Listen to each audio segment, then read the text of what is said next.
Testing. Are we live?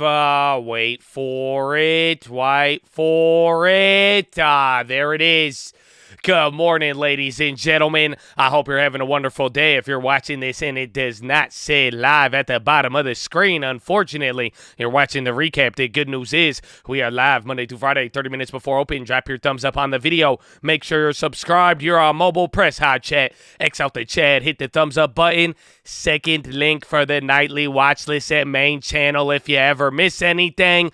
First link for the Scream Alerts boot camp and real estate course. But ladies and gentlemen, we have a very exciting day. The futures are getting off to a weak start. The global currencies are going crazy again. So I'm glad we still have our YCS play, but the yen, oh my gosh, this thing is going nuts. A lot of drama there, even with the euro. You actually got an update from the Wall Street Journal and one of the big Fed watchers. They were talking about 75 basis points today. Has some people freaked out a little bit, so that's factoring into it. And then we are going to hear, I believe, from 4 Fed speakers, and we already got a little bit of an update from Fed Barkin. So should be pretty straightforward. Well, it's all about the levels here right now. We're going to see again tomorrow. You have a lot of big events from Powell to the ECB, so it might be a wild out Wednesday, baby. I don't know. Again, you got Fed speakers, you got the currency, so if anything, I think it'll move like yesterday where we get a lot of activity in the morning for the first couple of hours, and then maybe it chills out, but there is definitely a lot on the table today. The volatility is still heating up, and we are coming into a very big week, so I hope you're ready, Chad. But good morning. Oh, good morning. And yes, I had to change some computer settings yesterday so you don't get to see my hands today. I know it's a little different, but good morning. What's up, Jesus? What's up, Charlie? What's up, Tight Lines? Comic Book Mark. Oh, T. Bowen. Good morning. Oh, what's up, Lori? Wendy. Zoraj. Yvonne. Rudy. Let's go, baby. The Forbes. Ark. Patrick Pilney. Matthew Orman. El Jefe. Oh, good day. Start, baby. Tell them. What's up, Forbes? Yo, Buffett. In the house. Thank you for another stream. God bless you. Thank you for being here. I hope you're ready for another stream, man. Let's get it. It is Wednesday, September 7th. Oh, present. Good morning, Tom Smith. What's up, Jay? What's up, Byron? What's up, Derek K? How you living, Mr. Canton? Oh, good morning. Yes, the Apple event is today. Good morning, Mr. Emmerling. Good morning, Christina, Miami. Oh, what's up, Miami? Oh, tell them, pump it up, Romeo. Amen, amen. Clinton Meyer, good morning. It is, I can't believe it's Wednesday. I can't believe it's Wednesday. What's up, Doggyable? What's up? What's up? How you living, Jimmy G? What's up, Matt? Slow motion. Oh, Chad, everybody's here. Everybody's ready. Oh, good. And if I don't see your name, good morning. I still see yo. I still say good morning, baby. Oh, it's a beautiful morning, Chad. It's a beautiful morning. And you survived the heat wave if you're in California. Kind of. The power didn't go out, so that was a blessing. That was a blessing, but the bear market trough has not been reached yet, Goldman said. Economic growth is set to weaken, and valuations and positionings are at extremes. Either returns will stay low and volatile for a long time, or the market will probably retest its lows before genuinely finding a bottom. The firm strategist said they expect the next bull market to be fatter and flatter than the last. The bank also said that value stocks may outperform in the near term. Bitcoin has lost more than 6% this week to trade around 18,700, dragged down by a crypto sell-off that again pushed the sector's overall market value below $1 trillion. Surging real interest rates, the true cost of borrowing, are helping pressure a range of risk assets, and crypto is no exception. A dollar gauge climbed to a record for a third day. Treasury yields fell, led by a short end of the curve. U.S. futures slipped in the red with European and Asian stocks. Oil declined with most base metals and Bitcoin extending their slide.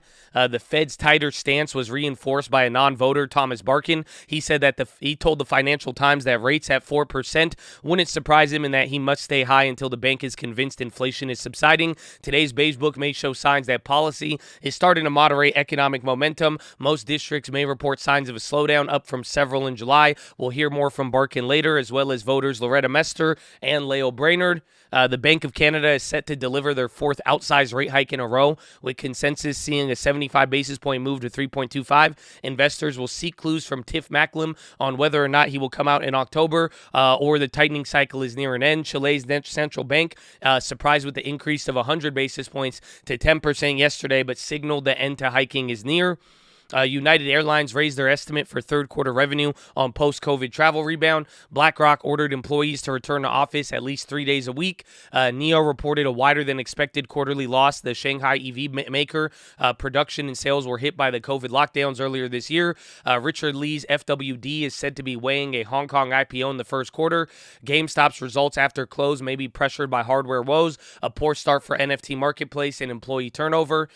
10 issues are lining up to sell bonds in the U.S. high-grade primary market today. Underwriters said the day after Labor Day holiday is the U.S. busiest, and yesterday proved no different as just over $35 billion of new supply was sold. Syndicate desks have projected weekly volume to be $50 to $55 billion, and today's session is likely to boost the tally close to that estimate. Energy crisis. Vladimir Putin blamed the West for the shutdown of Nord Stream pipeline and said flows to Europe can restart when sanctions are eased, allowing it to return and service turbines. The EU wants to reduce power demand by the block by 10%. People familiar said there is a proposal to cut demand during peak hours by 5%. In the UK, Liz Truss said she's against a windfall tax on energy companies. Hedge fund managers gathered virtually at the Sohn Investment Conference in Hong Kong after many saw their 2021 bullish bets derailed in market turmoil. This year hasn't been kind to hedge funds either, with equity, credit, and event-driven related value strategies all registering year-to-date losses. Today, we're looking at what was discussed. Developed economies are taking a hit from the dollar's appreciation in ways that were once more familiar to emerging market peers. It's driving up their cost of imported goods, constricting financial conditions, and feeding inflation. This year, the Fed's trade-weighted index versus advanced economies has soared 10% versus only 3.7% for emerging markets. Wow. Hot dog. 9 a.m. Fed Barkin speaks. 10 a.m. Fed Mester. 10 a.m. Bank of Canada rate decision. 11:30 $30 billion of 119-day CMBSs. 12:40 for Fed Brainerd, and then 2 p.m. Fed Beige Book, and then 2 p.m. Fed Bar. So Fed speakers, Beige Book, see what happens to dollar, bond, euro, yen, and maybe any other headlines with oil, and that's pretty much going to be our day. You also have Apple's Far Out product launch. Earnings include American Eagle, GameStop, and Dave & Buster's. What else do we got? California narrowly avoided a blackout for a second successive day as blistering temperatures pushed electricity demand to a record. Mar-a-Lago latest, a document describing a foreign government's military defenses, including their nuclear capabilities, was found by FBI agents who searched Donald Trump's residence. The U.S. trade deficit narrowed to $70.65 billion in July from an upward revised $80.9 the month before. Very good, very bullish. So again, I brought this up too, but the trade deficit has definitely bounced with the market or anything else in between. So keep that in mind. The ECB rate hikes are failing to fully filter through many of the money markets because too much cash is chasing scarce, high-quality securities, depressing yields. The next rate hike may see to extend the overnight lending rate for commercial banks. SocGen said a rate above zero may trigger a movement of cash for some Euro central bank deposits into higher-yielding assets. Bank of England policymakers didn't mince words. Chief economist Hu Pil said Goldman's warning that UK inflation may reach 22 is plausible, adding that price pressure will depend on the cost of gas. Silvana Tenreyo said the main effect of tightening has yet to be seen. An income shock will drive the UK into recession. The euro area economy grew more than first estimated, with revisions showing more support from consumer and government spending. Output rose to 0.8 quarter on quarter versus an earlier reading of 0.6. China sent its most powerful signal yet on its discomfort with the yuan's weakness by setting its reference rate with the strongest bias on record. The PBOC set at 454 pips, more than consensus, in its 11th day in a row of stronger than expected fixing. The yen slumped more than 1% to 144.38 per dollar, a level that leaves it on track for the worst year on record. Chief Cabinet Secretary Hirokazu Matsuno pledged action if the slide continues. Australia's economy grew 0.9 last quarter from the previous 3 months, matching estimates and underscoring the momentum highlighted by the RBA as it delivered a rapid series of rate increases. More on European energy. Gas storage may run empty this winter if demand cuts are not rolled out urgently. Industry group Euroelectric warned crude buyers in the region will generally adhere to a ban on Russia's supply when the measures enter into force in December. Traders and refinery officials said aluminum producer Spira will cut production in Germany by 50% as energy costs surge. European gas prices fell as traders weighed supply risk against regional moves to curb demand. Oil edged lower. Spot gold was little changed. It could get ugly quickly if gold breaks below 1690, Owanda said. Copper dropped and aluminum fell to the lowest in more than 16 months. Wheat jumped after Putin criticized the recently agreed Ukraine grain deal. U.S. IPOs led by Goldman and Morgan Stanley are outperforming other new issued shares, and signs of progress in their planned deals suggest more may be coming to market more that may come to market that's punished recent listings. This year's listings with Goldman and Morgan, named as the lead left bookrunner, are 4.3 and 4.9 above offering prices. EIG Global is buying 25% stake in Repsol EMP unit for $3.4 billion. A group of banks kicked off 4.5 a leveraged loan sale to help support buyout of Citrix. JP Morgan says China M&A should pick up after Party Congress. Google CEO Sundar Pichai defended the company against claims that it's anti-competitive, citing Apple and Microsoft as competitors in digital advertising and TikTok as a rival in the video space. Twitter is using Elon's text messages to try to convince a Delaware judge he wanted to abandon his takeover because of buyer's remorse rather than concerns about business. And a message from May 8th, Musk added his banker to slow down the deal process until after Vladimir Putin gave his speech, saying it won't make sense to buy Twitter if we're heading into World War III. Oh, that's good. That's a bombshell. Instagram will eventually remove its shopping page as e-commerce efforts shift to drive advertising, the information reported. United Airlines threatened to suspend services at JFK unless federal regulators review runway use and allow the carrier to increase daily operations. Apple will appeal Brazil's move to ban phones without chargers. Walmart United Health entered 10-year Medicare collaboration. JP Morgan sued over silver manipulation by Mexico miner. NZCC issues guidance for MasterCard and Visa interchange fee caps. Chevron holders Strive urges post-ESG mandate for company. Intel to set up chip manufacturing in India, the minister says. Hyundai Card in talks to offer Apple Pay in South Korea. Getting a haircut during a Grand Slam isn't something you normally expect, but that's the scene last night at the U.S. Open. The spectator getting his head shaved was YouTuber G. Dion, known for his antics at sporting events. They were escorted out, allowing Karen Khachanov to reach the semifinals by edging Nick Kyrgios. Serena Williams' last match at the U.S. Open was the most watched tennis telecast in ESPN history, averaging over 4 million viewers. Score one more for Champion's legacy. Kim Kardashian's next venture, private equity. The influencer and Jay Simmons, a former partner at Carlyle, are launching a new PE firm called SKYY Partners, focusing on investing and building consumer media businesses. That was fast. Chelsea fired coach Thomas Tuchel after an underwhelming start to the season and after spending more than $300 million in transfers. The AP reported the decision under new ownership led by Todd Bowley dropped one day after a loss to Dinamo Zagreb 1-0 in the Champions League. Tuchel complained his players lacked hunger after the game. Donald Trump's longtime pal Tom Barrack wants evidence of his wealth, spending, and lifestyle to be kept out of upcoming criminal trial. He claims telling jurors about his wealth, as well as chartered private planes and multiple luxury homes, may prejudice them against him. Barrack is set to go on trial later this month on charges he tried to influence foreign policy on behalf of the UAE. 6 Gulf Arab countries told Netflix to stop broadcasting material they said violates the region's Islamic values and threatened legal action if they didn't stop. They said the legal measure will be taken if broadcasting of infringing content continues, without specifying which content had caused the issue. In the market for a luxury hotel, look no further. Amman, New York, the city's most expensive hotel at 57th Street and 5th Avenue in Manhattan, may fetch around $600 million in a transaction structured as a sale and managed back. On this day in history, the Blitz began in 1940 with London systematically bombed by the German Air Force for 56 of the following 57 days and nights. The Luftwaffe had lost the struggle for daylight air supremacy known as the Battle of Britain, so Hitler ordered mass air attacks against industrial targets, towns, and cities. Starting with the capital, more than 40,000 civilians were killed by German bombing during the war, almost half of them in London.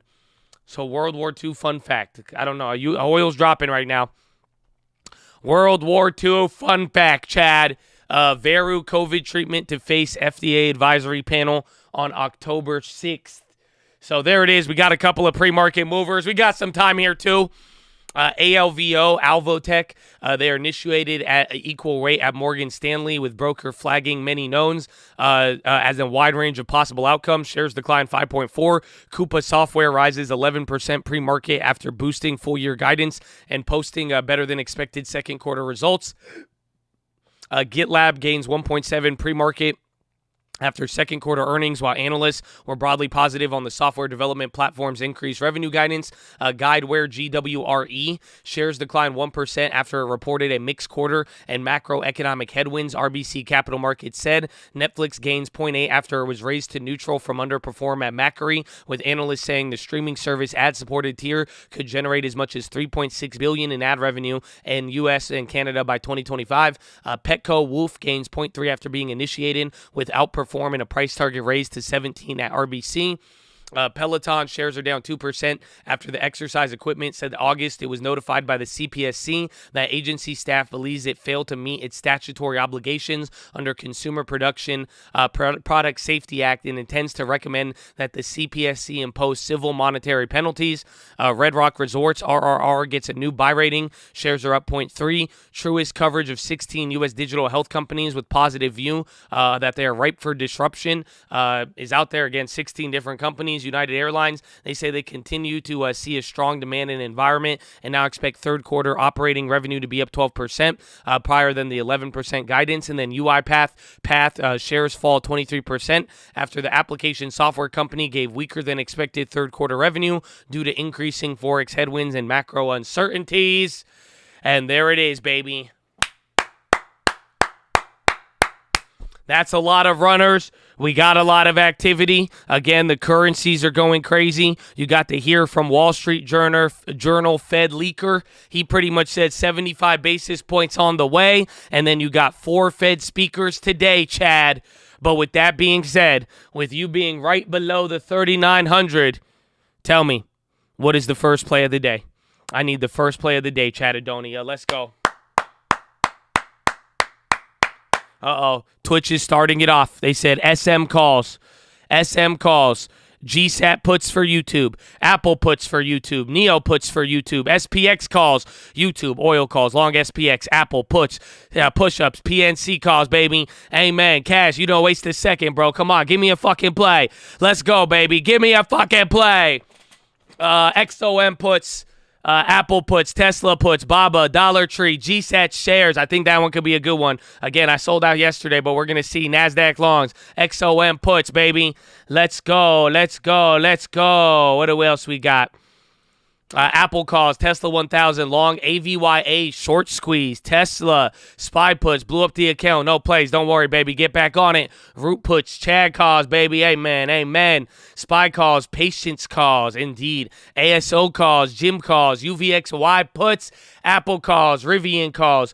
Manu shares, Glazer sell, $30 a share, short NASDAQ, coin puts. Honestly, Coinbase and all the cryptos are getting clapped. Phase, Coop puts. I think Coop had something too, so we'll see. Activision calls. Remember Take-Two and Tencent yesterday. That was a good one. God calls.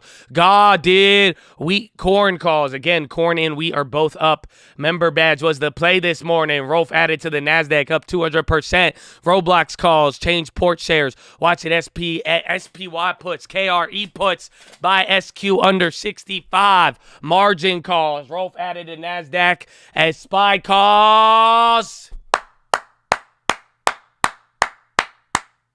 Think it's very straightforward. Honestly, I think it's a lot of the plays we've talked about. I think we got a couple of hype plays on here.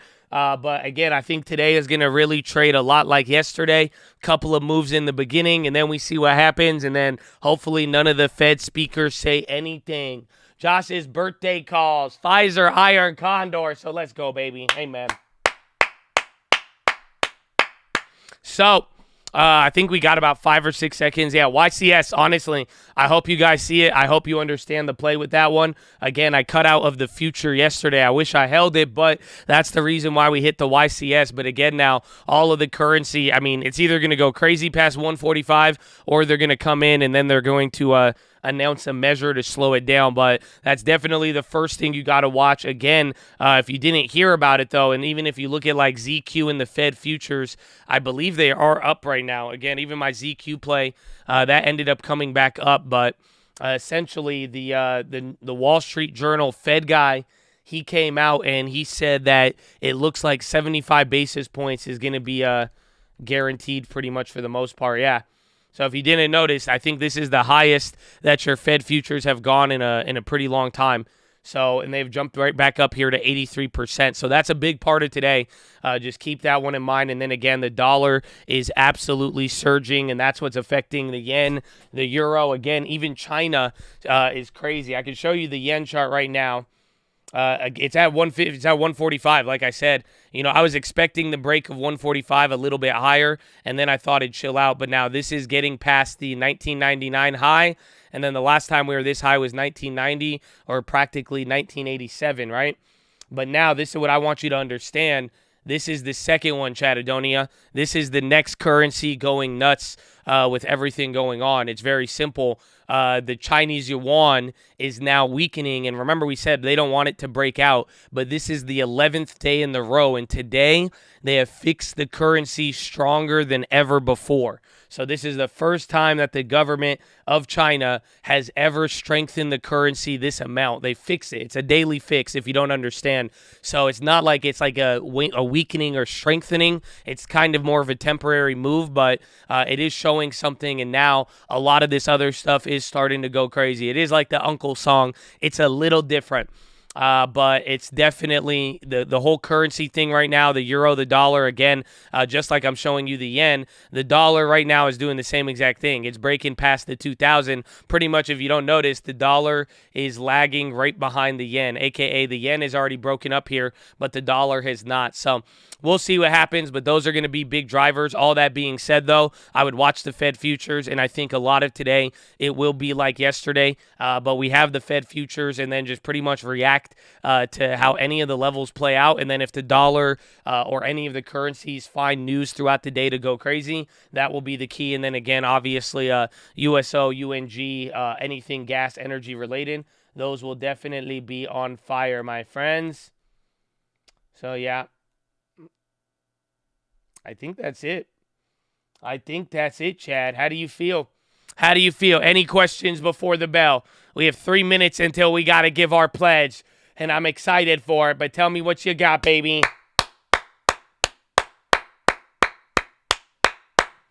Amen. Going to add oil plays, pre-market movers, Academy Outdoors, that was added to it. I think we're pretty much, I have my plays too. I forgot to go over those.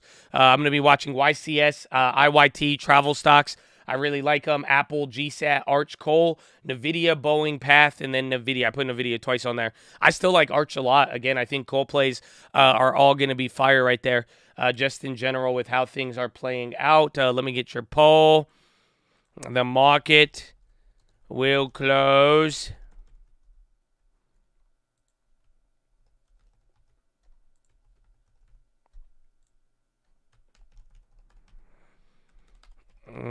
Change.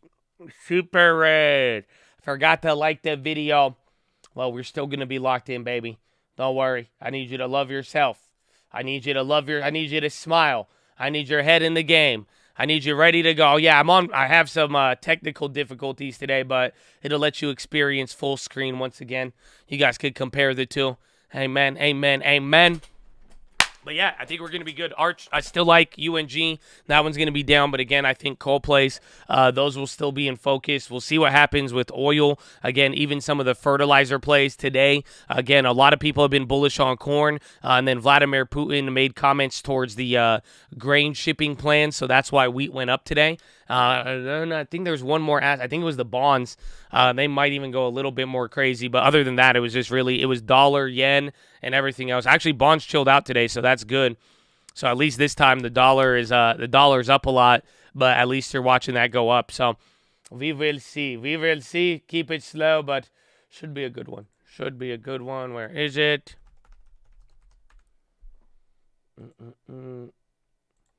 But here it is, ladies and gentlemen. You know the vibes. Ladies and gentlemen, boys and girls, I hope you're ready. here for September 7th, 2022. We got another awesome day ahead of us. But here at the Cult, before we do anything, before we try to chase the dollar, before we try to enrich ourselves, we must pay homage to the people who have sacrificed more than most of us ever have and ever will, and that is the veterans of the United States of America, baby.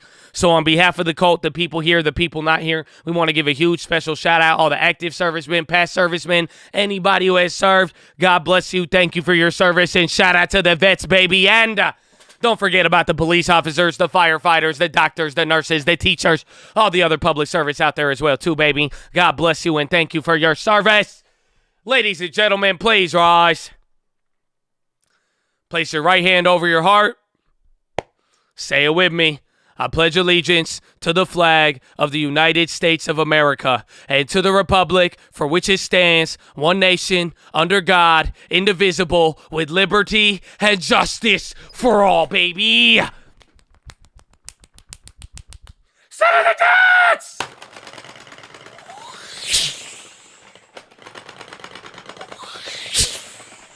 Oh, it's game time, baby. Oh, no. Let's go. Oh, I keep messing up the. There it is. There, amen. I keep everything. Ever since I put on the webcam, it like messed up my computer drivers, and then now my like Stream Deck thing ain't where it's correct. But we in here, baby. We in here. Good morning, Chatadonia. I hope you're ready. Today's going to be a wild one, honestly. Again, if yesterday, I just think about how yesterday played out. Yesterday really wasn't even that crazy of a day when you look at how it moved. So that's why I'm saying just keep in mind everything we're about to deal with right now. Again, we have a lot going on, a lot of dollar activity and currencies in the market today. Energy and oil still kind of playing down. Oh, my gosh, that happened again? Bro, my E-Trade is closed 4 times today. See, that's what I'm saying. All these, dude, literally, my E-Trade just shut down again. Oh, no. So, yeah, you might watch that happen a couple of times. Maybe we'll have to get up the 4 charts here just in case. It's already ready. It's ready for high-low ticker mode. E-Trade collab. Bro, it did that 4 times this morning. I've logged into E-Trade like 4 times. Everything will sell off. There won't be anywhere to hide. Maybe if people really panic relative to the dollar, I could see that. But for the most part, it really depends. It really, again, what we saw yesterday, I think, was a big day, but then you saw how it ultimately chilled out again. People are waiting for a lot, but like we said, you have 4 Fed speakers. So 4 Fed speakers, then you're going to get more action tomorrow. You get Bank of Canada today. So there's a lot. So that's why I'm expecting a lot of movement early on, and then maybe we chill out until any of that other stuff plays into it. But again, we just got to see what happens with the what's it called? Why am I blank? You got to see what happens with the levels and the currency. But honestly, I do want to see where it moves here around the 390 and all of that. So we got about 1 minute, Chad. I need you to drop your thumbs up on the video. Source out any information. If you have any questions, let me know. We will also have the news for you as well. And let's have some fun. Watch YCS. That's going to be the first one. I want to see how the premiums play out. E-Trade procrastinate. Try Webull, just don't promote it. They're pretty good. I mean, I like E-Trade. Again, I think it's just been weird. I think it's something with my computer, but even then, I don't think we did too bad on what's it called. But I would just never give my information to Webull, man. That's it. It's just a privacy thing. I wouldn't trust them with anything. I feel, though, I know a lot of people like to use the charts, and people have said good things about them.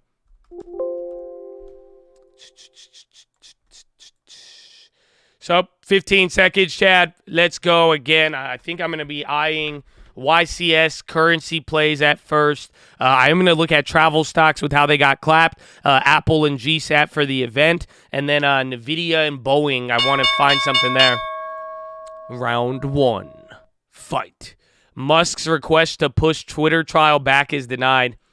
That just came out right now. Nas going vertical right off the open. Microsoft, why is my thing not loading? There's NVIDIA, there's Boeing, where's YCS? That one might shoot up even more. Again, YCS was up 5% at one point. But you should have over 100% now on the YCS, even with this spread. Nice. Let that do its thing again. I'm still in the Tesla and a couple of other ones from yesterday. Come on, what are you doing, Boeing? Already down 1%. Oh, that's not good. The video, I get my bell and then your bell. Amen. Amen. Weeble, very robust. Very robust. Twitter's not halted. Again, that news just came out, though, that Elon's not getting the delay. There's Apple. There's NVIDIA. It looks like cash run-up so far. I mean, it's only 2 candles, but Dow. Oh, my gosh. Are you kidding me? Again, my E-Trade just closed out one more time. We're going to have to play this a couple times.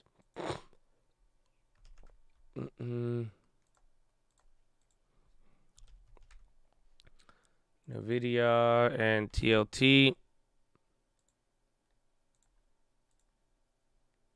Damn, TLT is rocketing. NVIDIA is catching more steam. Please hold. Snap is up 2. Apple is running. Again, I don't know when the event is. SPY is even back up to 390.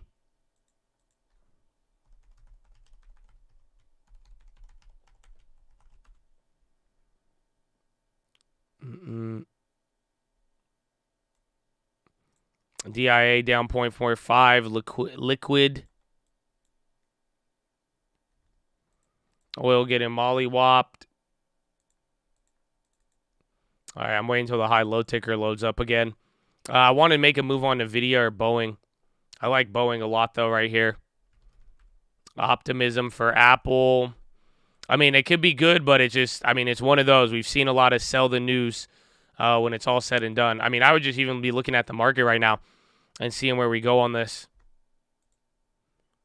So there it is. Let's get the VWAP. Are you kidding? Do you see that? And bro, I don't know why it's doing that.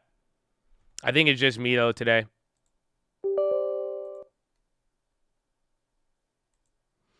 Twitter, Tyron, go.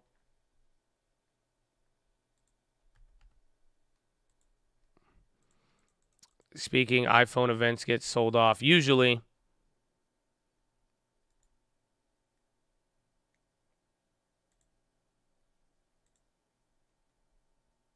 And 51. Yeah, let's start.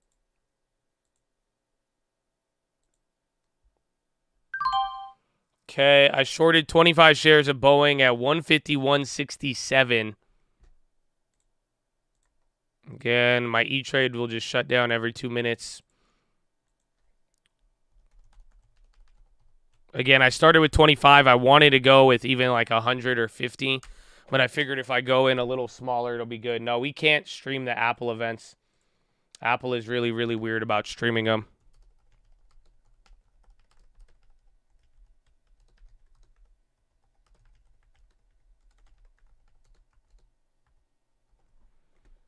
What did I short at? 151.67. I'm going to try to get another one.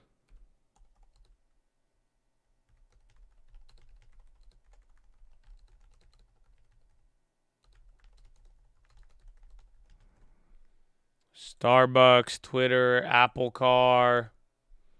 There's Boeing again. That's the one we just made right there. Bro, it's VWAP.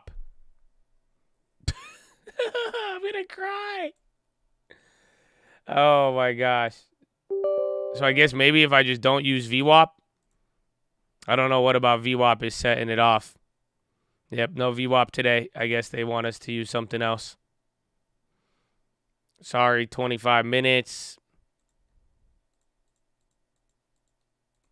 Sea-Doo. Sea-Doo, I think they had something in the morning.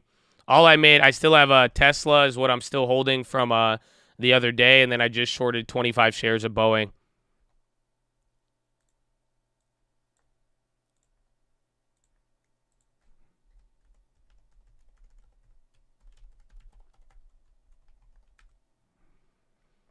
You need to restart your computer. I had to. Oh, did you have these problems on E-Trade in the morning? This wasn't just me? That's good to know. BBBY. I still haven't tried it yet. I've fridged it up, but it hasn't flowed yet. At the due time. Stop pressuring me, bro. Stop pressuring me. I ordered it. I have it, but I haven't drinking it yet. Okay. So let's just see if we could keep up the high-low ticker. I'm not going to try to push it. And then we'll go from there. So SPY 391. Again, here's our high-low from yesterday. We might have to operate on this. Oh, there you go. It's not too bad. Damn. So I'm already be down double on that one. Or at least 2.2 per share. BA, yeah, I'm already down $50. $2 a share on that Boeing. That was big. So this is what I'm saying, where I might be able to grab another one. No, I have to let him get up to... I'll probably grab another 25 at 155 if it runs. Otherwise, I'll keep this $2 range. The Tesla, I'm almost positive on the Tesla now. GME pop. Again, there's going to be a GME earnings today. Keep that in mind. Have you seen any other messages yet? I did. Happy birthday to you too, Kevin. Did you watch the FedEx fight? No, I was watching FedEx, though. That's why I put IYT on my list today, because they got clapped. Again, and FedEx over the last day or so have been pretty awful. Meta. UUP. Bro, everything is just gassed right here from the open. Tesla. YCS. YCS good too. If you want to make free, YCS is good for you. You know. Gaslighting, wheat, Tesla, Boeing is still going. That's a crazy move on Boeing. Yeah, wheat is up 3%. Again, the criticism by Putin on the wheat shipping deal. That's what's causing that. Amazon's ripping up. Apple. Again, Nvidia's already up at 136. Twitter's up 3.7. Got out of Netflix puts. Netflix 222 though. I mean, again, I think anything above 227, I'm down to short it again.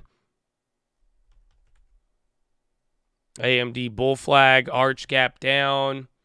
Yeah, actually, and they were holding up pretty steady. All the coal plays.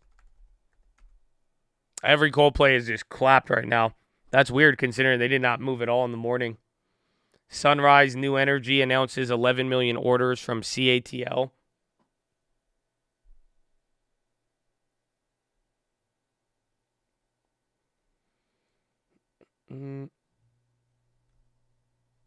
YCS almost 3. Yeah, all of the contracts, even your debit spread, should be 100%. If you didn't do debit spread on YCS or if you got short time, you should be killing it on that one. So just make it free or do whatever you want with it. But I might want to make it free, actually. I'm even waiting for that.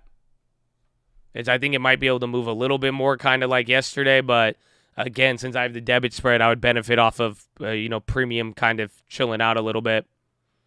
Everything's going. Apple, again, I'm already down $2 a share on the Boeing. So thankfully we went smaller on that one. But that one's still moving. I'm in that play. I think, like I said, 155, I'm going to add more to it. Still in the Tesla. Walmart just started picking up right there. There's a little bit of news that just came out. Again, some of those like Sunrise, EPAL, and CATL. And I think that's it. And then Musk and Twitter news. Enphase almost 4. Tesla kind of coming down here a little. Enphase is killing it. Jeez. And TAN is up. All of the, remember, Clean Energy even yesterday did very, very good. I don't know what Putin was criticizing about the deal, no. Neoflight, AMD, Google.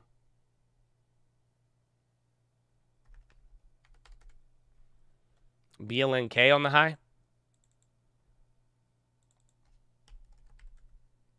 And I think I'm positive now on the Tesla. Brent slumps to 90 a barrel. WSJ.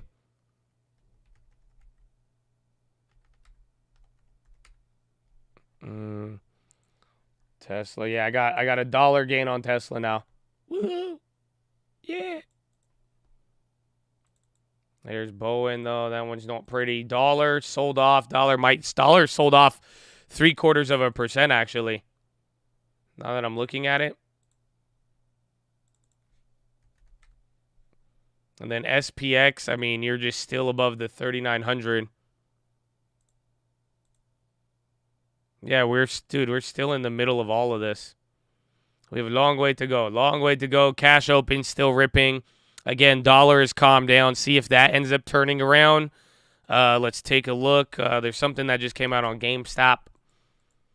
GameStop investors brace for a wild swing for earnings.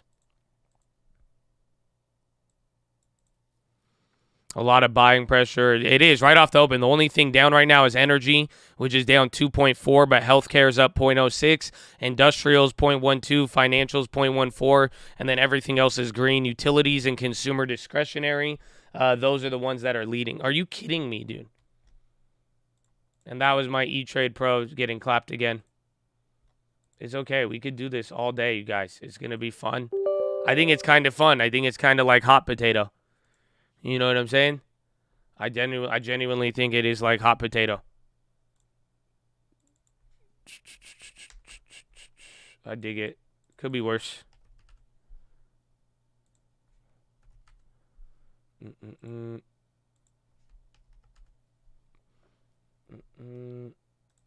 Adapting of a common deed.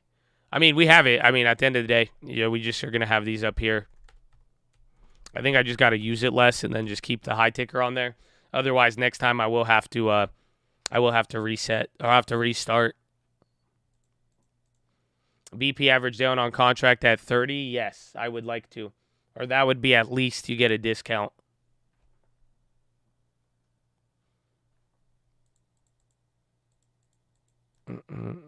They just trying to kill premium. I mean, we're moving a little bit more today, but I mean, when it's all said and done, we are still at that range. So, okay, I got to need one more dollar, and I'm going to double short on the young Boeing.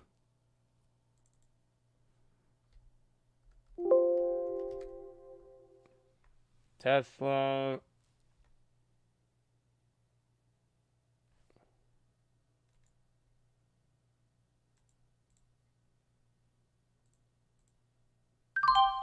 All right, I sold my Tesla. I took a $13 gain. But remember, I bought that play a couple days ago, and I was down on it. I just sold out of it. YCS can't be made free. Still 75 or 193. What do you mean can't be made free? I'm confused. What are you saying?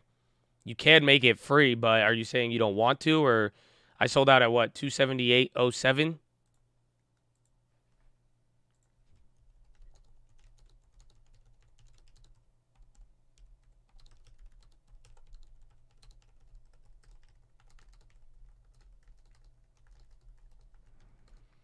I mean, for half of the contracts, because the out the monies have moved.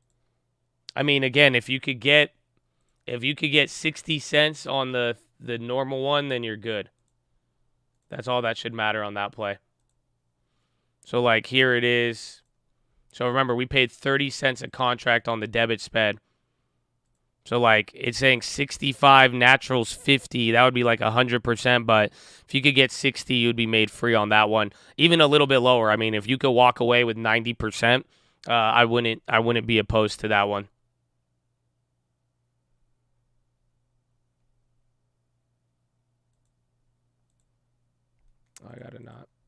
I gotta chill on that. There's Tesla. There's Boeing. Again, I got out of the Tesla. That one was just a loser turning to a winner.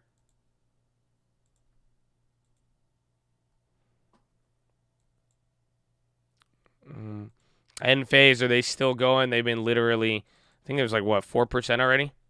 Yeah, 5% on end phase. It's insane. Instacart buys online local grocery startup.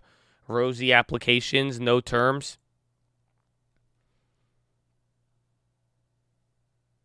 Misfits to acquire imperfect and mostly stock deal, no terms. There's a couple grocery deals coming out right now. TLT, UUP.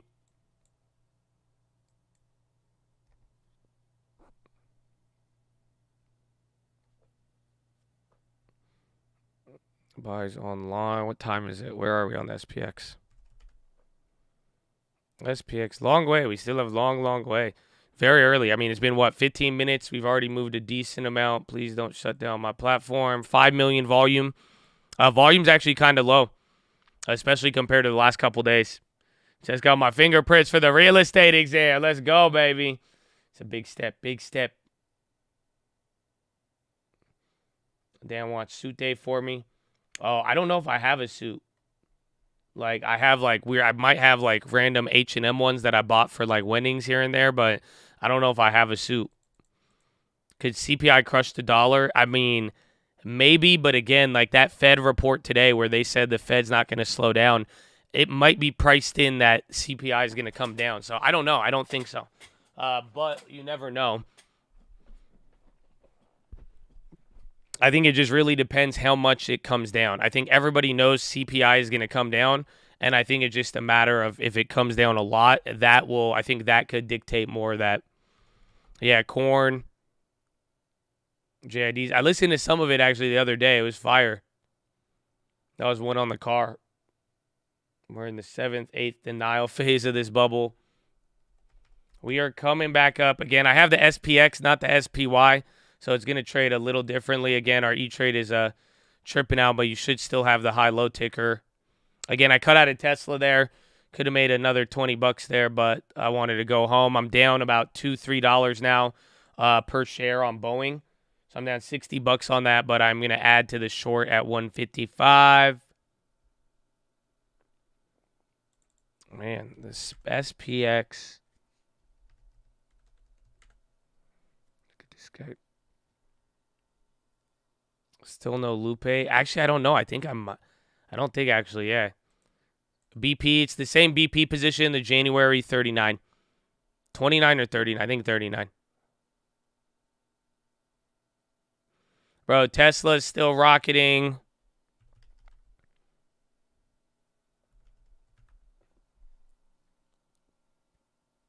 All right.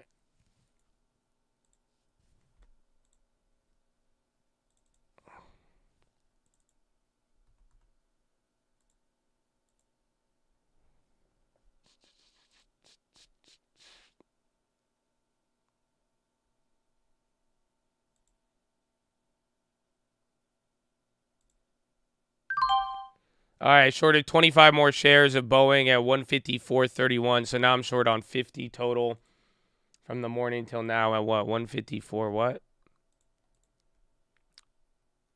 154.31.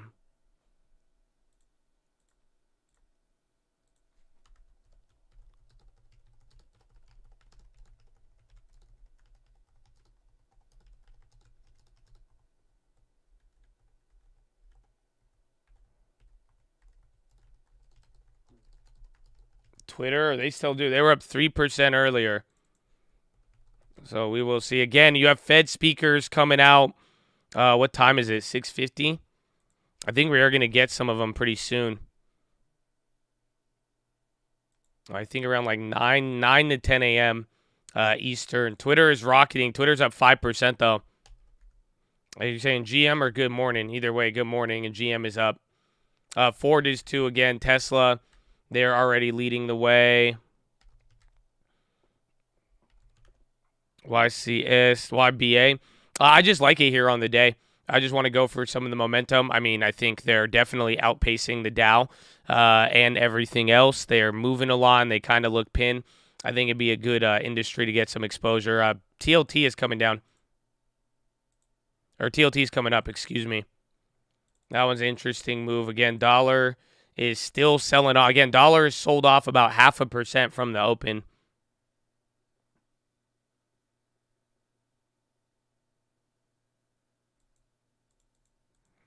AMC CEO tweet. Yeah, just let him do his thing. He can say whatever he likes. BA, that's the only other one. Again, we close out the Tesla. How's UNG and all the other ones? And then Arch, too. Coal is still just getting knocked. VWAP at 39150. UNG is down. USO is down. Futures. Corn futures. Even corn futures came down. Oh my goodness. Nvidia flipped. That would have been a great one. Nvidia's already given up 1.5%. So again, if that turns, that one could be a little bit uglier. Yeah, you have Beige Book at 2 p.m. Eastern. You're gonna hear from 4 Fed speakers before Nvidia is selling off. That one's huge. I'm telling you, that is a very, very big turnaround right there.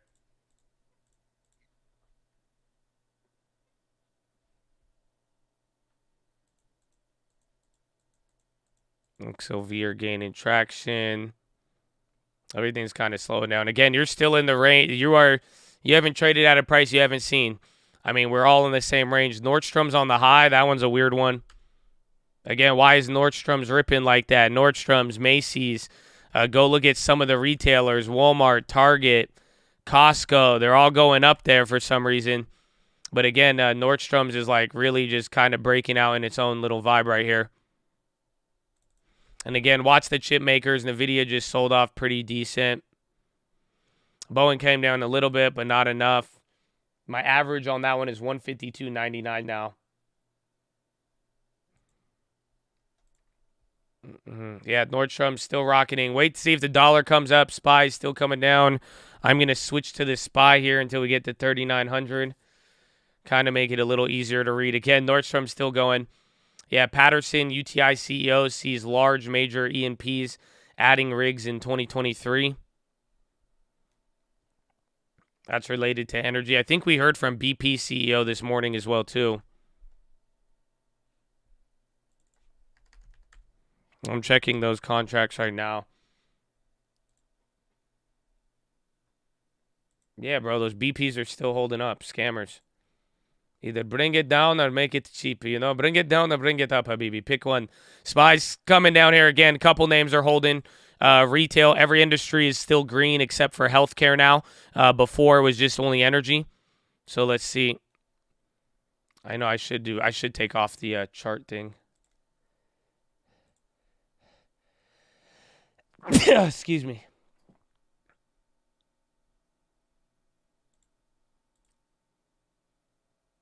Where is it? I had it the other day. I had to turn it off.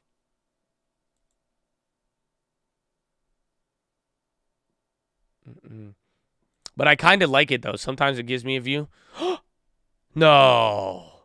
No. As I'm looking for settings, the peach has found me. Oh, my gosh. Ladies and gentlemen, boys and girls, Bradley Frizzle and the peach has arrived. Oh, no, my goodness. Oh, good morning. Good morning. It is that type of fucking Wednesday right here. I didn't know what date it was. Oh, my goodness. Chattadonia. Bradley Frizzle, God bless you. God bless you and thank you and good morning. Wow. And looking for settings, the settings found me. Do you know what I'm saying? I don't know if you feel me. I don't know if you feel me, man. Application, is it notification? Is it display? Decimal. Oh, it's like one of the chart settings. I think do I got to be on like full? Oh, yeah, right here.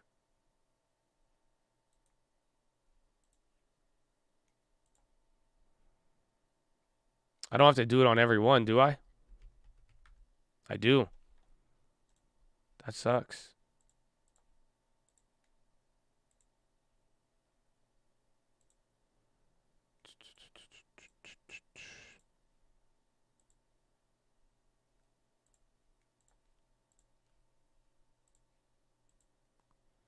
Okay. Very good. Very, very good. Hey, dude, GCT popping, adjusting peach settings to Frizzle. Man, I had to. So again, watch Nordstrom's. That one's a weird one. NVIDIA ended up coming down. The Boeings, I'm still down on that one. TLT. TLT's dropping. And UUP rocketing. And SPY's coming back. And same range. Same range on the day. The random. I don't know if the random play actually got filled yesterday. I forgot. I think it was like SQL. But I put in the highest limit order yesterday, but I actually don't know if it got filled. We might have to go back and check.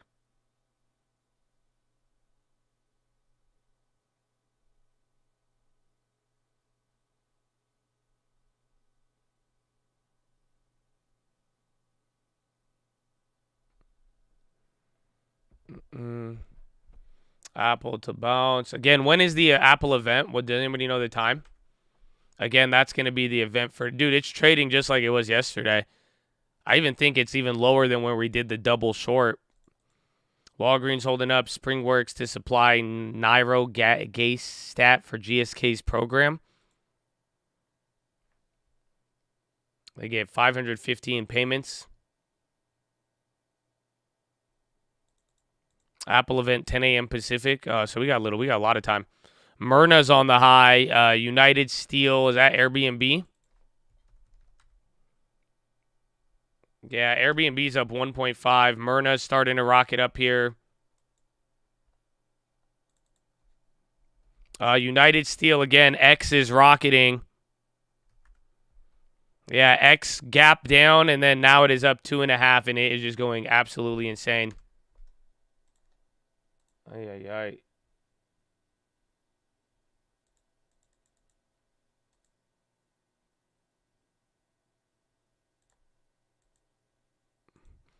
X never holds. Be careful. Dash. Remember, I still have those old Dash from like 2 weeks ago. CHK and CLR. Hold on, though. Something's happening with Steel Place. CHK, CLR, and X. Something's going on with all of that.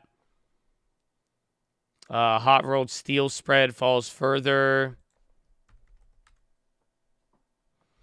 Continental volume rises 5 signals. That's it. Something's going on with steel, though. They're all going. I'm not seeing any news, but literally you just saw 3 of them gap down to just massive runners right here. Apple's moving a little bit. There's Tessie. There's Bowie. JD dropping. Dollar's starting to climb up. Baba's even selling off too. That's a good call out there. China stocks are slipping a little bit. Nucor moving, and then STLD. Yeah, something's happening. Something with materials, commodities. Again, utilities are still up on the day. Materials are up 0.56, so they're actually doing better than tech.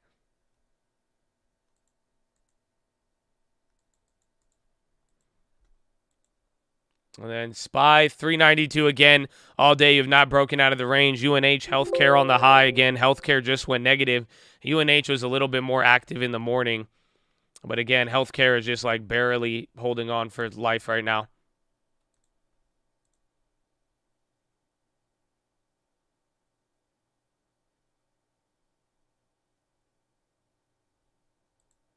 Dollar is climbing. We might come back down here now. Be on the lookout.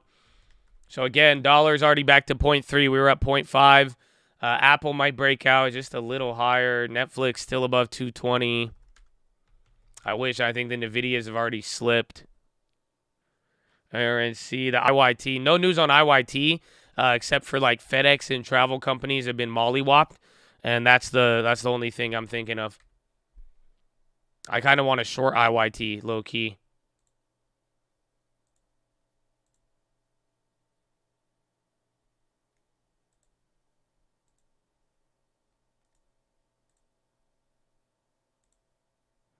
Whoa. What's the margin requirement? Not bad. It's already dropping. They're all coming down. Everything now. Amazon, SoxS, chip makers are leading the way now. Bank of Canada hikes by 75 basis points. They said they will need a further rise given inflation. So, again, literally right now, damn, that already dropped. But Canada, they just raised rates.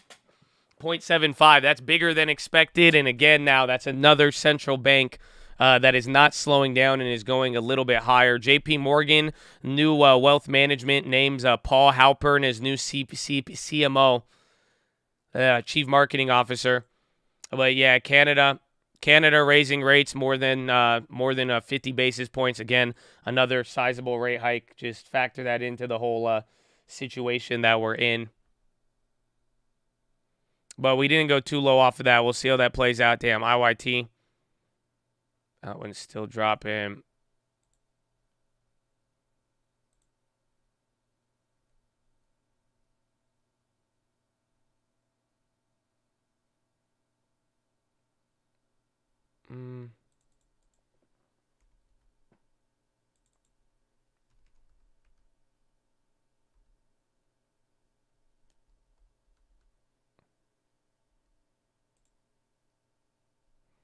Oh, I almost sold $1 million.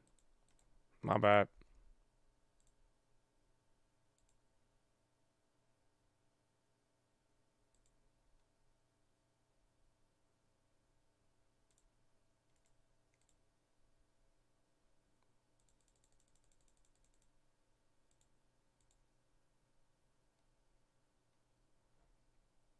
Dude, why is everything so laggy?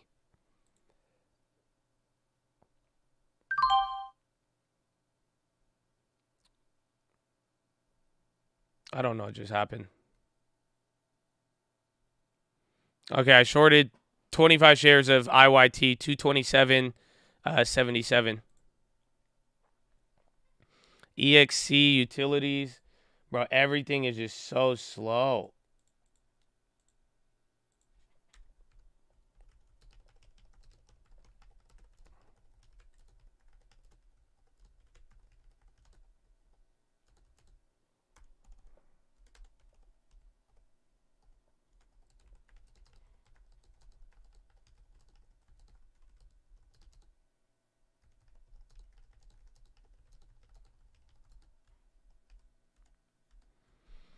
End phase again, 2.5% slow mover. It's coming up. UUP. Kenny economy continues to operate in excess demand and labor market remains tight. Sounds very familiar. Pound falls to weakest level against dollar since 1985. So dollar's coming down a little bit. That's why, again, if the dollar climbs, I think we'll be very, very sensitive to it. If not, we should be good. Again, YCS is still holding. There's Amazon at the bottom.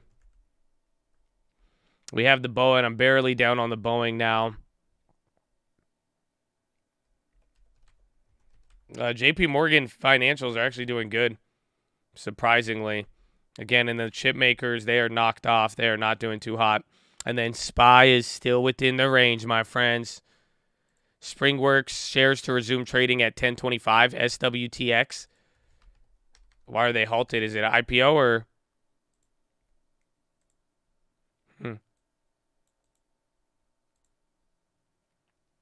Five. Yeah, JP Morgan is starting to break out here on the day. They're doing better than the rest of the financials. It looks like they're leading the way. Again, they just announced a new chief marketing officer, but that's about it. 392. So again, I'm open to IYT and Boeing today. I think that's it. IYT, Boeing took profits on the Tesla, and that's it. That is it. That is where we're at. SWTX halted pending news, 75 million equity investment. So that's why they're halted. Thank you.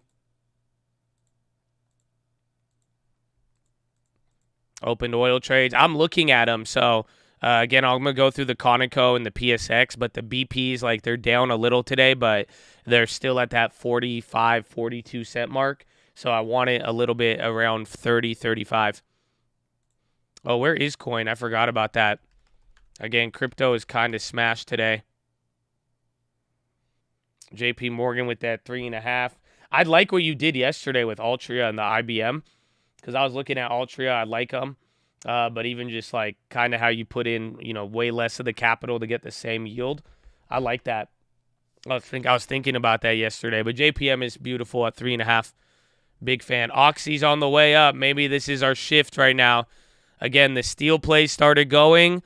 Maybe the oil plays come back up because that could help us. If everything sells off and oil picks up by the end of the day, that will balance us out. So watch out for them. Some of them are starting to creep up there a little bit. I'm going to check the PSXs. Again, the BPs are at 45 cents. So again, it's not getting cheaper than when we've been talking. Like, imagine how much oil is moved in the last 2 weeks, and I have all of these plays where I'm just telling you, it's like it's not as cheap as it was. The PSXs are at 120 and at 105 on the bid. You might be able to finagle those, but that's it. But it's just like over the last 2 weeks, none of the premiums have gotten cheaper. They've came down from the peaks, but they're not, they're not at your optimal discount range. So, but that one's an interesting one. PSX, if BP comes down, I'm down for it. You said clear new lows? That's weird. Oil companies are going up, but yeah, CL is coming down. And then natural gas, or no, that's NQ. I always put NQ. It's QG. They're still down a lot. They need to come up.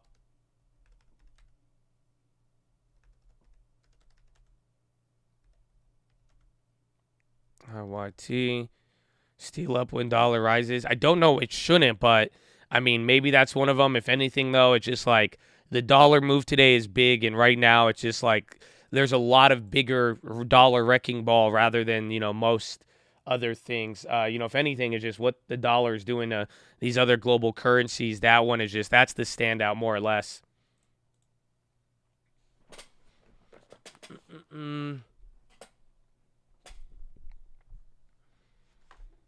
Came in like a wrecking ball. Something to Jerome Powell. No? Okay. Atlanta, AMC, GME. What was the other one? I think there's one hype play today. Forgot. I'm positive on the Boeing now, but I'm gonna push it for a little bit. J Powell speaks tomorrow. Today you're gonna get four. You're gonna get Loretta Mestard, Loretta Mestard, Lael Brainerd, I think Jennifer Barr, and then Thomas Barkin. And then Barkin is a non-voter. He should be speaking soon, but that is your schedule of Fed speakers today. And then tomorrow you're going to get ECB early in the morning, and then an hour after the ECB, within the first hour of market, you are going to get Jerome Powell. 3M is up in the midst of all of this. J Powell will be a J-hole again. I don't know, man. His J-Pole speech was already fascinating. So, I mean, we will find out. You know what I'm saying? We will find out. Mester, is she talking now? I don't think so.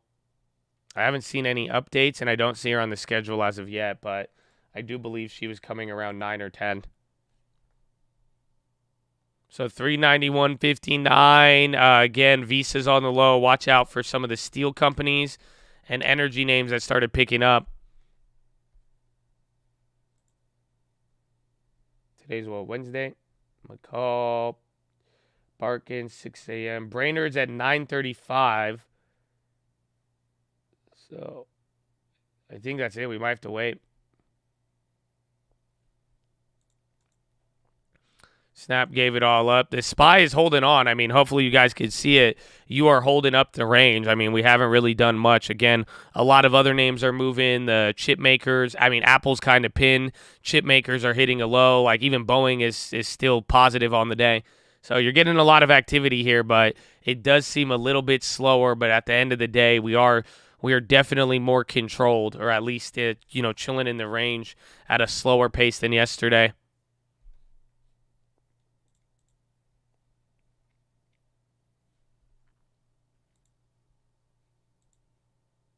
FLRI, CLX.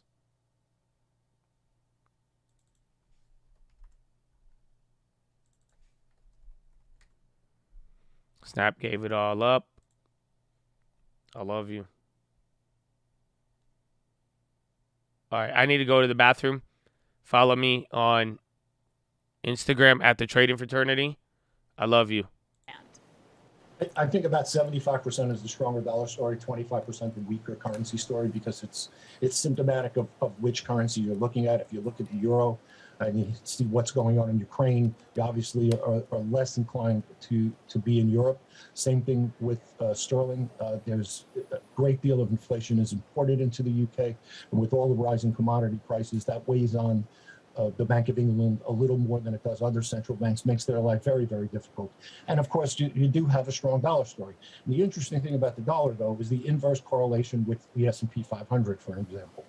As equities become weaker, the dollar gets substantially stronger.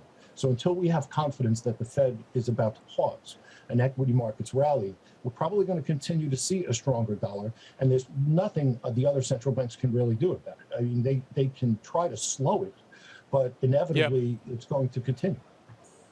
Do you think we're going to start to hear stronger language, though, Vince, from other central banks?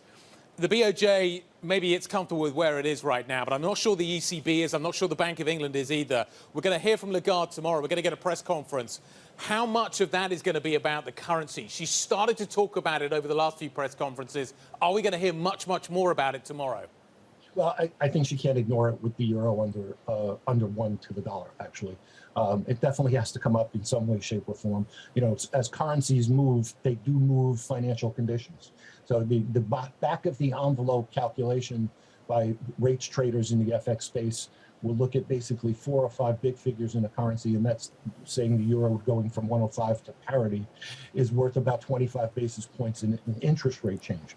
So we've seen a substantial move in the currencies, particularly in the yen, for example, and that does move on financial conditions. So it's do I think the BOJ will do something about the US JPY this week? Maybe not this week, maybe next, but that's kind of the idea, is that once it gets to that 145, I mean, today the central banker guy said he said it is in their plans. They might have to start doing something. So I would say yes, but I don't know about this week. I think more maybe in the coming week. Again, that's why it's like I had good profit on it. I wanted to take some, and that's kind of the idea with it. Veru's on the low. Boeing is now at the low of the day, so that went against. I only have like $30 a share though. Dude, my platform has been dude, this is so weird. I don't get it. Or maybe I'll have to use Boeing until this shuts down, or we'll use this. But low ticker is moving a little bit weird. Meta clapping. Euro JPB rises highest level since mid-June. Again, I mean, I was saying it yesterday on yesterday's watch. I don't know. Do you want the tinfoil? I could give you the tinfoil if you like it. It's going to cost you 100 likes. 100 likes. I already said it, but I can say I can make it very clear on this one. I'm telling you. Yeah, Meta is hideous. 100 likes. Just give me 900 and I got you. And I got, you know what I'm saying? It's an expensive 2 for 10 supply chain crisis. That's why prices are high, tight labor market. You know what I'm saying? I'm sorry, unfortunately. You know, I've been saving my like for the tinfoil. Good, that's good. Oh, there it is, baby. God bless you. All right, here it is. What has happened with the Europe energy thing? I think it's literally equivalent, if not bigger, than Brexit. That's what I was saying yesterday on the watch list. I really can't believe all of that happened and that it feels how we feel right now. My tinfoil is that the energy situation is bigger than Brexit. Again, that brought and why I say that is because somebody just said the pound and euro, and literally it's moving like the pound and euro did during that. Again, the pound dropped 10% on Brexit, and it had a lot of global currency implications. But I think it's way bigger than Brexit, 100%, but similar to this style. And if you were trading when Brexit traded, you know what I'm talking about. Everybody ignored Brexit until the day of the vote. That means the market was hitting a high up until the day they voted on Brexit, and then it came down. It's huge. I'm telling you, like if they didn't, and we'll find out on Friday, but if they didn't step in with the energy markets yesterday, I think the energy market would have imploded in Europe. Like, without a doubt. Without a doubt.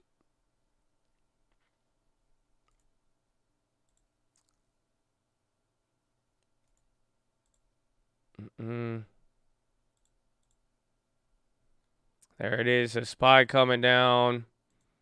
Everything's still lagging.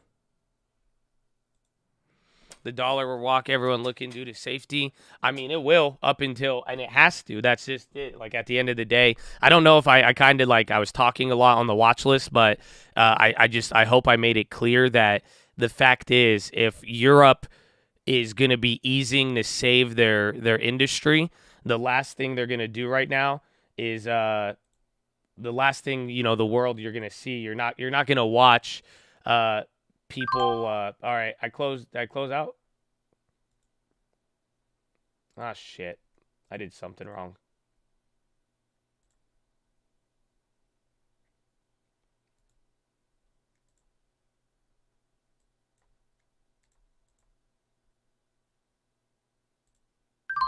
All right, they didn't fill me on all of it, but I took 40, should have been $60. Then I messed up on the splits, but I got about $1 per share on the Boeing. Not getting too greedy. Again, same dollar move.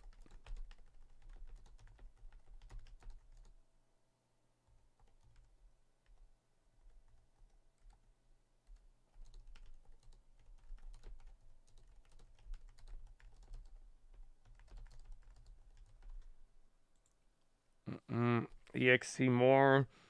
Spot says they expect to launch their audiobooks very soon.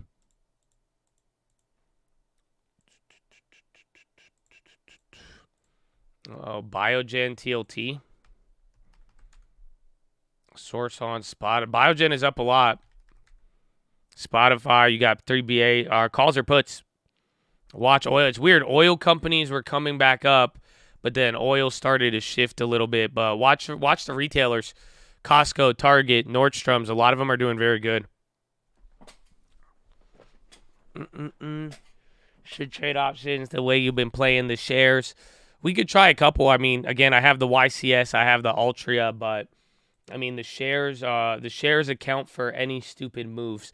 Again, it's been giving me so much flexibility. BA September 9th, 150 puts. Let's see.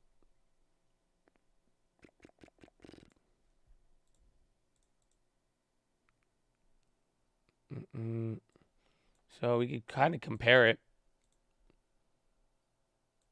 So I made the first trade at 33. So I would have spent 170 for one option. Then the second trade at 48. I would have spent 110. So I would have been in at like 270. And then I would have made $30. So I made 50, 60 instead. So it would have been the same thing.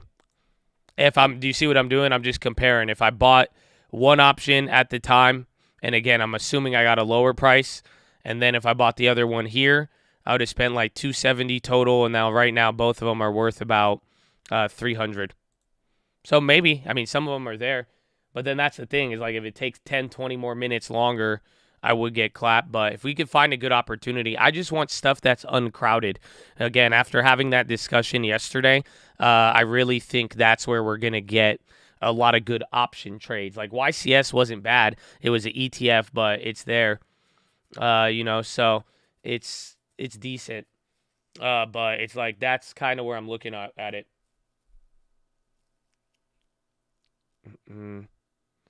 Fear and Greed 4100. You were up 120 on it. YCLs is still uncrowded, anemic option volume. It's just because it is a volatility ETF though, so it is hard to trade.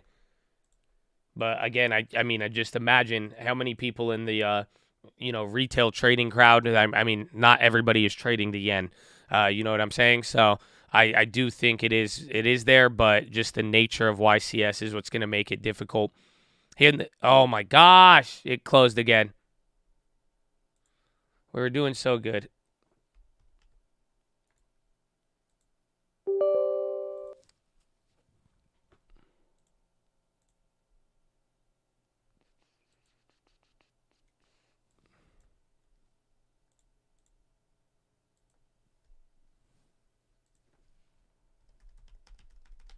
Okay, they don't want us to use too many features.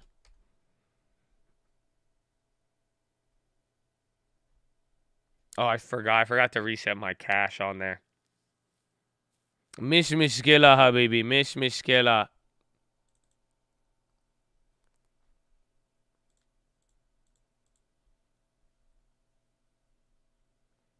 If you went to Europe, you'd save hundreds today. You would.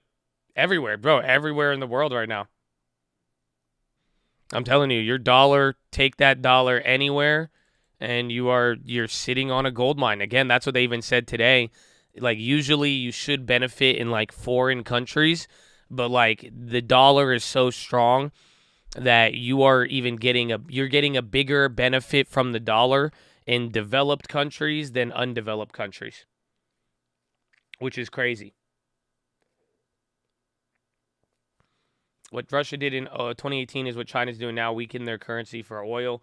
Nah, China's problem's different because China's not a producer of oil, right? Like, that's why, with Russia and their currency and their number one export being oil, that's why they were able to do that. But right now, China is just trying to maintain their stability with currency, and pretty much it's weakening because of the dollar and everything else, and they're trying to purposefully strengthen it so that it doesn't get too weak. That's the big issue. Again, we brought this up a couple of days ago, and you're seeing it, but today was the strongest daily currency fix China has ever done. They're trying to stop their currency from running with the euro and running with the yen. Does that make sense?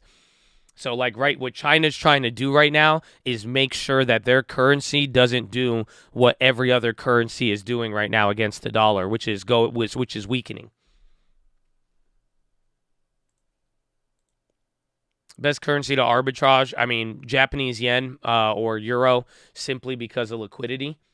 After that, it depends what you're trying to take advantage of, whether it's interest rates or, again, even other business in other places, but it all depends.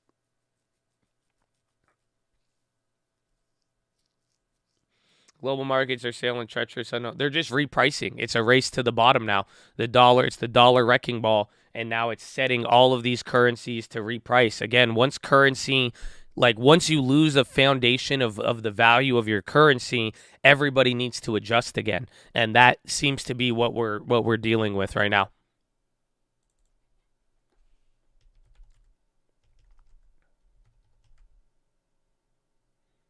Apple and I still have the IYT. I forgot about that. So is that the only other play that I'm in right now? We closed out the Boeings.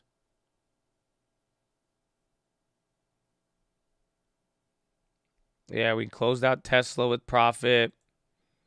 It's not too bad.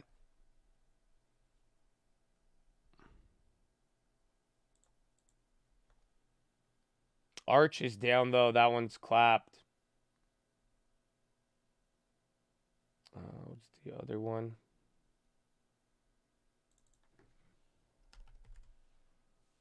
IYT. You have a small gain on IYT. IYT is big, though. That costs a lot. Tesla chain for earnings. I mean, they don't have earnings for a long time. Or it's going to be a couple more months. So, I wouldn't go too early.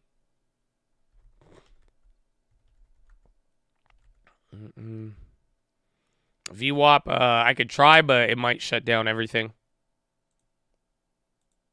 Oh, no. Yeah,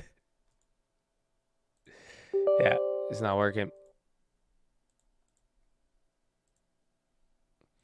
Let's see where we are at the range.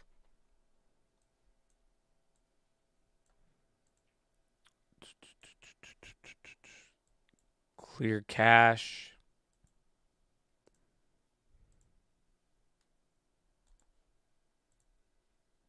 I'm clearing the cash like 3 times. The Honda wasn't warm. For real, though. That's what it was like. And then BA about to hit another low.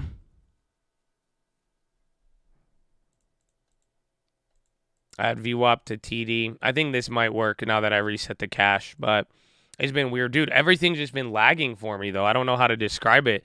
The last 2 days, it's been a lag fest on everything.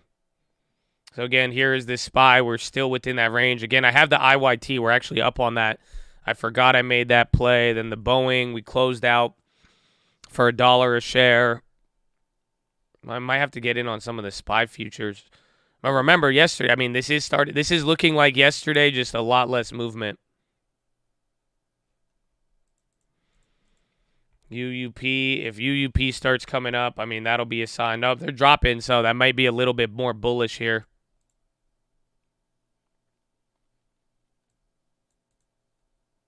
Apple.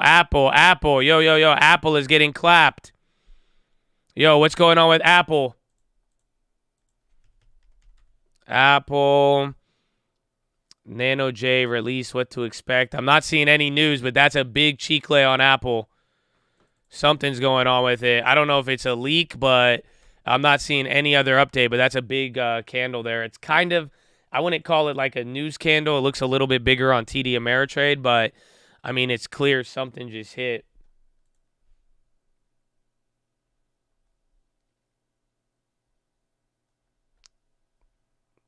Yeah, I'm not seeing anything. Which China, Tesla will follow.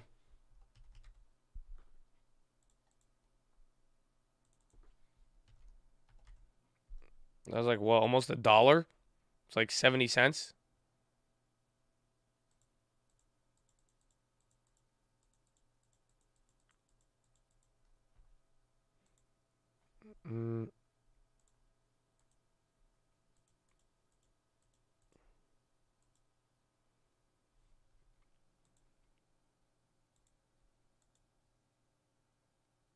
The ads turned off. They should be.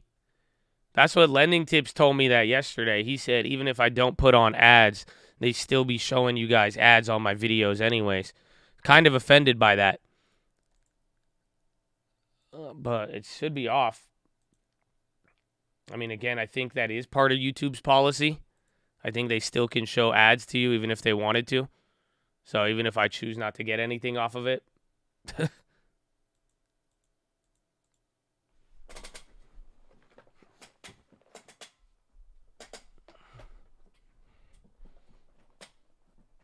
I get ads for the watch list, yeah. That's wild. So there it is. SPY's starting to go up. I kind of want to play a breakout. If we can't move, we haven't moved much.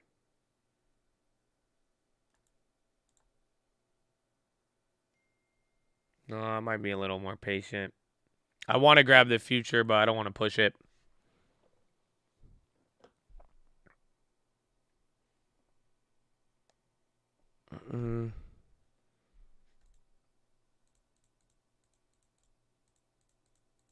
Apple flush, SPY's rallies. Apple bounced a little bit, but that was definitely a weird move. But we do have the data today, or we do have the event. SPY's go. I mean, I would watch to see if we could break out above now.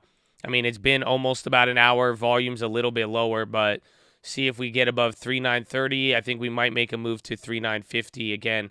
That's 3955 is where we need to go for the top end. But I mean, volume's looking a little decent right now.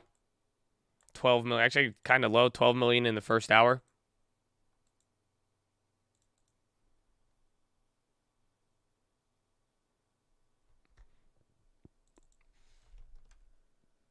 GSAT, that one's down. What else would be related to that? I feel like you during the Apple event, just keep your eyes open because they usually I feel like a random company usually gets announced.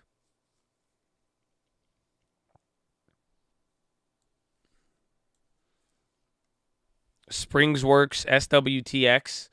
They were unhalted 3 minutes ago. Shares are up 26%. Fed Mester, I'm not convinced inflation has reached its peak yet.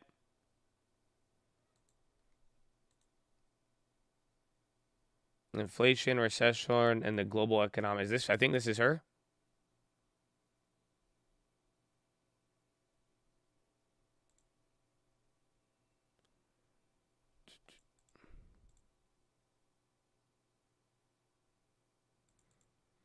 I understood countries did to devalue for trade. I think Japan is not minding the deval. They're not. They said that's what they've been saying the whole time. They want inflation, but it's just kind of weird when everybody else, pretty much everyone's saying there's a point where it's not going to help them. where everybody in the world is raising rates, doing all this. Yeah, Japan wants inflation, but there has to be a point. Dollars dropping, that's the run right there. So again, you saw the first signs of it. The Apple move got in the way, but now we are breaking out a little bit here. So that is the first part of the move. Again, dollar coming down. Things are looking a little bit easing up for the most part. And then UNG about to go positive. That's weird. Again, if this brings up energy like we said, watch out for that. Yeah, UNG is.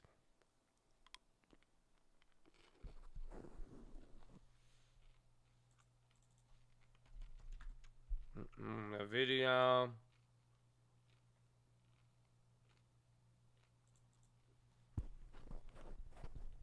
Biogen Alzheimer's news. I think it's been up all day. It's 2%. But I don't know if I think is that the reaction for all day?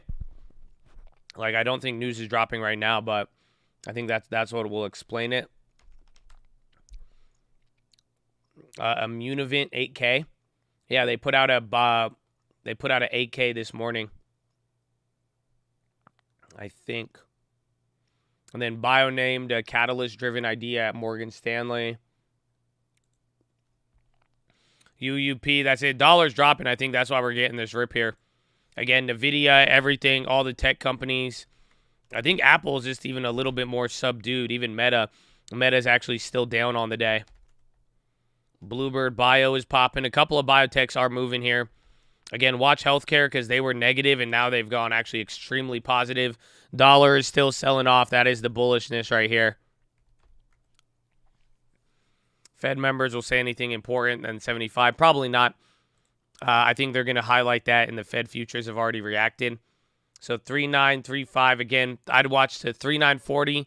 That's where we topped out yesterday, but realistically 3955, 3960. Those are our next stops.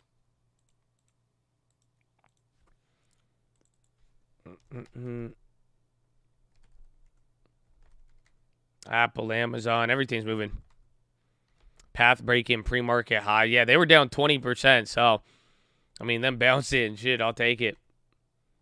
And then corn and wheat are still elevated. Oil is starting to climb up off of this too. So watch if that happens.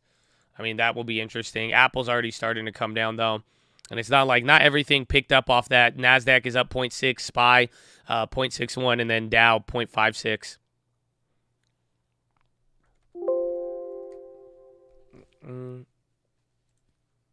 Apple.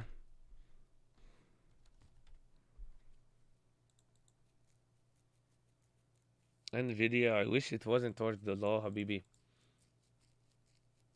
Let's see. We're close to the 395, though. That was a nice little upside move for now. We'll see what happens.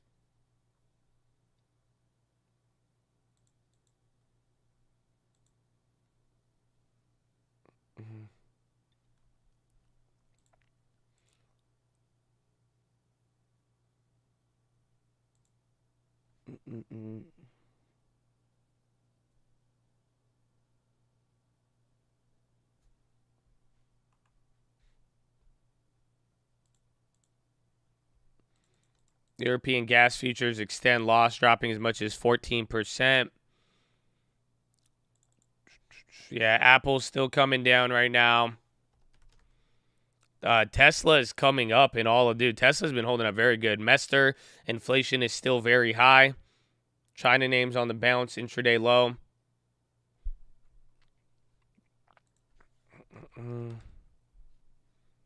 Yeah, Mester, she says, I'm not convinced inflation is peaked yet. Focus on path of rates and not the size. Are at next meeting. She declines to say how large of a Fed hike she favors in September. She needs to see compelling evidence that inflation is falling, and then she's answering questions during M&I event. But that's it for now. So pretty much Loretta Mester, she denied to comment on the size of the rate hike. KSPN, Caspian Holdings, down 18% on one candle. I don't have news, but they are dropping.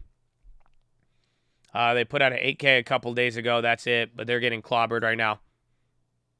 JPM assumes coverage of Billy. Overweight, $35 price target. Ford is coming up. JP Morgan and banks are still doing good. Again, as far as industries, energy is the only thing down right now, and then industrials are down a quarter, but energy is down 1.1. Everything else is green, and then utilities and materials are the leaders on the day.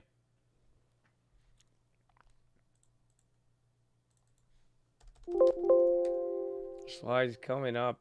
Yeah, if energy, if oil, all those go up, it'll be good. MOS, City, and then there's one more, but the fertilizer plays are moving again now. Google, Snapchat, Airbnb, they held. BIAF on watch. SHPH and ATXG spike halted, and their last name still open. From Oracle NYSE, Fed Mester aim to not create a recession or tank any sector. That's good. Yeah, Nvidia is still hanging out at the lows of yesterday. That's what I'm worried about. I want to make a play on it, either up or downside, but it's still at a very low level. Even Apple, unfortunately, it's just trading at lower levels than everything we made on it yesterday. And then the Boeings are holding up. HLT, again, a couple of travel names on the high. You even saw Nordstrom's and Macy's, too. Remember, they've been going crazy. The yen is right below 145 right now. It may have dropped, though, with the dollar and YCS right there. Yeah, Target, Costco, Walmart, like retailer and consumer discretionaries did very discretionaries did good, but Target's low-key kind of been hot. But especially today, Ford coming down, Tesla.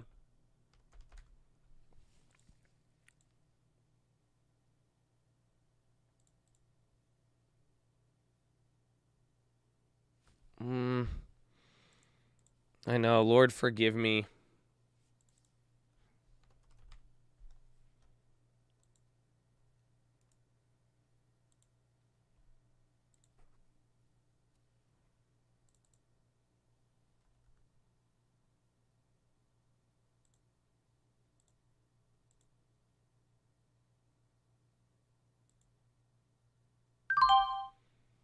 All right, I sold 25 shares of Tesla short, 279.24. I know, I just sold out of the long on it. I know, I'm sorry. Just that's why I said forgive me. And someone's gonna make Tesla thing like tabla tabla tabla.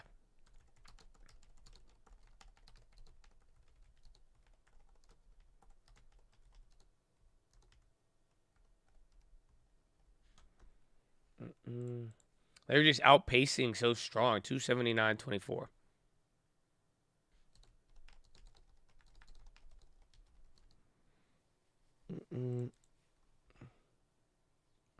Meaning, how's the market? It's chill. Again, a lot of like what people are reacting to, I don't know if they're reacting to it. What I mean by that is like the Fed futures today and expectations of that. Those were the real like game changer this morning. Everything going on with Europe and then some of the Fed speakers too. That's kind of what it was. But besides that, we didn't get much.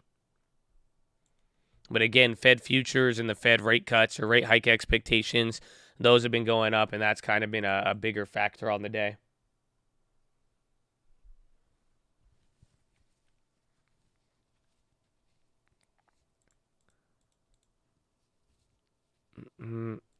Lambo Index, I have not checked it out yet.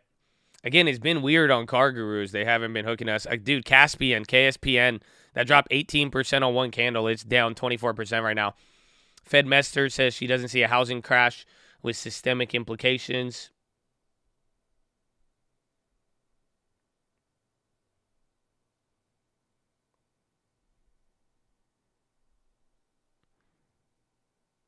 Apple at the lows. Really? They were just up, but they did flip that. Yeah, Apple is right back to that low after they had that little flush through. Again, SPY's even coming down, but we are looking a lot stronger on the day. Volume's not as high, but if you'll notice, everything is just matched up on the dot. You're like within 0.01 of every index right now. Porsche IPO, I think it could be good. I mean, I like Porsche in general, and they've been very interesting. But I don't know. I think it's going to come at a big premium. That's the only thing I'm worried about. Healthcare on the high.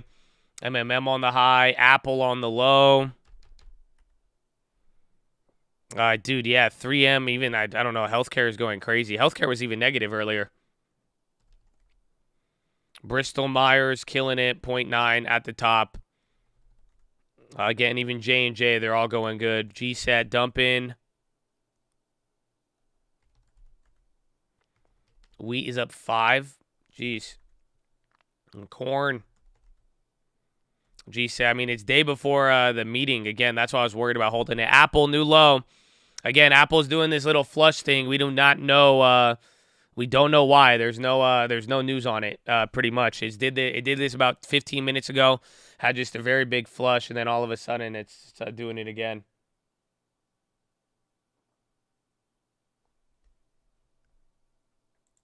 EU energy plays. I just EPV. I don't have any energy plays, and then I have EWG. Our energy plays are all domestic, unless you count BP. People on Wall Street doing things is just buying calls and puts, or do they do more complicated things? I mean, it's pretty much the same thing, just bigger scale, and then you balance strategies, and then a lot more math in some instances. But the thing that Goldman came out with yesterday, they said the new hedge fund strategy has been shorting equity ETFs and futures while buying long-term or buying equities on single-name stocks. So that's kind of what people have been doing, but it's kind of the same thing, just with scale, and then again, a little bit or a lot more math in computers, depending on what your strategy is. But then there's some funds like investment managers, you would be surprised. Some of them are just like Warren Buffett. They just buy names, they set prices, and then they buy. That's if their strategy is literally like wealth management and just holding, massive amounts of assets for people. Sciencebury says, no, we have not hit the bottom yet. WG, Tesla, a little bounce. Apple keeps selling, though.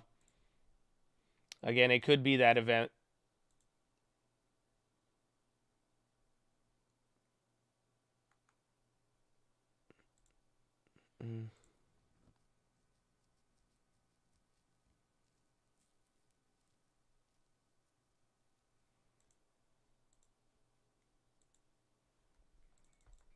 It's very interesting. Yeah, Meta looks awful. I mean, they're pinned, dude. Apple is selling those still. So this event or whatever it may be, it's factoring in, but it's definitely it's doing its own thing from the market, or Apple is just leading the way. That's what I'm sure we're gonna find out here.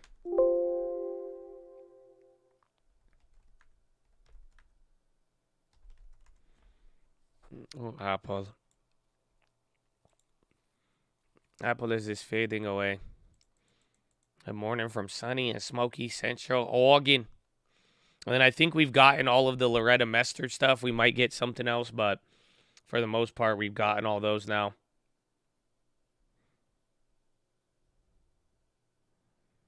We got tin, Russia, China, Europe, oil. No, just right now is this like you're living through a potential black swan scenario. Again, Nord Stream 1 cutoff was the worst possible thing that could have happened, and it's happening. And now that it's happening, I feel like people don't feel it. But that's just about it. Is just watch out for that, see how that plays out and what that leads to. And then, again, by the end of the year or even by this same time next year, we're going to, we're really going to find out where things are at. And, we'll possibly see some level of landing that is being engineered at this point.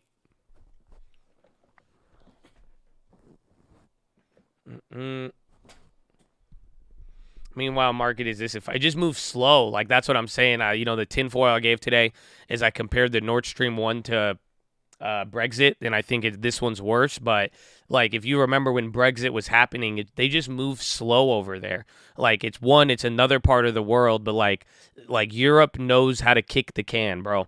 And it's just like everything happens so slow that even when it's bad, most people are still like dragging their feet, and you don't really you don't see it. I don't know. And that's what I'm saying here. It's like that event happened over this last couple of days, and like everybody is still like relatively calm when it's like, yo, that was the worst thing that could have happened. Like it literally and now it's just like it's slow. You're not really watching reactions, and then it's just like the way they kick the can, the way they come up with stimulus. Again, they have they said an emergency meeting, and they're doing it at the end of the week. Like, do you see what it's just? So it's gonna be slow, but that's why I'm like, it might very well just be the black swan right in front of us, or like we said, the silent swan, whatever you want to call it. You know what I'm saying? But that would be the only tinfoil, more or less.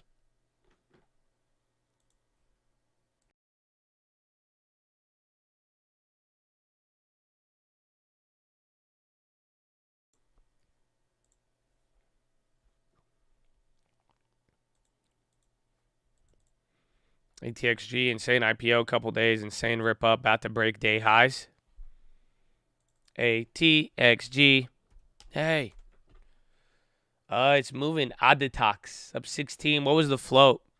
Damn, son. This thing went to $600. Jeez. Okay.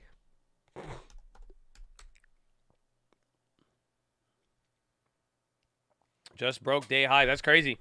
I'd be careful with that. I don't know if I'll play it, but I mean, it definitely was one of those big movers. Yeah, GSAT's at the low. They flushed it. I think it's back. We got in at 190, sold out yesterday. Honestly, it may be good to pick up the dip here during the event. I could be down for a little bit of that, but we'll see. Cineworld files for bankruptcy with $1.94 billion of commitments. So Europe's largest movie theater has just officially filed BK.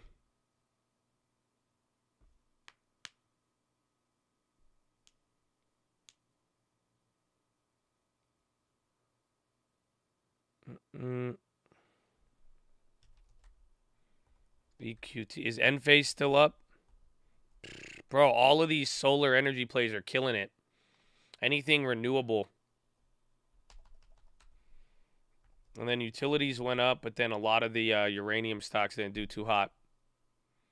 Are the bankruptcies beginning? Yeah, and that's what I was saying yesterday. Again, tying it into this energy thing is that like within the last couple of days, we finally would have saw bankruptcies because of the oil situation. So the fact that we haven't, I mean, it highlights it, but you're starting to see this stuff creep in. But I mean, that's one of them. But I think you might start seeing bankruptcies in Europe. Again, it's just like the worst is starting now, but the story's just not over. What's about to happen is that it's just like wait till it finally like hurts the consumer. EPV.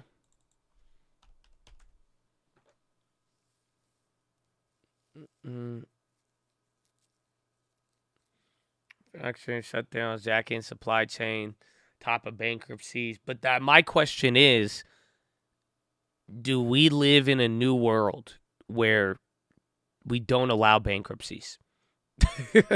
Pretty much. I think it makes sense why every corporation does what the government wants them to do, because I feel like they don't let them go bankrupt. That's the question you have to ask yourself now. Is this the stage of modern monetary theory where we don't let companies go bust? Because that's literally what's happening. So I don't know. I think we'll see it in Europe, and Europe should be the first one once it starts hitting them a little harder, and it already is. But it's like, I don't know. We haven't seen, like, if they didn't step into the markets yesterday, you would have watched at least one German electric company go bankrupt. But it didn't happen. And that's what I'm saying. It's just like the minute the problem hits, even if they are dealing with tightening and whatever else is going on, they show up with stimulus. They're ready to back it up. They're ready to buy out Uniper. Like, it's just like, that's it. So I don't know. It's just as of late, yeah, instead of letting it go bankrupt, I think they're more so just taking it over. The government, that is. Tesla coming down. I still have that one. We're actually up at $1 a share right now on the test.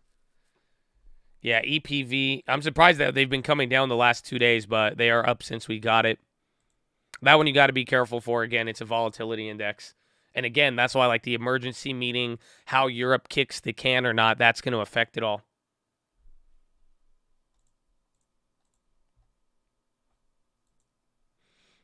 I think people are not down with the infinite money glitch. I mean, it's simple, though.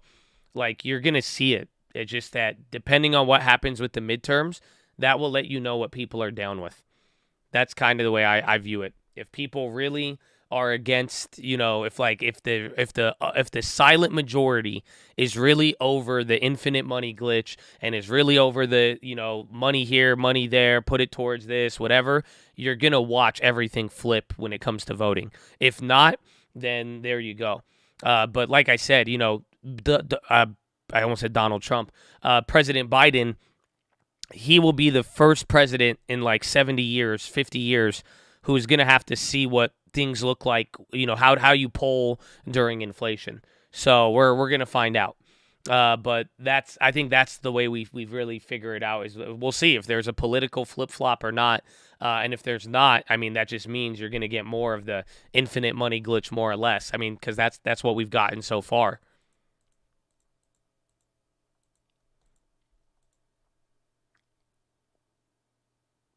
The silent majority is humans, as part of humanity. I agree with you. Yeah, they're gonna have to speak. Like I said the other day, it's like you could Republican, Democrat, who the other people are mad at, but that silent majority in there, that's who really matters when it's all said and done, because that's we're gonna see if all of the stuff we've gone through actually motivates people to get there and make an action. 3M. Arch Cola is coming back up here, too.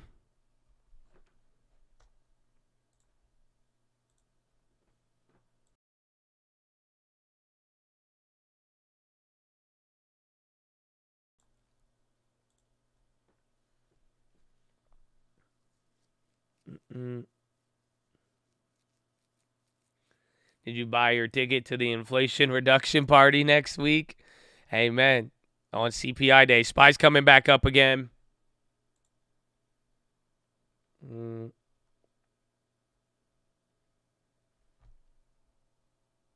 don't know. Tesla, you're up very high, my friend. You can break out, but you worry me. Dude, Enphase is insane. Yeah, the coal plays are coming back up. They've recovered a lot on the day. So, again, materials and a couple of others got off to a very slow start. Judge says HIV drug coverage violates religious freedom. What's that related to? We did it, Joe. We did it. And Petco, Cineworld, they went bankrupt. Or they're just filing for it now.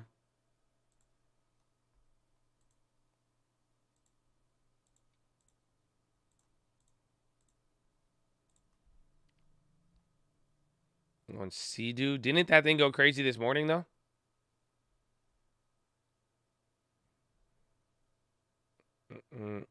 Market should be down with Apple. Well, again, we shouldn't have anything today. I mean, we'll see what the Fed does, but tomorrow, get ready. Tomorrow is going to be very exciting. I mean, even today, too. We'll find out, but it is going to be, what's it called? Definitely, I thought he said Sea-Doo, but tomorrow is like where we should get more action. Today, I wasn't really expecting much, so we'll find out. There's a Min Chi Ko Apple tweet. Is that what caused it? Apple cuts forecast for new 14 and 16 MacBook by 20 to 30. That would probably be it. But again, that guy's headlines, they like hit, but then the market could get over it. So I'd say 50-50. Oh, I forgot. We should get this one up here.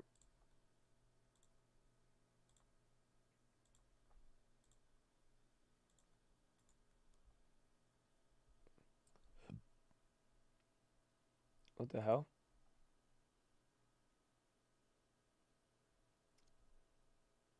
Wait, how do I transform it? Sorry. Oh, there it is.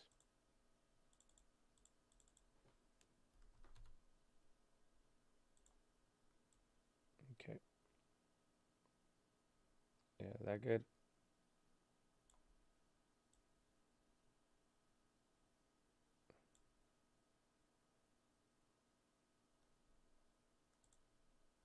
Okay, but I bought the Arch at 141. I want to make sure we get that up there. X. Again, I'd watch any of the coal plays if they start riding ASO. Again, coal plays or anything material-wise. Again, if X and all of these other companies start just kind of coming up out of nowhere. It could be related to that. And NVIDIA, VLCN, Volcon on the low. You've watched that moved. New York Governor Hochul expected to lift mask mandate on transit. Break down RTX. You know you want to. Something's going on with it lately. Again, all the defensive sold off yesterday. That's about it. I mean, RTX got one big deal.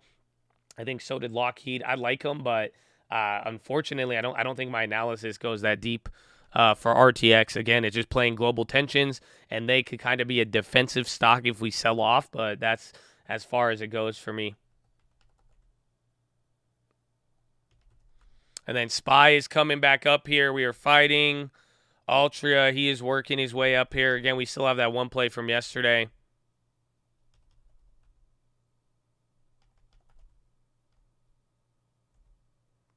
AT&T. Airbnb. Walgreens doing good. Again, a lot of discretionaries and companies doing good. VWAP, I don't have it on because my computer is striking against VWAP today. I don't know how to describe it. It's quite vicious. User report, Spot having problems. Spot was up today. They had that audiobook news too. Mester says focused on liquidity levels as Fed shrinks balance sheet.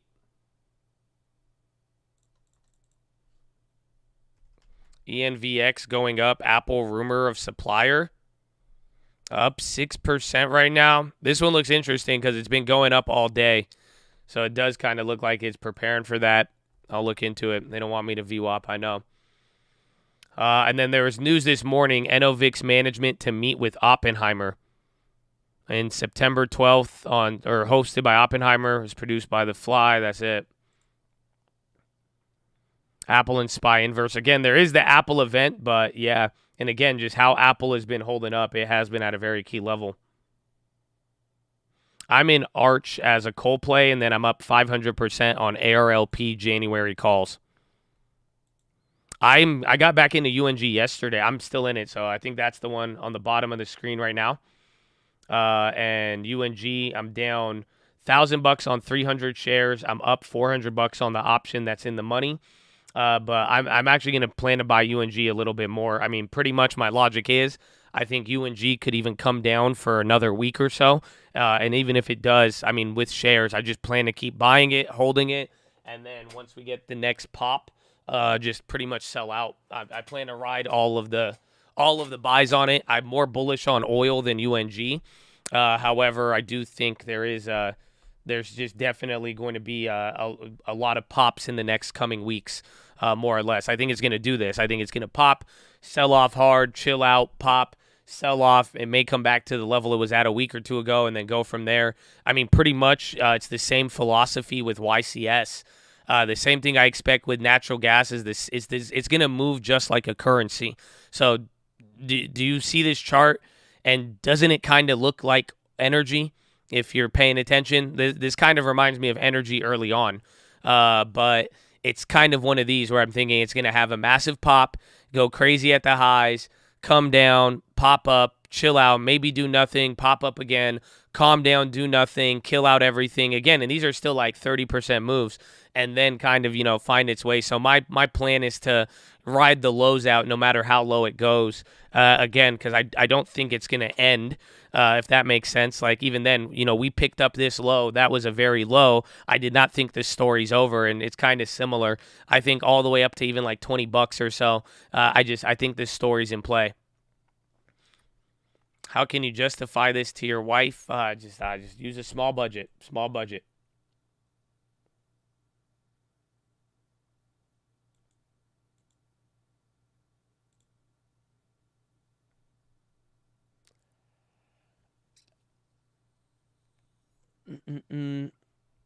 Why is oil down today? It's been down these last couple days. I mean, the China stuff doesn't help, again, and everything we're getting overseas. And then, quite frankly, the confusing nature, it does factor into oil, but mainly gas.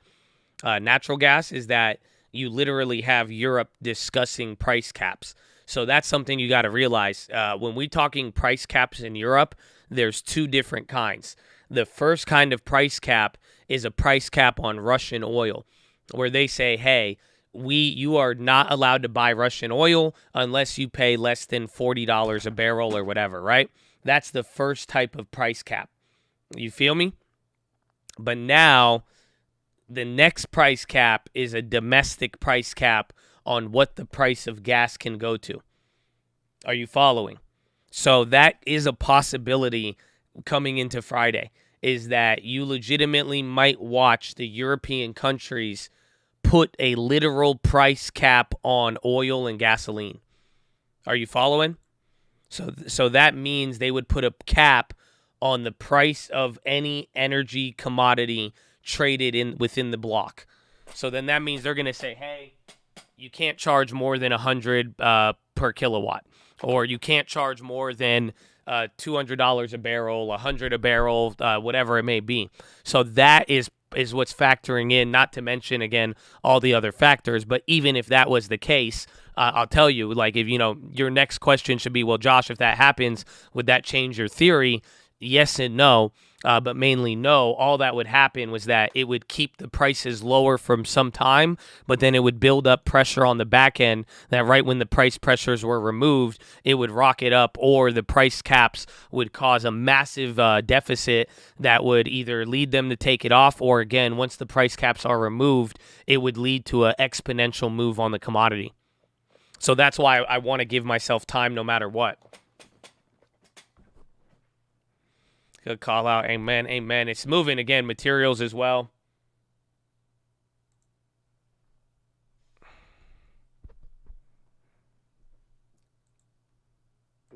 Raising money through debt.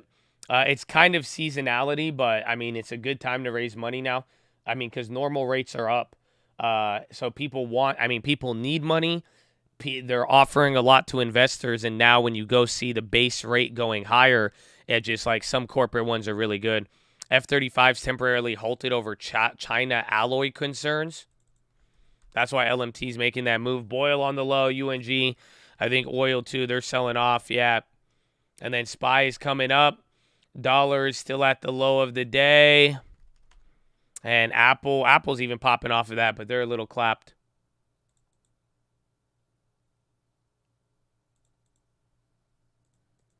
Anyways, our leaders decide it's time to negotiate with Russia. No, but I think Russia will. I think it's going to be reverse. I mean, like, again, if you haven't even heard, like, do you know there's a gasoline pipeline that is still running in Ukraine?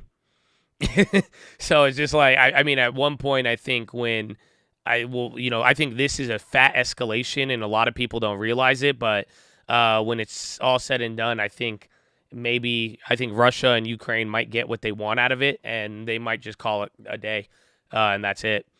I don't know. That's kind of my take on it, more or less, but we'll find out.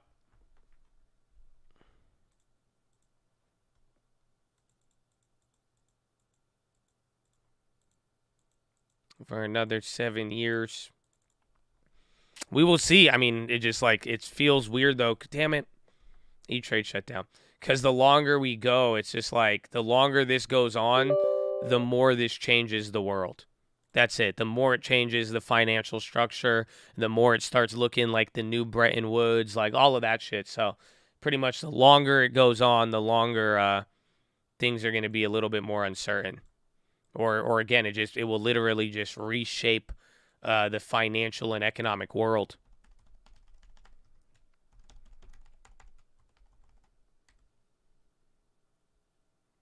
Rally 3955. It's possible that's the level. I mean, I don't know about 39. Oh yeah, no. I thought you were saying like 399, but 3955 for sure. If all it has to do is break, if we even get above 40, it's good to go.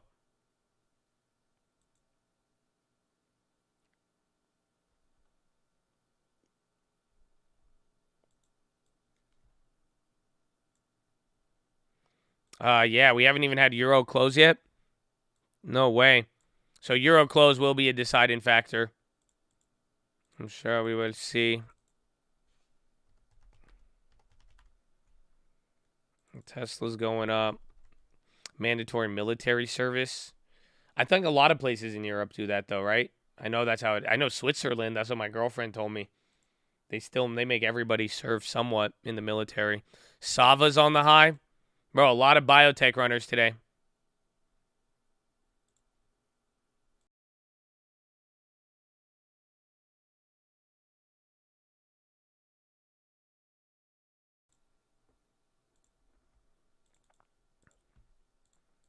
Sava up 6. IYT, we're slightly up. JS, welcome, my friend. Putin outsmarting all the liberals with ease. No, it's just like when it's all said and done, people don't do something unless they get what they want. So when you look at it, it's just when it's all said and done, although this has been painful for a lot of people, a lot of Western countries got exactly what they wanted. This allowed more unity. It allowed them to push a cleaner energy agenda. It has given support for a lot of industries and money and shifts. Again, it's opened up the door to push the envelope with Taiwan tensions. So it's like I don't think Putin outsmarted anybody. I just think a lot of people, everybody was opportunistic and found a way to get something out of it. I think that's the best way to put it. Putin got something out of it. Ukraine, U.S., U.K., everybody got something and lost something. So don't jump to the assumption that it was like, nobody paid for anything. It was high cost from life to monetarily. But it is, I just think you got to realize it's gone on like this because everybody is, they're going to get something from it. That's the reason why we are continuing down this path. What would you play now, USO? I'd like futures. If you could handle it and don't over position, go with the minis or the micros and don't go crazy. I would go with the futures. You'll get best dollar for dollar. Otherwise, I would go for companies and then maybe USO. Because don't forget, USO is still an ETF and USO can break.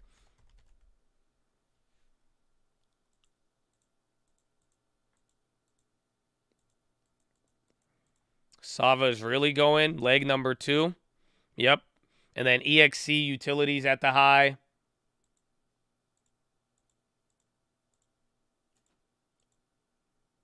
Yeah, Switzerland has the most bunkers.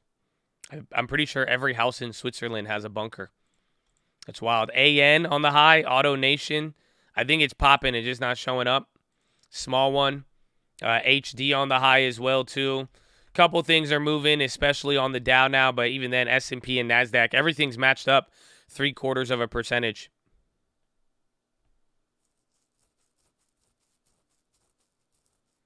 MNQ, then MES. Yeah, but we're talking oil. So for oil is the I would trade the micros on oil, though.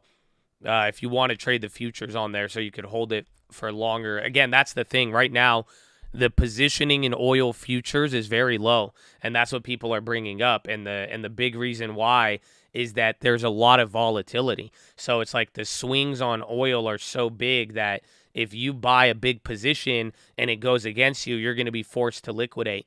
So it's like just make sure you ride a position that you could actually hold. Google it. Everything's going up. Tesla's kind of staying pinned. They were leading the way there, but SPY is now hitting a new high on the day. SPX is getting up to the highs of yesterday. So what, 3942.5? That was yesterday's high. So let's see if we get above that. And then if it could take us to 3955, we go from there. Apple bounced up from that little fiasco they had. It's only been $1, honestly. The moves are still kind of small. I mean, we're out of the woods. Not yet.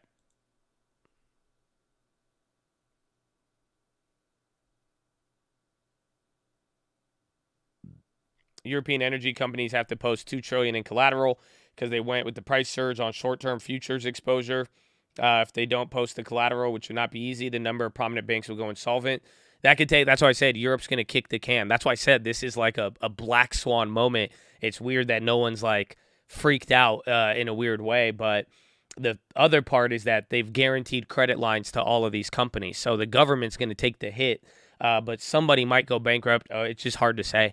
And that it's kind of like Evergrande, just how they stopped Evergrande, and slowed down Evergrande and prevented a bankruptcy. That's it. Yeah, it's a black swan on Ambien, straight up. But it's really like Evergrande, more or less, when you think about it. Sava still going. Yeah, 4 or 5 big candles there, lots of big volume.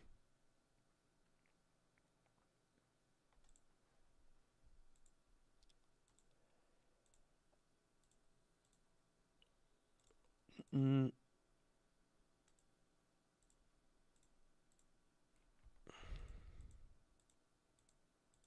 long will stimmy last if Russia doesn't turn the pipeline back on? I don't know. They said that they got 130 billion and they're going to give credit lines to all of these people who need to post collateral. So it's till whatever extent they can afford it. That's all. Like they could give, dude, they bailed out Uniper. They could bail out all these companies, but it's just a matter of can they afford it? Because at the end of the day, the thing about bailing an energy company in an energy crisis is that you still need to pay for resources and you still need to provide energy for the people. Do you see the dilemma?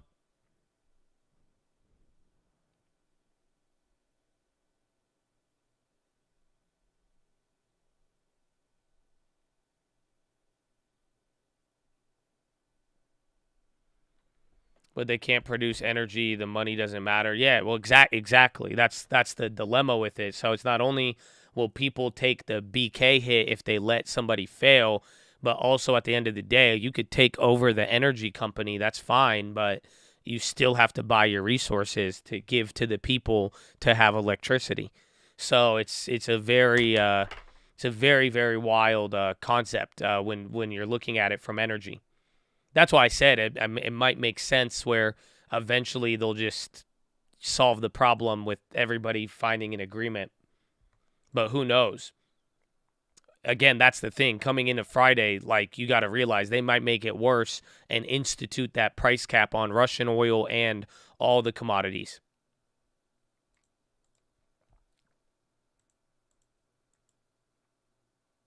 Then why does Russia not have the upper hand here? This is just the worst case scenario, but it doesn't mean it's the upper hand. Again, you got to realize most of the games Russia plays, it comes at a cost for them. So nobody has an upper hand. Right now, this is just two people pointing a gun at each other. That's it. Both of you have a gun at each other's face. Everything's loaded. Do you see the dilemma? So it's like Russia's pointing it out, but then somebody's going to get hurt. No matter what, and there's a good chance both parties get hurt when it's all said and done. Because you got to realize that'll still mean less oil sold by Russia. You have to think about it. If Putin's actually getting pissed off and going to worst case scenario, what does that mean about the price caps? It means maybe there's a chance we could finally threaten his budget, but who knows? SPY is coming up right now. You were right above yesterday's high. Let's see if we get to 3955 and then just watch from there. I don't know. It might be able to run a little harder, but it's going to be hard to say. And Apple is actually coming back here with some legs. Even Tesla's run. I'm down on the Teslas now.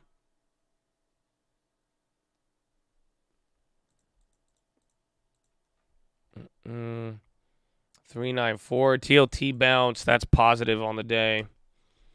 And then dollars negative after going up 0.5%. U.S. stocks extend gain. NASDAQ rises more than 1%. Even SPY's at 1%. This is a big move. That's actually wild.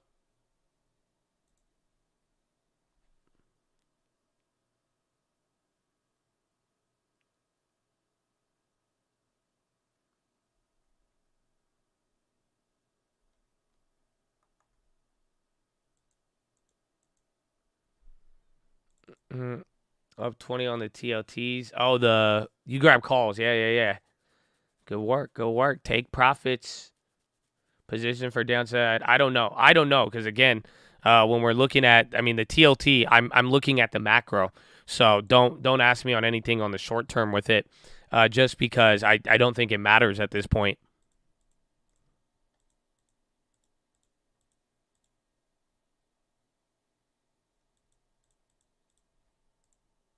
Dollar just had a big flush. I think we might go to 3955 on that.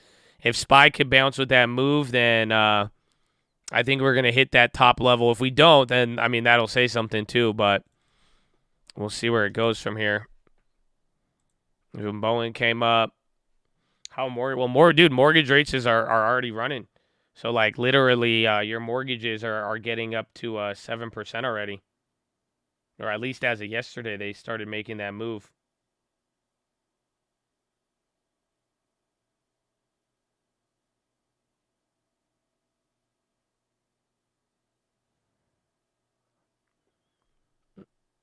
Apple puts pie nicely. What a poop. Enjoy the poop. It will be good. Yeah, Euro, bro, it's crazy because it's still kind of early. Today feels a little slower. But we will get a Euro close here in 15 minutes, and that could move some things. But I think all eyes are on the 3955 test from here on out. And we'll see. Maybe it happens later, but I would watch out for that. Couple biotech movers. Healthcare came from the gutter. They're up. Financials, everything is in the green except energy. Tech is actually the worst performer on the day. Even though it's green, it's up 0.5%, but everything is up way more. Utilities are up 2.3. Consumer discretionaries 1.5, and materials 1.47. 395 obvious. We've been green on these super low volume days. I hope so. I mean, I think any range I'm not against. There's no discrimination at any of these ranges. It's just a matter of if it does it or not. So just remember, ever since we even started charting any of this, it's not like I've charted this for years. Like this, we've only had these technicals up for like 2 weeks, but you notice it has not gone above or below any of them at a crazy level. So we are really, really range bound, and wherever we go from there, I mean, that's going to be it. But 395, I mean, it's definitely in the cards. It's more so interpreting it and where we go from there, as opposed to kind of like it has to or it won't. It's just anything could happen, and we're driven now by all of these other global events and everything else. I don't know if there's supply at 395. I don't even care. I just want to see what it does.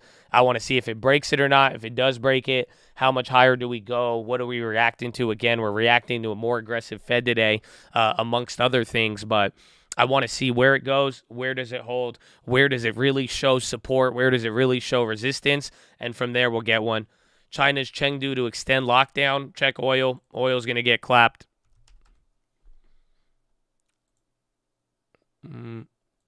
Yeah, watch USO and oil, but China lockdown news. It is confirmed. Chengdu to extend lockdown to major city districts. That is coming across the wire. So you could short some of the China names, but again, I think oil usually always has a crazy reaction. Hatak.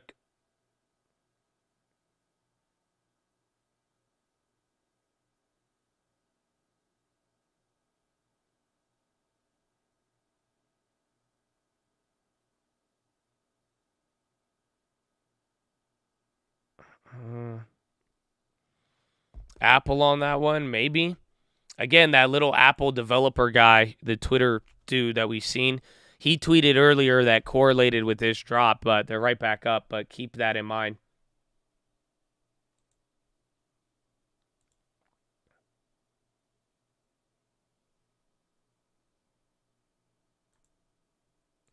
It's kind of funny to watch, though, and you look at economic situations. They're put in a state that's virgin collapse. They look at the markets, and everyone's trying to buy the dip. I mean, amen, but I mean, I hope you realize it. Like again, that's what I'm saying here with Europe is like you're watching people not react when it's like something big, but even with the broader sense of like I'm saying, everybody is like arguing hard landing or soft landing. The point is we're landing. So be patient. I mean, that's the way to understand everything going on right now is like when you see people react like that, when you see things that are bad and you're like, wait, how come it's like, patience right now? I really hope people understand that and kind of, you're going to look back at this moment and just consider this as a turning point because, where things turn from here, it is going to be very interesting to say the least. But I think patience, I mean, at the end of the day, when I'm seeing anything that's not matching up with what's really going on, tell me the answer isn't impatience. But that's kind of how I view it. Just give yourself time. There's a lot of time, and things are going to move slow. And if you don't have patience, it's going to be easy to get on the wrong side of it. Gray Book is going to be at 2 p.m. Pacific time, I think, or Eastern. So it's more towards the end of the day. SPY's coming back up. Again, we hit that top dollar drop, came right back up here, but looks like we're about to make that test here, a very big level, and then we're going to see where we go from there. Again, Apple has recovered. Banks are doing good. Again, utilities are leading. Energy is the only thing that's down right now. Imagine if literally, if energy and oil was up today, oh, man, the S&P would be up 2%. MO bounce looks sick. Sick.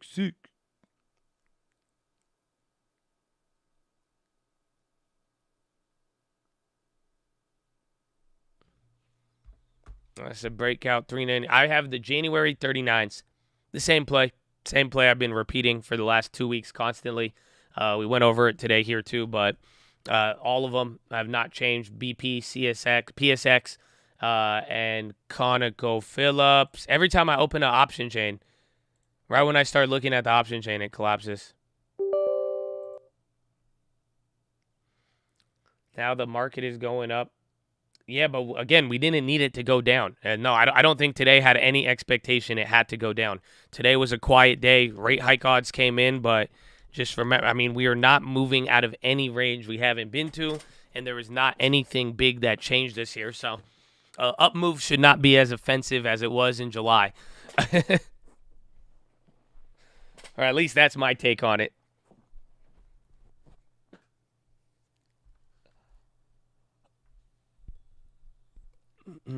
Like this one, it's small. Like at the end of the day, this is small until we break out at any of the, like again, when I start pulling this chart out, you see it, you're at the lower range that we just broke as of Thursday and Friday.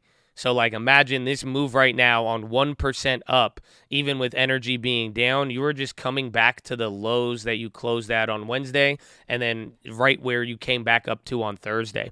So it's like, I just, with the lack of news, events, and everything else, I don't think today, it's not even like dramatic. It's not even like, oh my gosh, how can this happen?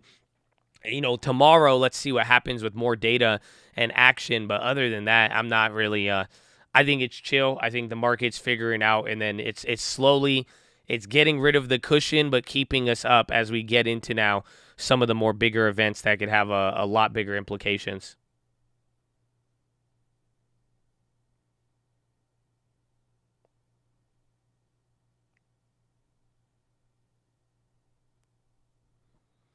VWAP puts on SPY. I can't see the VWAP, but maybe. If anything, I would see if it breaks 3955. And if it does break 3955, I may want to short at 3960. Maybe, but it just kind of depends. I would look at the dollar and the bonds and see if they kind of make any other actions. Chengdu locks down for most of city September 8th. Again, more lockdown news coming in. Watch USO. USO's at the bottom, but watch oil there. And maybe even some of the China place. They're not even reacting. So again, more China lockdowns, but no reaction.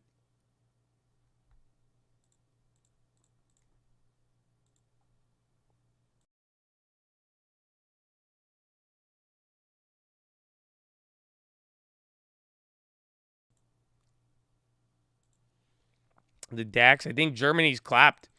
That's it. We're going to see what happens with this emergency meeting, but we'll go from there. Somebody posted it yesterday. It's like before this, and then now, from now till, or like 2018 till today, Germany no longer has any companies in the top 100, and they used to, out of all the companies in the world. So Germany's still struggling. Again, the question now is what happens with this energy situation? What problems or what solutions do they put in place? And then from there now is just how long does it take for this to impact the consumer, slow spending, all of that. I think yesterday there was a report that right now in Europe, energy bills are making about 20% 25% of disposable income for citizens. So that means now most of your real wages, 25% of your wages are going towards utility costs. So then a lot of people are saying you haven't seen the consumer effect yet over there. So once that hits, that will be the long drawn out recession that we've been talking about.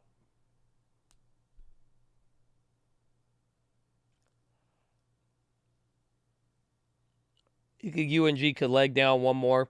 I'm prepared for it. You know what I'm saying? Like, if any, in the midst of this, until we get that meeting, and then you're gonna have ECB tomorrow. I'm prepared for volatility. That's it. The reason how UNG and oil is moving this is what is keeping people out of the play, and I like it. Again, it's just up and down and up and down. It moves big. It costs a lot. So I'm prepared for another leg down. I'm prepared for that 26. But other than that, though, I do think at any given moment, the underlying nature of it is it's saying to go higher. So I think we're going to get those responses soon too. But I am prepared for anything lower.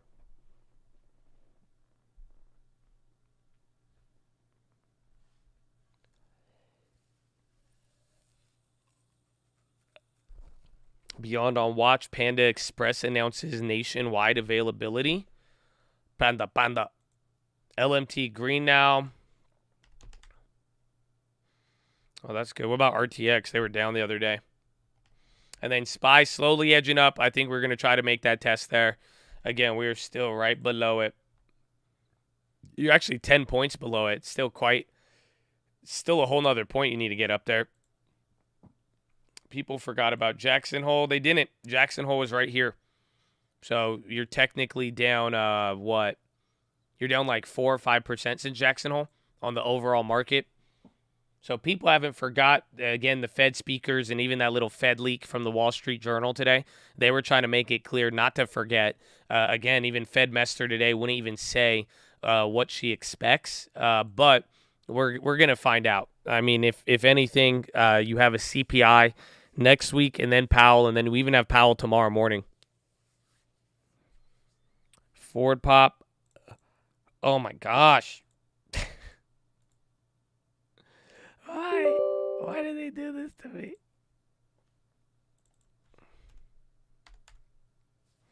Ford is going crazy. CD project net income, 13 million.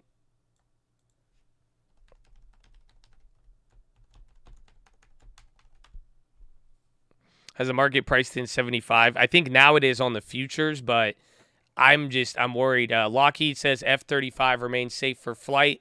They're working with Pentagon to resume F-35 deliveries. That's just coming out right now.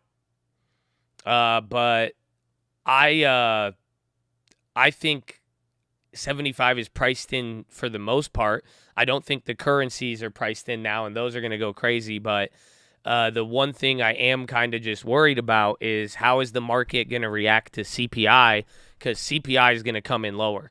And I don't know. I don't know if the market has, like, have you ever had a dog, or like have you ever met one of those puppies and like every time they see you they pee themselves and like they just start pissing everywhere because they're so excited? So that's what I'm worried about with next Wednesday or next Tuesday with CPI, is that I think the market is a puppy that will pee himself. Very, very simple. Is that it's like we know it's going to come in lower. And it is going to come in lower. But now the problem is if the market gets too excited by a lower CPI, they're going to piss everywhere. And they're going to piss on themselves. And they're like, oh my God. And then it's going to go up to 410, 410, 420. And then Powell's going to have to come on the next meeting, raise 75. It was already priced in. But then now he has to talk us right back down. That's the only worry I have when it's all said and done.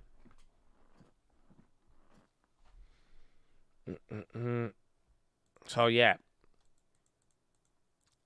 The Fed's still not stopping, so what's the point? I agree with you. 100%, and we're going to find out if the market gets that, but you got to realize you've only watched CPI come down by a quarter, like 0.2, right? So what's going to happen when CPI, it is Euro close, huh? Damn, we're not getting up there. I think we're going to make one more push towards it. I would short this, but I'm going to short it once we hit the level. If we don't hit it, then I don't get my short. but this is slightly higher than yesterday. So, but the point is that last CPI, we went down 0.2 and you saw the reaction. But now the bigger problem is that we're probably going to drop 0.5%, 1% this time around. So that's where it's like, how is the market going to take its first really big CPI drop? And hopefully it does not lead the market to kind of operate counterintuitively and kind of, get rid of everything it just created right here.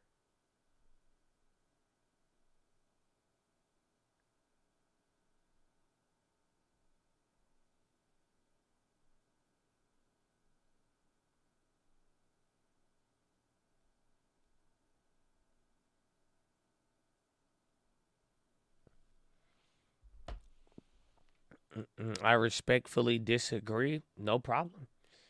Drop the counter, bro. Drop the counter.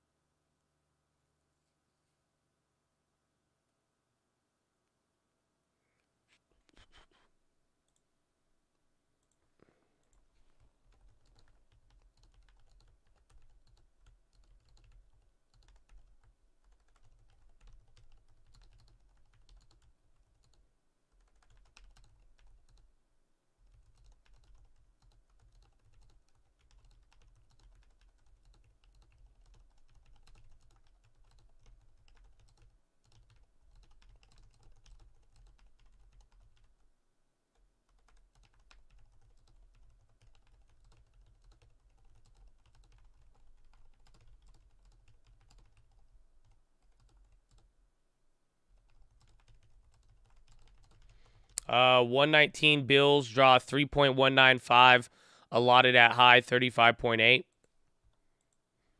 That's coming in. Watch the bonds. Uniper, it's been free falling. The government bought them out. So that's it. So Uniper, like one of Germany's biggest energy companies, pretty much, I don't know if it's completed fully or if it's like 50%, but the government literally bought them out. So it's crazy that it's even free falling and doing all that, but it literally, I mean, it's a government entity now at this point.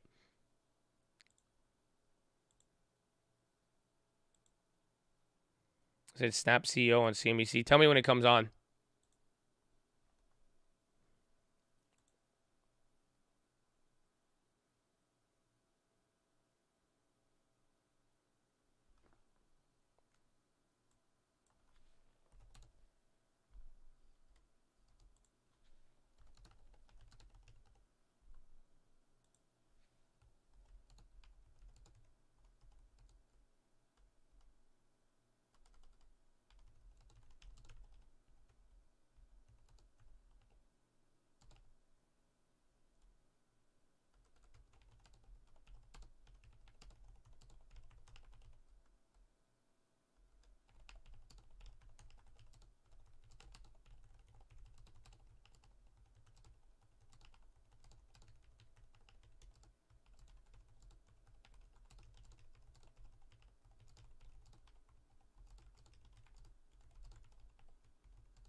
I spoken to the CFO of BBBY suicide.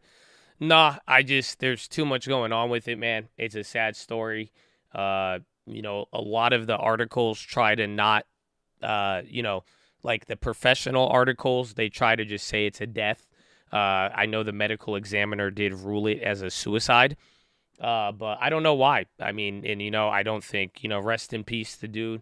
I could not tell you his motivation as to why he did it.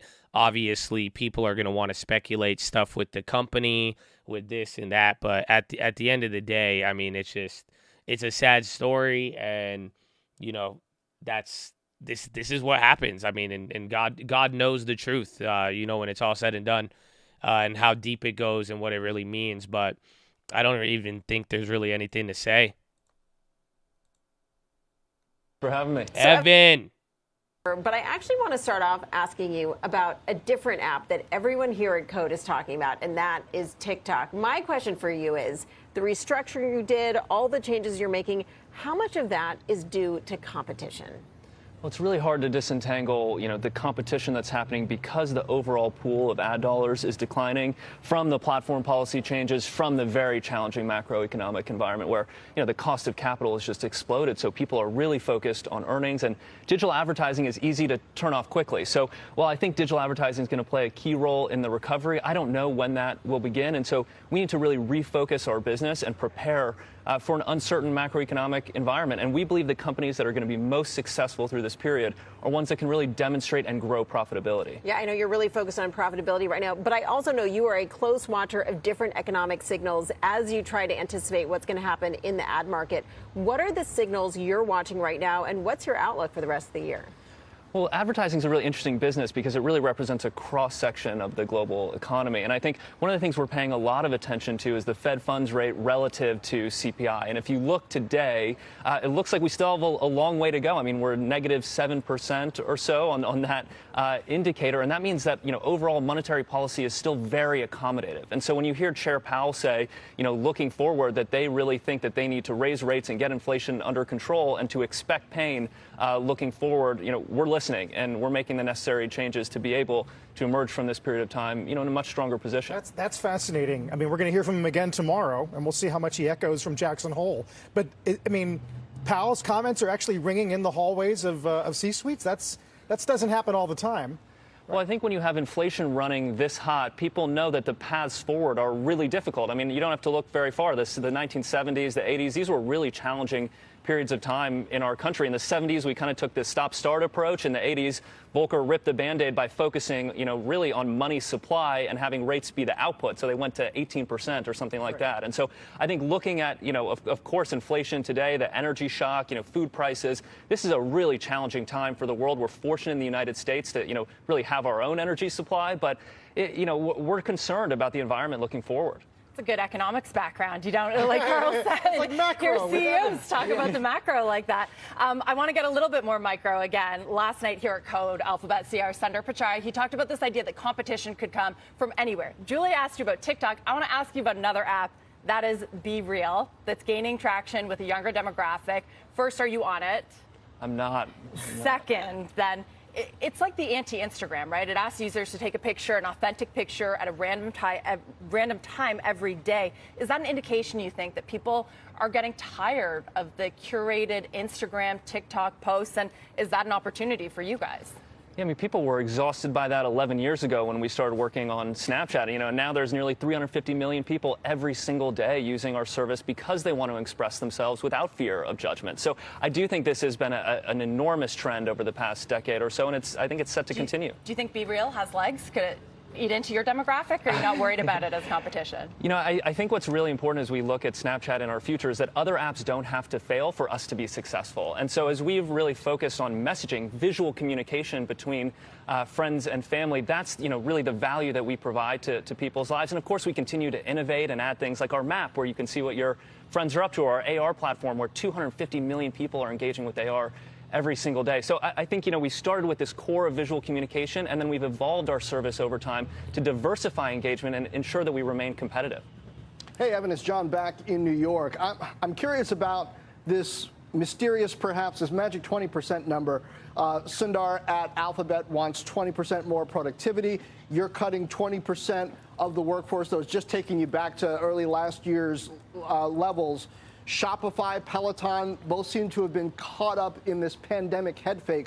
What's the nature of this economic head fake that has caused so many companies to have to recalibrate? What did you think was happening versus what you've now realized is happening? Well, if you look at the beginning of the year prior to the invasion of Ukraine, our revenue was growing approximately 44% year over year. And following the invasion, we saw energy prices skyrocket. We've seen a lot of pressure on food prices, and people now believe that inflation is going to be higher for longer. And as a result, obviously, the Fed's responding. They're raising interest rates, and that means the cost of capital has increased, and there's a lot of focus now on earnings and cash flow. And so businesses are responding by obviously, changing their cost structure. And for us, we wanted to make sure, because we're so focused on building our business over the long term and really serving our community, we wanted to make sure we could generate cash even in an environment where, our revenue didn't grow or, even grew at a negative rate. So I think for us, obviously, these changes are very difficult. They're painful, but they're all about ensuring our long-term success really in a volatile and constantly changing economic environment. And I want to hear a little bit more about that revenue growth, though. You've been incredibly transparent about the slowing level of revenue growth you've seen, starting with what happened at the beginning of the year, very strong revenue growth, and it really started to decline with the invasion of Ukraine. And you've been giving very frequent updates on that. Growth slowed to a total halt in July, and you gave that update during your earnings. But since then, growth has clearly picked up again based on the last numbers you gave. Do you expect that growth to continue to accelerate going into the fall? It's just so hard to tell given how volatile the environment's been. And so that's why we've just decided to give updates, and let our investors know what we're seeing. We came out early in May and let people know that we were going to come in under our guidance. We thought it was important for investors to know. I came and told them in person at an investor conference. And, then in earnings, we said we don't know what the quarter is going to look like, but we'll tell you what we see quarter to date. And, we just obviously shared that revenue quarter to date's been growing about 8%. And so, obviously, on an absolute basis, it's a big difference from the 44% that we saw at the beginning of the year. But on a relative basis, if we look at our revenue, last quarter, we grew faster than Meta, Pinterest, Twitter, YouTube. So I think, our company continues to be competitive, but it's a very, very challenging environment, and we need to make sure we're successful, no matter what happens. But to tie that back to the question about the layoffs and needing to make sure you're successful, one reason Snap has been able to grow is because you've been an innovator, you've been experimental with all these different things, whether it's the hardware of the spectacles or the Pixie, the flying drone camera, you've really been trying all these different things, many of which you've now shut down. Is it going to be hard to innovate and iterate when you're trying to get rid of the things that were sort of secondary to your core business? Well, when you're innovating and experimenting, you should expect failure, right? And some of the projects that we've invested in and some of the projects we're really excited about either don't contribute to our 3 strategic priorities of growing our community, growing revenue, and augmented reality, or they're low margin like Pixie, which is a great product but isn't going to contribute to earnings in the way that we need in this environment. So it's always hard to make those tough decisions. We've poured our hearts into these products and experiments. But, innovation is about taking risks, and sometimes that means really consolidating on the things that we see are working, like augmented reality, which, as I mentioned, 250 million people engage with every single day. Yeah, and that's clearly a priority, but are you concerned about maintaining a culture of innovation at a time when you're doing layoffs and everyone is trying to retrench and focus on what's most essential to revenue right now? Generally, what we've seen historically is actually those constraints support innovation. And so people, sometimes when things are growing very quickly, we're hiring lots of people. People, tend to almost solve problems by hiring rather than innovating, right? And so sometimes constraints can be very clarifying. And what we've seen historically in the past through our business, through ups and downs, is that those constraints, push us to innovate faster and really serve our community of, nearly 350 million people. What's the best way to communicate that, the things you have to give up, right, to be profitable, to convince your workforce that you're looking through a cycle? How do they absorb that, do you think? To Julia's point about how do you fight the notion that, they're not growing or they're not spending, and hence maybe I'll look somewhere else? Well, I don't think it's ever easy to shut down projects, especially because, when we innovate, we put so much creativity and love and care into these products because we're really trying to delight and surprise our community. So there's never an easy way to shut projects down. I mean, I still feel the pain of shutting down Future Freshman, which was the company Bobby and I worked on before Snapchat. But what I think is very important is that our team really clearly understands the path forward to re-accelerating our revenue growth and, continued growth in our community. We grew our community 18% year over year last quarter. And so as we continue to innovate and see that community growth, that expands our long-term opportunity, which is something that's very important to us. And speaking of that revenue growth, I mean, traditionally you've been ad-based, but you're looking towards a subscription model with Snapchat Plus. Kara Swisher told us her kids are paying for it. You guys actually had 1 million users, right, paying for that within the first 6 weeks. Can you update that for us? Is there any fresh number you have? And that's 1% of your user base. What do you think that if they give a number, Snap will move. Oh my gosh, it's so early to say, but it's really exciting to see the momentum around that product. Over 1 million paying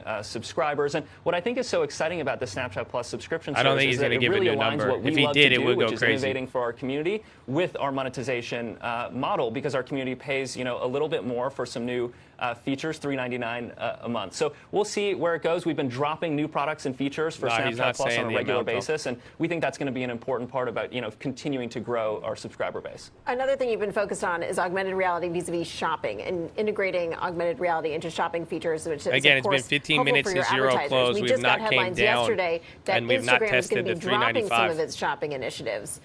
Is that surprising to you? Are you planning anything similar? And what does this all mean for competition with Instagram and Meta? It's not surprising to me because people have really struggled to differentiate e-commerce. That's why we're so excited about using augmented reality to help people, try on new products and shop in a differentiated way. And what's so exciting about our AR Enterprise offering is that we take those products and features, we bundle them up, and then we offer them to merchants to integrate with their website and their application. For example, Puma just integrated Camera Kit into their application to allow people to try on their products. And what we see is that people, of course, increase conversion because when you can see yourself wearing something, of course, it makes you more excited to buy. And we reduce returns, which is obviously better for the merchant because they save costs, which is so important in this environment. And, it's also better for the planet because we're not shipping stuff around as much. So that's an area where we're really focused on and investing. We just hired an amazing new leader, Jill Popelka, to this is lead a our long AR interview. I didn't think it was going to be this so long. We're really excited to see what that team will deliver. Well, a lot of big changes. We do really appreciate the frequent updates on revenue growth. So please keep it up. Yeah, the transparency is great. Evan Spiegel, thanks so much for joining us on the heels of that big restructuring and those layoffs. We really appreciate it. Thanks so much for having me. Yeah, great to have you. I like Evan. Good guy, but unfortunately, I don't think it changes much until we see the earnings. That's it. Everything sounds beautiful. Like, it sounded perfect. He sounded amazing. Like, the guy, he's speaking. He was dropping the macro on him. It was a great interview, honestly. I love it. I would love to feel great about it, and I do feel good about it. But at the end of the day, it's like the next 10Q is going to highlight all of it. Yeah, he sounded like he was changing the world with Snapchat, right? He like, bro, we saving the environment, man. It's just like, they're just saving the environment, and then saving the environment. And then, yeah, but it's good. Hand cam. Again, I was having a lot of technical stuff. I wanted to try it out. I wanted to see if there was an issue. Because, again, the last 2 days, ever since I used the camera, my platform has been, like, tripping out. So I don't know if that was it. I wanted to try something different today. We might go back, but it's good. Get a little balance. You guys get a little best of both worlds. Meggle. Oh, Meggle. I get a couple of the IPOs have gone crazy. Even TGL, all these little IPO ones are moving. NVIDIA. Thank you. God bless you. God bless you, my friend. Who uses augmented reality? Honestly, does anybody ever use like augmented reality? Like to shop? I don't know if I believe in the shopping with AR. I'm not a fan of it. I feel like it's not going to gain traction, but I don't know. Like a lot of things, I'm like, who would do that? But then I don't know. Like, yeah, augmented reality. No, not for corn, my friend, not for corn. You see, a real answer. Give me a real answer. Again, do you see? That's the difference between. That's why I like the YouTube chat when it's all said and done on this, because like let's have a real conversation, my friend. Like for real. When it's all said and done, like, do you think, because a lot of companies like Amazon and a lot of people have tried this trend of virtual shopping simply because it was big in China. So in China, they do like product live streams, and those took off very well, like on Weibo and even on what's it called? What's the thing? WeChat. They really like, that's a big thing where they live stream and sell stuff and do all that type of stuff. So like, that's what I'm saying. Do you think that's the future? Like, do you think the future is putting on your augmented reality and trying on clothes? And, I don't know. Has anybody done it? That's what I'm asking. Has anybody actually used augmented reality to shop? It's nice to visualize. AR shopping is for paint, to look at the paint. I feel you. I feel you. Furniture ones, shit's whack. I've tried it for furniture on Amazon. I don't know about clothes. For sure, for the future. You won't need clothes inside the metaverse. I'll need a 1 minute. I used it for furniture. I would try it. I'm older, so more visual and touch person. Think of the women who use it to buy body parts. Damn, Rosa, for real though. Honestly, I guess so. I guess that's one application of it. Amen. Amen. Someone said you don't need clothes in the metaverse. I thought about it the other day though. Like, I do have tinfoil. I do have tinfoil. You want tinfoil? I got tinfoil. I got tinfoil if you want it. I know I charged you $100 for the last set. Just give me 50. Just give me 50. I got some good one for you. I got some good ones for you. 50 likes. I got a tinfoil for you. It's interesting. Maybe you'll like it. It's kind of a tinfoil in a weird way. That's 28. That's 20. I'm like 28 short. Sorry. We're like one short. I'll let you slide. I'll cover you. I got a tip jar. I could cover you from the tip jar. Don't worry. I got you. It's fine. No. Thank you. It's on me. It's on me. Don't worry. Thank you. Okay, are you ready? So, I'll tell you the story, and then I'll tell you the tinfoil. But I was getting food, and I got food from Chick-fil-A. And my girlfriend gets mad at me all the time when I do this because I pay attention. All right, I can't help it, and I like them, and like sometimes it looks good, but every time I've gone to Chick-fil-A or I've gotten any fast food recently, every single time the person taking my order or giving me the food, they always are swagged out. Like, I mean, like they're wearing some sort of accessory. They got their nails done. That's what I usually get in trouble for. I'll tell a girl I'll be like, "Oh, your nails are cool." And my girlfriend will just stare at me. And I'm like, "What?" I'm like, "It's fly. Like, what do you want me to do? What do you want me to do?" Right? But now, this is my tinfoil. With that being said, I feel like the metaverse and like all of these video games for the young generation of like wearing skins and all of that, I feel like that has turned into I feel like that is bullish for fashion in the long term. I don't know if you get me on this one. But literally, I'm like, bro, nowadays I see younger and younger people. They're all just swagged out head to toe no matter what. And then I'm like, well, I guess it makes sense. It's like if they were kids spending money to get swagged out in Fortnite, then I'm sure that carried over with them over the next 5 years. And then I'm like, well, if the metaverse and everybody cares about, like, think about it. You ain't going to deck out your metaverse character and walk out in real life wearing just a white T-shirt. You see what I'm saying? So there it is, Chad. That's the tinfoil. The metaverse supports fashion. Amen. Amen. I don't know. You like it? Was it good? Mm-hmm.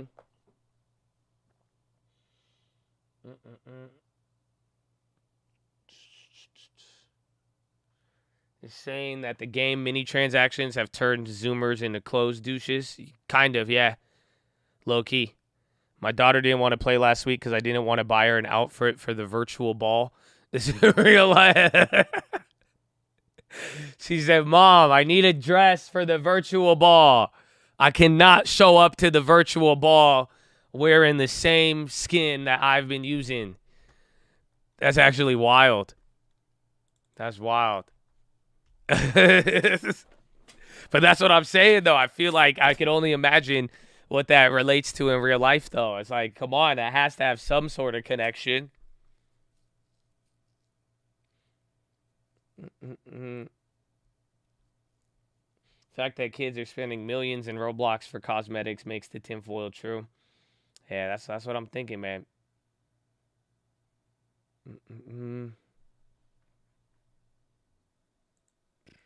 What's zero in the crash? You could take the codes and Google them to find this. It doesn't sound familiar, but what did you find? I mean, I think what's causing the crash is simple. I mean, I think it's literally just the Fed added to the consequences of all of that spending. But it is, I mean, I just think we're in weird purgatory right now.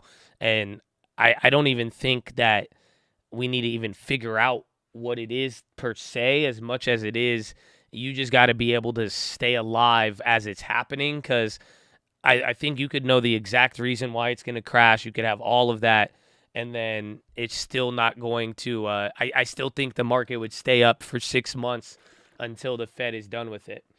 Oh, you're saying E-Trade. Oh, I was like, what? I thought we were talking the stock market. Yeah, that one. Yeah, I got it. I think I just need to restart my computer. I'm cool with, like, reopening it every time, because if I restart my computer, we're going to have to shut down the stream, and then Chad will go crazy. They're going to be like, it was members only, and then Josh turned off the stream. They're like, oh, my gosh, what's going on? I can't believe it. Josh, it's changing, and it's so much. And then they're going to get mad and be like, he said he was a Democrat, Republican, non-Republican, Libertarian. I don't know, but he read the Bible, but I don't care about that no more. I'm just saying. And then it could go crazy, so I don't know. But I'm cool with it shutting down for now until I'll have to reset. It's a little bit of technical difficulties. Not anything too crazy.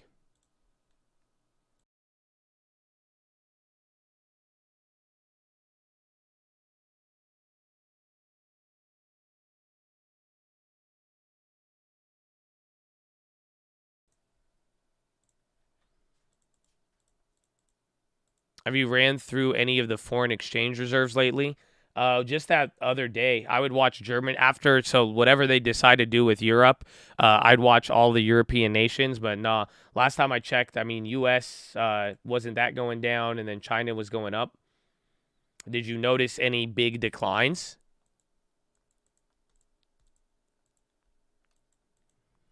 The China print today looks like 2020.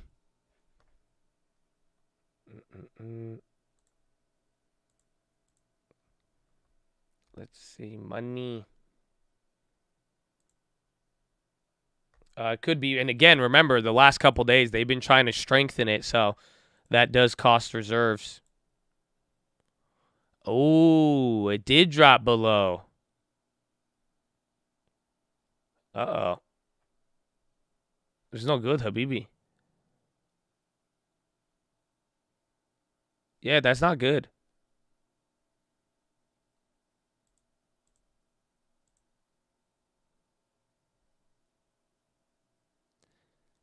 When's the next number? This came out today?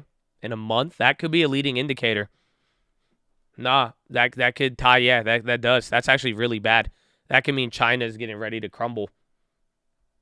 Yeah, that came out today. Next one comes out in a month, but now this is a leading indicator down. So even though our trade deficit, this is one where this is an indicator where right now it's leading downwards, but you won't see the reaction for like 2 or 3 months. Does that make sense? So it's like this is leading on the way down, exactly, but nobody thought that's fishy. This, again, it's the same thing. It's the same thing as 2015. This is when I hit my flash crash. Again, even 2018. Taper tantrum, trade war, all of it. So, again, and now with all the news we've been getting out, this makes a lot of sense. But, yeah, this just came out today. So just wait for it. I mean, pretty much, though, this would give me – you have one leading indicator that's saying we're going to hit a new low in the next 3 months. That's what I get from that. But it doesn't mean it has to, but that's one indicator saying that chances are the market – can go down and hit a new low, or at the very least, China hits a new low and gets another stage of their collapse going. But pretty much dwindling foreign exchange reserves is awful, especially when they're trying to control their currency and all of that.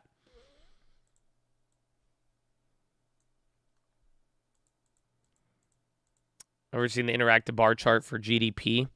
Lets you visualize what you're saying. No, I haven't.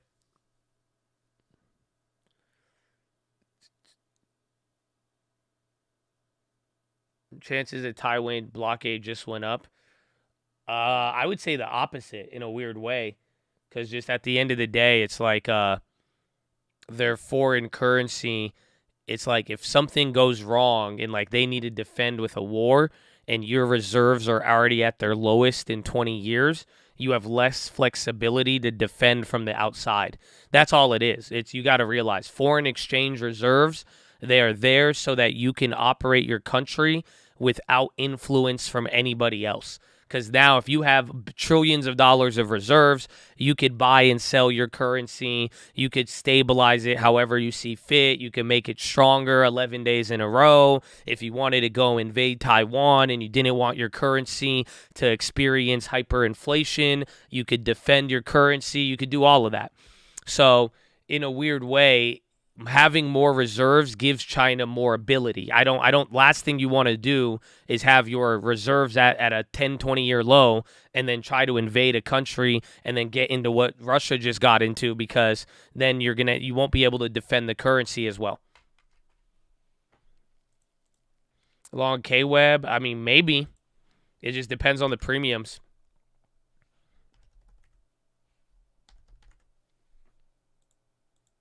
And Yang, they're kind of in the middle. GKOS. What the hell is this? Glakos up 22.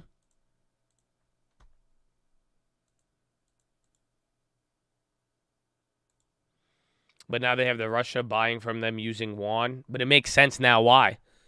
So why that's why they're both getting in that agreement. Pretty much China and Russia aren't getting in that agreement because they're doing good. They're doing it because it'll stop it from getting worse. Because now if Russia buys my yuan, I don't have to use my foreign exchange reserves. You see that? And then if we buy their ruble, they don't have to do anything else. And now they actually have demand for their ruble. And obviously there will be, since the ruble is pretty much linked to commodities. So it's very weird. I mean, again, that's macro. Again, the China reserves going down. It's bad. It's not good, but it's definitely, it's not something you could react to today. So don't get it twisted. I know you're seeing this now, but you could freak out all you want, but it's not. Again, this is just a leading indicator that's negative, but who knows where it goes? Who knows until we see the result? Pretty much last time I dropped you a trade balance leading indicator, it took about 2.5 months for the market to follow along with it. So it could happen at any moment. And then again, the next data set will come out this same day next month. Tesla, just calm down. The SPY's holding up. Again, we haven't touched the 355. So I was waiting for that. Good thing we didn't make any other shorts. I'm still in the Tesla. And then we're going to ride that and see where it takes us.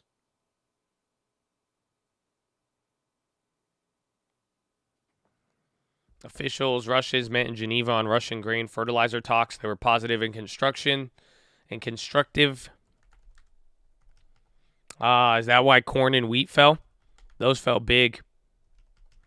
Apple event in 1 hour. It's a really slow day. Again, this is makes sense with what we were expecting. Again, with that slow week. I thought today would play out like yesterday, but even today was a lot slower. Yesterday, we at least had more moves, but, you did not break out of any of these ranges once today. So, all day today, we did not get below 3,900. We opened up a little bit weaker. Surprisingly, pre-market was shit, but we came back up here just now about testing here or not, but we still got a decent amount of time. It's still very early, though. It is only 9 a.m. We've been here for, 2.5 hours? 23 million in volume now, too. Volume is pretty low, or it's just about average.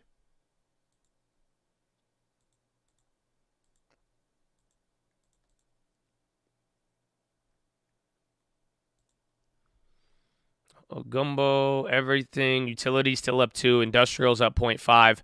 Only thing red on the day is energy. And then U.S. gasoline demand not expected to recover to 2019 levels. S&P. Solar again. This is rip number 5.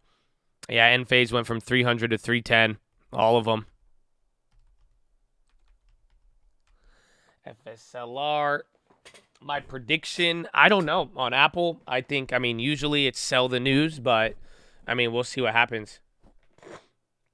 Trading Economics has an app. You could put alerts on any of the charts Josh brings up. Y'all should do it. Again, just like I said yesterday, it's just I really hope you guys have been seeing it, because it's little random indicators that we've brought up. Again, I bring them up, a couple days go by, but it's just you'll notice anytime the volatility emerges, these mother effers are moving. So just keep that in mind. It is big. So if you follow all these again, but macro is slow. I can't highlight that enough, because there's just so many things. You could get good reads on stuff. It'll tell you a lot. But then, again, equities can diverge from everything for months at a time.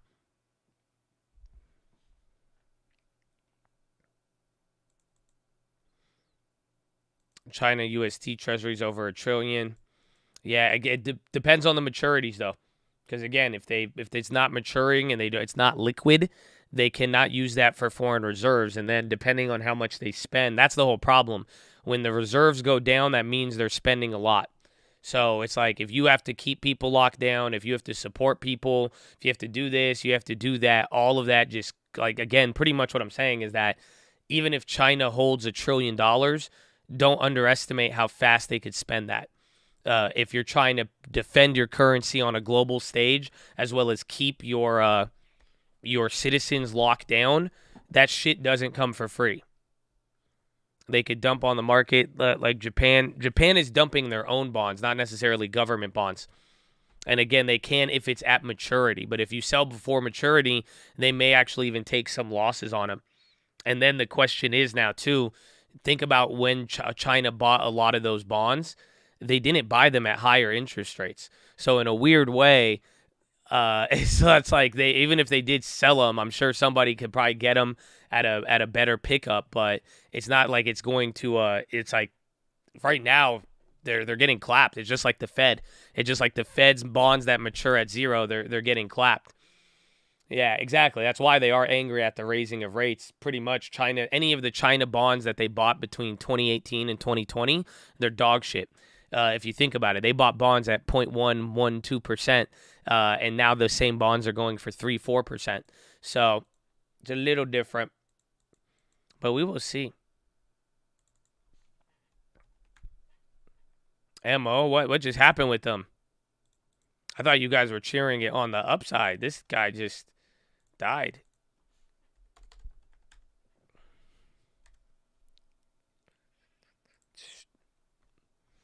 FSLR, ChargePoint, a lot of the clean energy plays, they are wrecking it.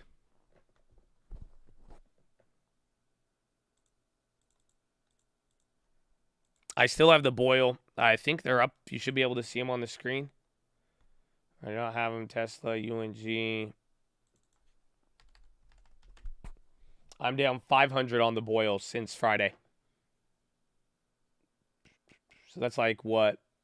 $5 a share? Or no, $10 a share? No. $16. Excuse me. And then UNG down 670 after the options, but down 1,000 on the shares.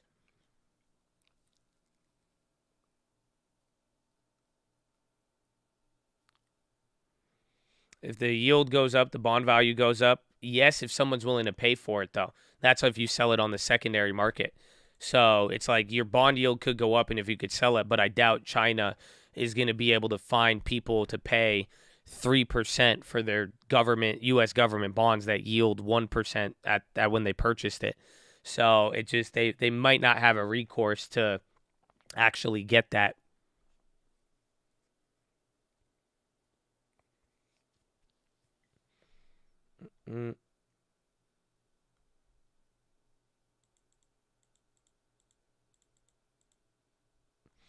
So you talk about how you timed out the last time you saw this going on with China.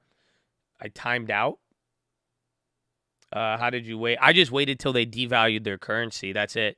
So within 2 days of China devaluing their currency, I bought all of those plays. And let me give you a fun fact. So that China play, I turned $2,000 into $250,000 in like a week. And it was August 11th is when they announced that they were devaluing their currency. August 11th, I would say August 13th to August 15th, that's when I made all of my plays. And I grabbed hundreds of SPY puts. I got hundreds of Yang. I got hundreds of puts on Amazon, all of that. This was 2015, August 2015. And after I made those trades about a week or two before everything hit. So I was about 2 weeks early. But here's the fun part. Are you ready?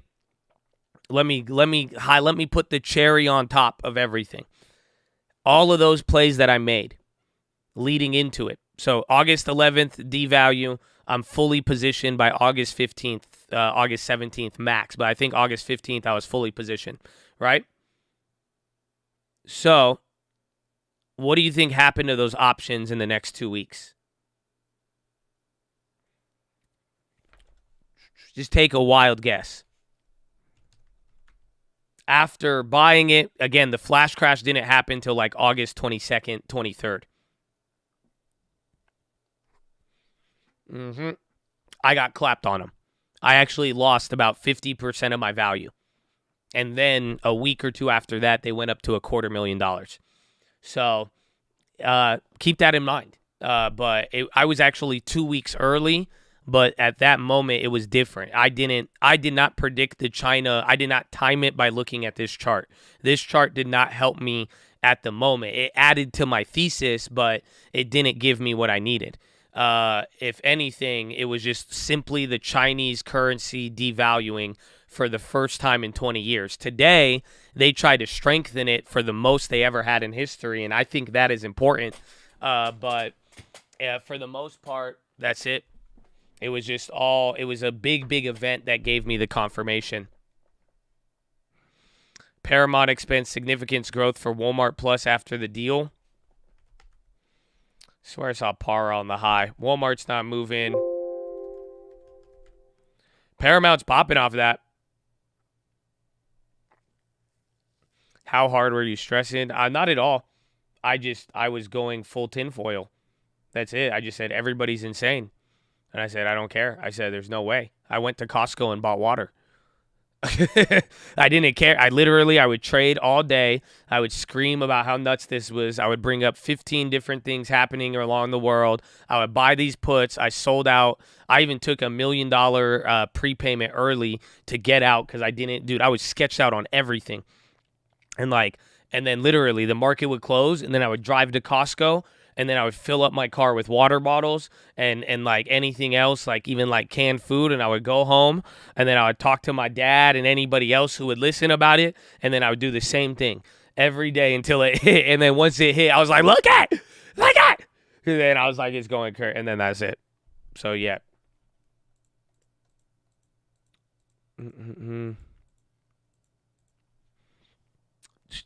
Why did you do only 2K? Because that was a lot at that time. Options were very cheap. So, again, like $2,000 got me a fuck ton. It was like, bro, it was like going to Thailand with the dollar right now, bro. I was like, bro, $100 got you 100 puts.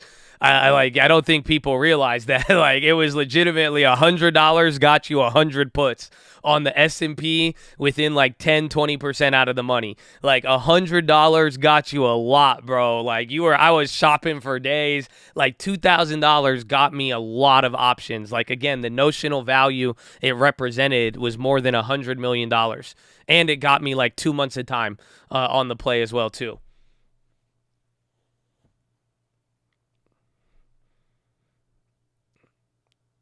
Think or say when you know is fine sign. Honestly, though, I mean, if you want tinfoil, I could give it to you.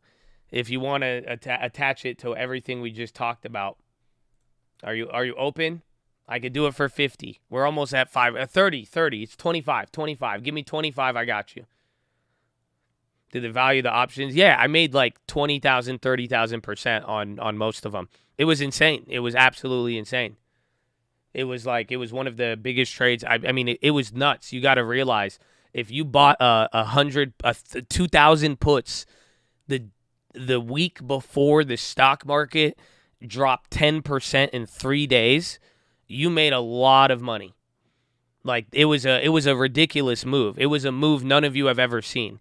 Even comparing it to 2020, you have never seen anything like the China August flash crash. It was 10% in 3 days. I'm talking 3 candles, 10%. Nowadays, you'll go 10% in 2 weeks, 10% in a week, 3%, 3%, 3%. You know what I'm saying? This was 10% in a damn just 3-day period. It was crazy. So, yeah. But here's the tinfoil. Especially after seeing this today, maybe what happened today with China strengthening their currency the most they ever had, today might be one of those events. I don't know, though. I don't know. It's hard to say because it's not as them fixing the currency on a daily basis is not as important as them establishing stronger or weaker. So it's kind of a sub-tier move. But the fact that they are doing pretty much, China has been defending their currency for about 2 weeks now, every single day in a row, and today is the biggest amount they've done ever.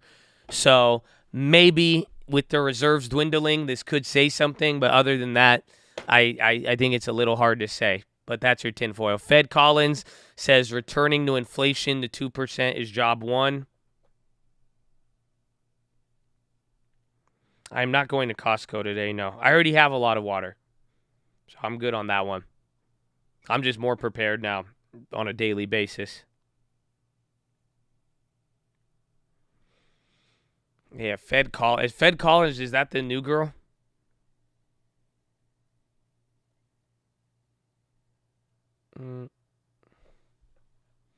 Using their reserves to buy their currency. Yeah, or to keep the band in place by keeping a range. So they say the currency is worth this price. So if anybody shows up offering at a price outside of that, they pretty much make up the difference with their reserves.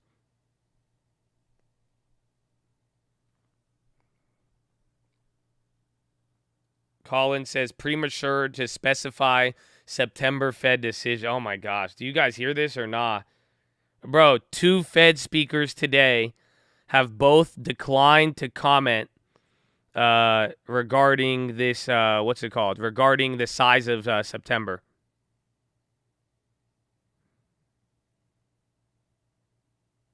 Actually quite wild. 2 of them. 2 of them have both declined to comment. No, both of them today, they said nah. So again, Mester said she doesn't want to talk about September, and now Fed Collins says it's too premature to specify what the Fed policy decision will be.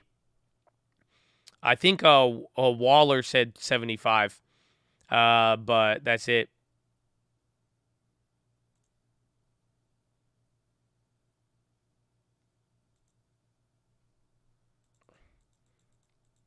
Makes sense. Wait for CPI. Yeah.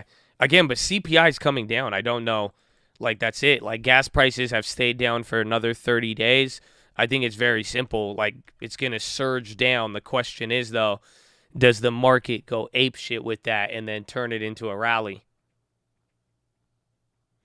Fed likes their price. It's below 415. Remember, 415 is where they said it was so high.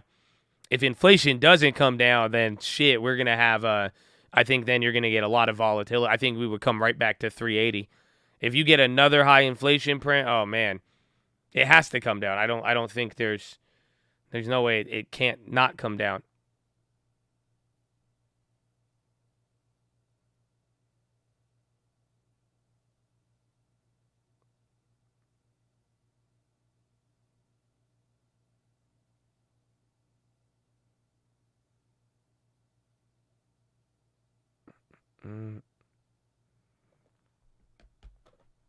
What happens when we stop using the strategic petroleum reserves? Things will go up, but if you haven't noticed, what's going to happen? It's y'all got to play the game, bro. Y'all got to play the game. By the time strategic petroleum reserves end, what is going to start? USO is getting pummeled right now.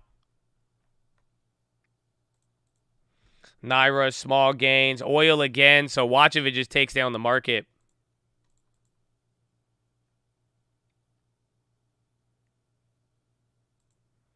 Not QE, close. Midterms, no. I'm telling you, it's wild when you think about it. Just take a small step back and just look at how all of this has been moved. I want you to look at everything as one. I want you to look at the world not from tinfoil, but as if everybody had to work together. I want you to view everybody kind of working within the same playing field. You got to really think about it. There you go. We're getting some. So we're all communists? No, you're all working with people. That's it. That's the problem.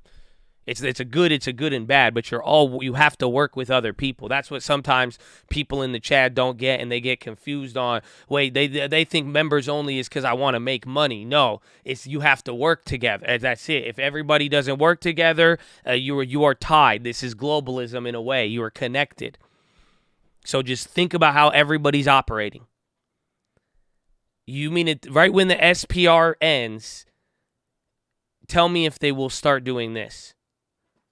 They're going to start putting price caps in Europe and price caps on Russian oil. Do you see it? So the first half of the year, the first 9 months, was America, Japan, and everybody dumping reserves. We did what we can, and now we're going to have to eventually stop. And then right as we stop, they're going to come in and try to take over the reins, and then they're going to start to do price cap this, limit energy here. We're going to nationalize all the companies, and then boom, then they take over the second half of all of it. So it's like, that's the funny part. We'll see what happens when the SPR ends, but just understand, right when the SPR ends, they're going to start another restrictive action on oil and the whole situation. So one stops, one starts. And that's kind of how those effects are going to play out. We need a monitor to see what goes on from there. Yes, price caps don't work. They will keep prices down temporarily, though, or they won't be able to go higher. But that's what I said. Right when the price caps are removed, you're going to rally. But SPY's coming back down. We're getting now below the highs of yesterday. Again, we're still up a pretty decent amount, but yeah. So the price caps, we talked about them earlier today. There's two different types. There's a price cap on just Russian oil, any oil from Russia. You can't buy it for X amount. But then the other side would be if they just said, you're not allowed to sell natural gas above $10 in Europe. That's it. It's just straight, broad, saying no company, no power company, no consumer, no nothing. You're not allowed to sell energy above this price. That's it.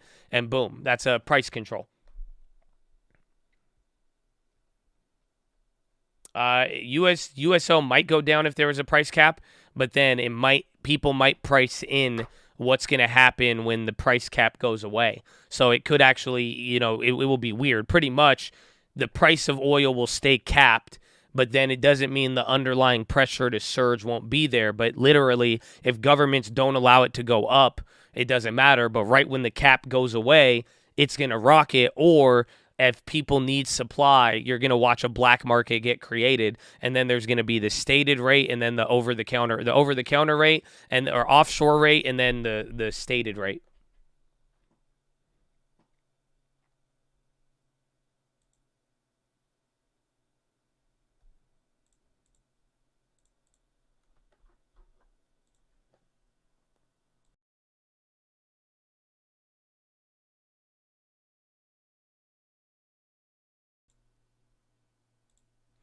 Isn't oil going to go higher when they have to refill? Yeah, but it might work out great if there's a price cap on oil. We capped the price of oil in 1970s, and that led to the gas crisis in the 70s. We did it twice, I think, and it led to that's why the 70s through 80s were awful for oil. Again, that's why someone said to me, they said, Josh, you're dumb. Oil goes down during recession. And I said, yeah, you're right on that, but go look at what happened during the 70s and even go after. The price of oil went from $2 to $30 from 1970 to 1980. So during the Iran Revolution, the United States decided to put a price cap on oil because the price of gas was going up too much. So what happened was that gas companies could not charge more than the stated price for oil. The gas stations, they weren't able to charge more than that. So what ended up happening is that the price of gas didn't go up. It stayed at the cap, but then we ran out of oil. Why? Because a lot of the companies and then a lot of the gas stations, they were not willing to put in extra work and do extra business if they can't make any money on it. So do you understand why that led to that's why it created all the problems in the 70s. That's why it led to running out of gas. That's why it led to gas lines, because now, even though there was a price cap in place, no producer, what's the point of producing if you're capped? And they all just stopped producing above the necessary, the minimum. It's kind of like quiet quitting, if you've heard about that trend. They just produced the minimum. Nobody went above and beyond. So even though the price of oil didn't go up, the amount of available supply of oil dropped dramatically. And then right when they got rid of the price caps, the price of gasoline, I think it doubled or tripled for citizens there until it stabilized. So, yeah. knowing this will be volatile and go both ways, why do you not have puts on oil? Because I don't think we're at the end of the tunnel. If the market still hasn't crashed yet, then I don't think oil is going to crash. So I could get on it, but I don't want to spend a bunch of money both ways to not get in on, to like lower what I could do. And as I've done it all year. You've seen me do it. You even saw me do it with the yen trade. I know what I'm not really worried about the timing. I was negative on the yen trade, but believe it or not, but it's just like, dude, the answer it's clear. It's just like we're landing. We haven't landed yet. Until we land, there's going to be a lot of volatility and all of this historical shit that is just like, it's not supposed to do this. I'm not going to ignore it. And I'm not trying to go both ways on everything, but towards the end of the cycle, I will want to start shorting it. And remember, it's not as if, just don't forget, I mean, tell me if I'm inaccurate, but do you guys not remember me telling you about 3-4 days before oil dropped that it's time to short oil? I think it was around June I made that video, and then, we saw it. We could see this stuff coming, and it's like we could understand some of it, but I'm not in the game of I'm not going to play both ways on it and get caught up with, I'm going to go with shares, going to go back and forth with it, but it's like, it's just playing out what it is, and we have a lot of time. It's just like this story's not over. We're right in the middle of it, and I just everything would be premature. But I will. At the end of the cycle, I'm going to short the shit out of it. Right when we are really, really crashing, I'm going to short the shit out of it. Again, with a lot of things, and then I'm going to go heavy on growth stocks too. I'm telling you that right now. Once we're towards the end of the recession, I am going to go heavy on growth names. Once we could kind of start seeing a crash in the end of the tunnel or a light at the end of the tunnel, and then, towards the back end of the recession, you want to hammer in the growth stocks, and we're going to short the shit out of every commodity and agriculture stock out there. It's not going to be worth anything. So it's simple as that. Like growth, like blue tech or blue chip tech stocks, or even the fucking Airbnbs, even the Roblox, the random growth plays. But it's just like at the end of that stage, growth stocks, yes, growth stocks are going to go nuts. But like what I'm trying to say here is with oil to energy to the market to growth is that right now we're in the middle. We are not near the end. And that is why it's confusing. That's why it's difficult. But that's why I'm saying, though, it's not like it's not there. It's like, have you ever been in, that video I posted where I said day trading is like traffic? Does that sound familiar? You guys remember that video? So, like, have you ever been in traffic and then, like, every single lane is slow, right? And then, like, sometimes in traffic, the left lane is not the best lane to be in. Like, if you drive in LA, you know what I'm talking about. Sometimes the left lane is actually the slowest, believe it or not. Does anybody know what I'm talking about? Where my real drivers at? I know my real drivers know. If you a real like traffic snake out there, you know what I'm saying? You know the left lane is actually slower in heavy traffic. Like if you know. That's it. It's only the real ones know. Yeah, you got to play the middle. Exact. It's the same thing right now with recession in stocks. You need to be in the middle. You need to be able to pivot to left lane or right lane. You can't be in the left lane. Left lane is growth. So that's what I'm saying. It's just like traffic, and then what happens towards the end of the traffic jam? Once the traffic jam clears up, then the left lane starts running. Oh, Chad, y'all not feeling me. Y'all don't feel me, Chad. Right at the end of the traffic jam, then the left lane picks up. That is the growth stocks. So that's what I'm talking about here. Is what I'm saying is like, look around. I still see a bunch of traffic. We are in the middle of a traffic jam right now.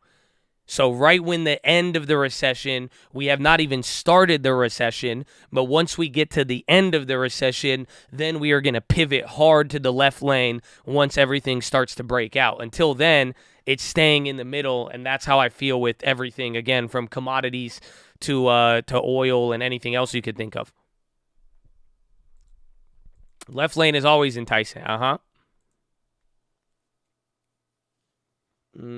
So there you go.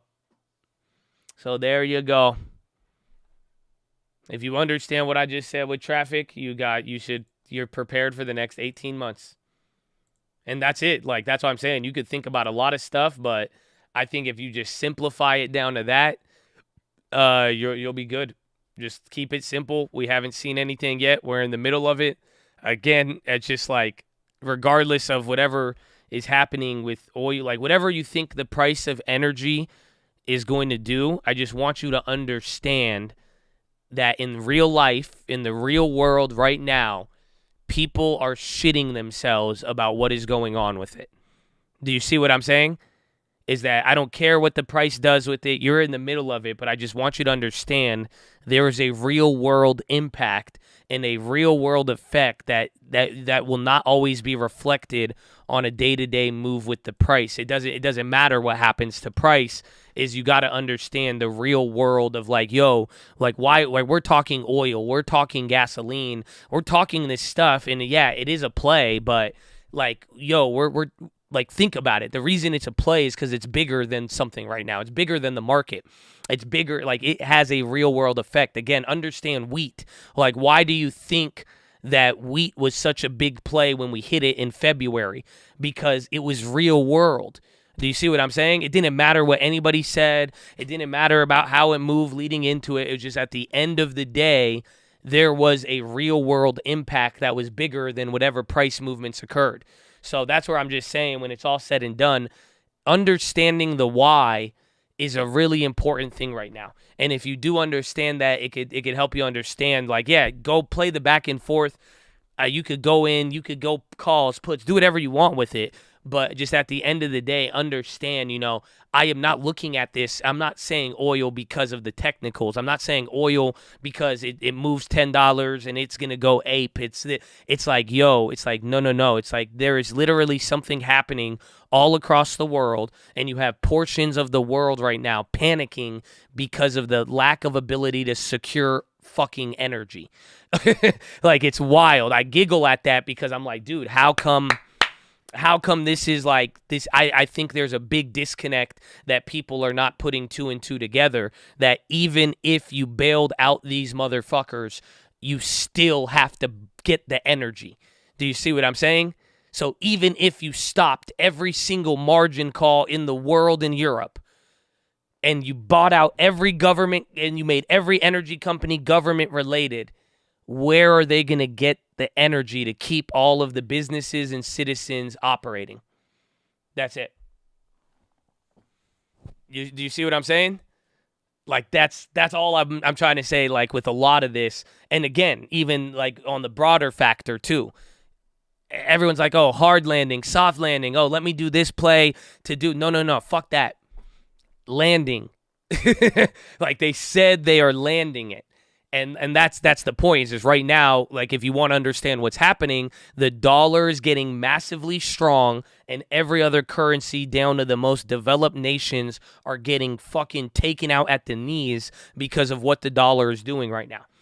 You see what I'm saying? They have to land it. You cannot let this keep going. They need to bring this down. Otherwise, we're going to have another, it's just the problem would get even worse. So it's just like, all I'm saying with all of this stuff is just like, understand some of the real world implications. Again, the real world implication with the Fed is that you run the risk of losing price stability, is that you run the risk of what you're witnessing with the euro and the yen right now, where they all start running 10%, and then now we have to reprice everything in the world by 10% because all of our trading partners are repricing 10%. It's fucked up. Price stability is very important.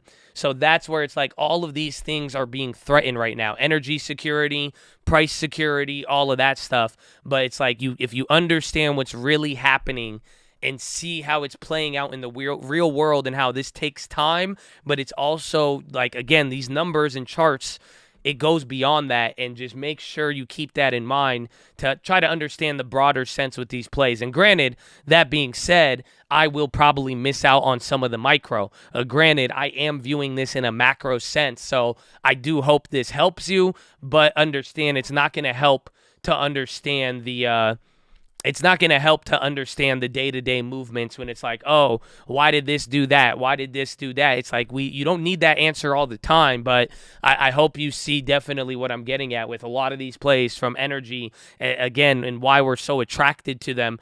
I'm telling you why I'm so attracted to it, and why I'm saying, well, I'm not really getting too reactive yet because I feel like there's 15 plays all within the same one play of as this plays out until we get to the end of the tunnel. Gazprom says EU countries cut deliveries of Russia gas by 48% year to date.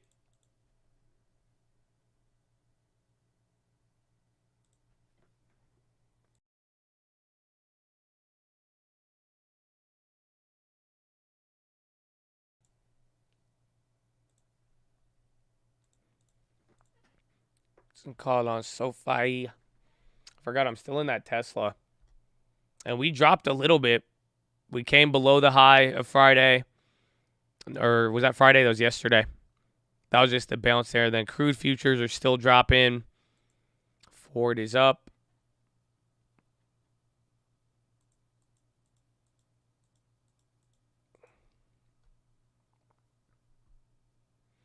Cost of money is changing, not necessarily price. Yes, and I guess the cherry on top that I would add is that you don't even really know what we're running the risk right now of not knowing what the money is even costing. Like, it just doesn't. That's the whole point. Is that, like, look at the euro, look at the yen, look at every currency around the world. If price stability gets destroyed or if it suffers for a long amount of time like right now, why then, like think about how it's playing out. The real question is why is this happening? But then, like, what is the real price? Does anybody really know? How do you know if Japan is weakened by 20% now and then the euro is down by 20% and then the dollar is up, but then there's inflation, and you see what I'm saying?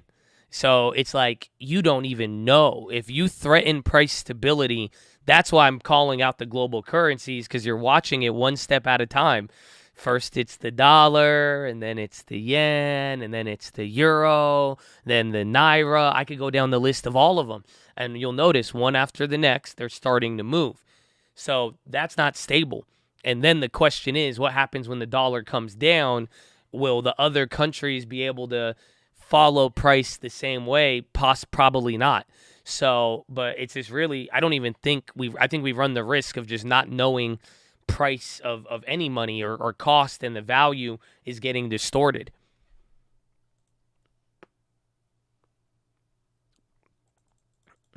Brief explanation of oil in the stock market. I mean, the easiest one is that there's a lot of oil companies that make up the S&P. So that's one level. The next level is as the price of oil goes up and down, that impacts input costs for other countries or for other companies, transports, all of that, and that has another effect. Traditionally, oil goes up, stock market does not do good. That is the traditional run. That's why usually when I'm like, oh, well, I think oil is going to go up, people are like, but the stock market's going down. You could even argue that oil went up and brought the market down, but that's another one there. Otherwise, it's just as of late, a lot of normal correlations and relationships, they have been broken.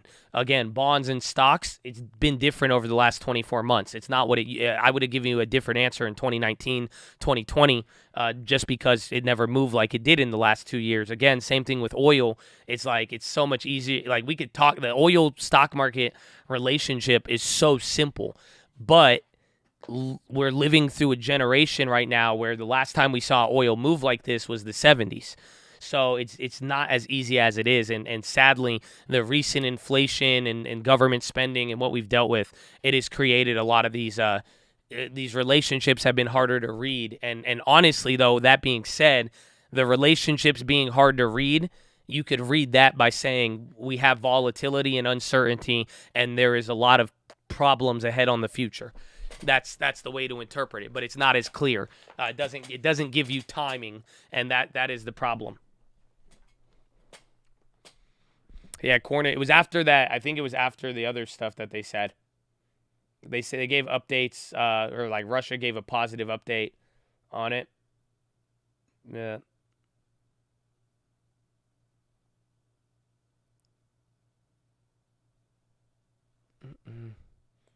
Kanye beefing with Adidas, but he's beefing with Gap too. I think they're both, I don't know. I feel like Kanye is just going to get into a lawsuit. He's been going crazy. And then he's going to try to just make his own brand.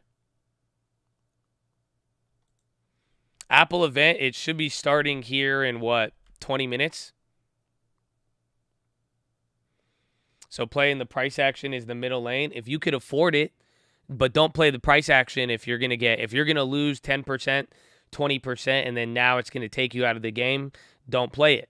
Otherwise, I would just chill. And again, it's just being in the middle and not really positioning too crazy. Being in the middle, having that long-term still, making sure you have a little bit of cash, but then still, again, owning assets and then making sure your assets are tilted defensively. That will go a long way for you. Or again, I mean, the strategy some people are doing now is shorting the futures, short the index, and then buy individual names that you think will do good. Brainerd says risks will become more two-sided at some point. Fed is in it for as long as it takes to curb inflation. Leo Brainerd, she's giving us the pump. Bro, a bunch of headlines. She said uncertainty on policy lags creates over-tightening risk. Scope for lower retail margins. My E-Trade just got clapped. She said scope for lower retail margins to ease pressure. She says we're in this for as long as it takes. Fed must maintain posture to keep inflation expectations low. She says shift in spending away from goods should reduce profit margins and price growth. Fed can't address supply sides but has responsibility to keep inflation low. Fed policy has led to a rapid rise in inflation-adjusted interest rates. She says takes full timing for full effect. And then rapid tightening cycle will create risks of raising too much. Labor demand exhibits considerable strength. And I think that's it. She says we need several months of data to confirm slower inflation. Will take time for full effect of rate hikes. History warns against prematurely. And then it sounds like Powell. I would say kind of bullish, but not so much. Let me see.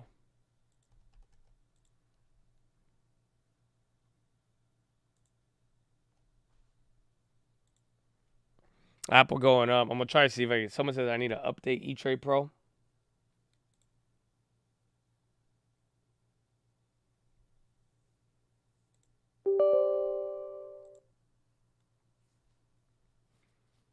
Oil news. No oil news really today.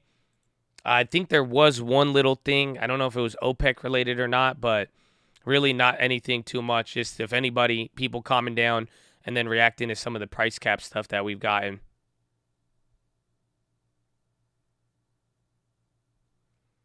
Okay, let's see if this works. VWAP. No. Yeah, bro, it's my computer.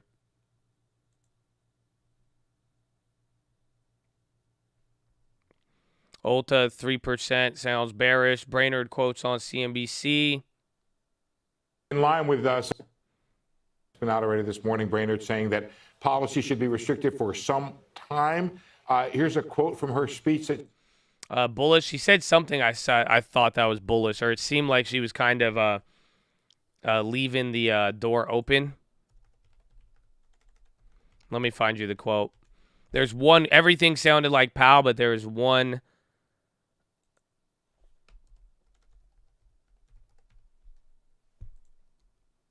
What did she say? Uncertainty lags. I think that one right there. She said uncertainty on policy lag creates over-tightening risk. And then I think that was it. I think her talking about risks, what's it called, of her being afraid of over-tightening, that's what I think is bullish. And then everything else was not new. Just sounded like Powell. Yeah, I think that's my take. I could be wrong again. But when I'm looking at it, I think that's my bullish interpretation. Everything else was hawkish or Powell-esque. Yeah, S&P hits highs after Brainerd comments. She said risks will be more two-sided at one point. That too. So that right there, it's the same kind of comment.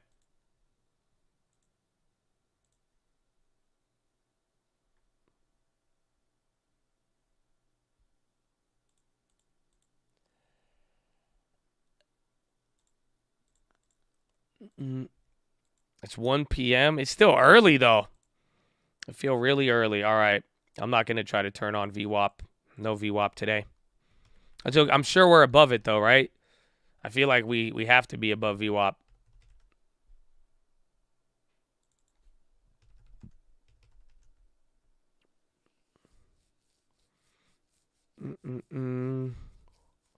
Hedging against UNG by buying shares of cold. Price history cold. I saw your play on the watch list yesterday, man. If you like it, go for it. I mean, you know what I'm saying? Like, do your thing on it and run it. But one, how much is it going to cost you? And then if you're saying to hedge a play with UNG, how big is your play? That's because this is how I interpret it. Like I've already dropped like what between Boyle and UNG, I'm down like $1,500 since Friday, right? For me, I'm cool with holding a 15, my play, my size on that. I'm chill with that. And what I mean by that is like, for me, I don't need to hedge because I don't see the loss as scary enough or big enough. Again, even if it comes down, I still have money that I'm preparing to buy more so I could reestablish the position. Again, you saw me do it on a couple of these day trades. You guys have seen it. I go in early. It runs $3 more against me. I average down again, and then it really does balance out a little bit. But pretty much I'm against the hedging for now just because instead of me spending money to play the downside, I'm cool with just holding that money in unrealized losses until I could use the time to get me up there. So it's like if your position size is big, hedge that shit. You see what I'm saying? So, like, I really hope you all understand what I'm saying because I'm not trying to tell you what to do. I just want you to understand. If your position is big and you feel like it is big and it is big for you, yeah, hedge that shit. But if it's not, and make sure you know how to hedge as well, too. Again, don't go and be paying so much for the insurance. It doesn't make sense for what you own. But at the other end, it's like if the position is not big and not fully established and the fluctuations do not threaten you too much, I would not be hedging and I would be riding it and using time and averages to your advantage before trying to hedge it. But if the position is sizable, you're going to want to hedge. I am wanting to add to UNG, and that's what I'm saying. Like I'm trying to build the position right now. I'm not trying to hedge the position. Neo, remember, bad China news. Again, another China lockdown, and that could be affecting oil too. Somebody asked for some of the oil news.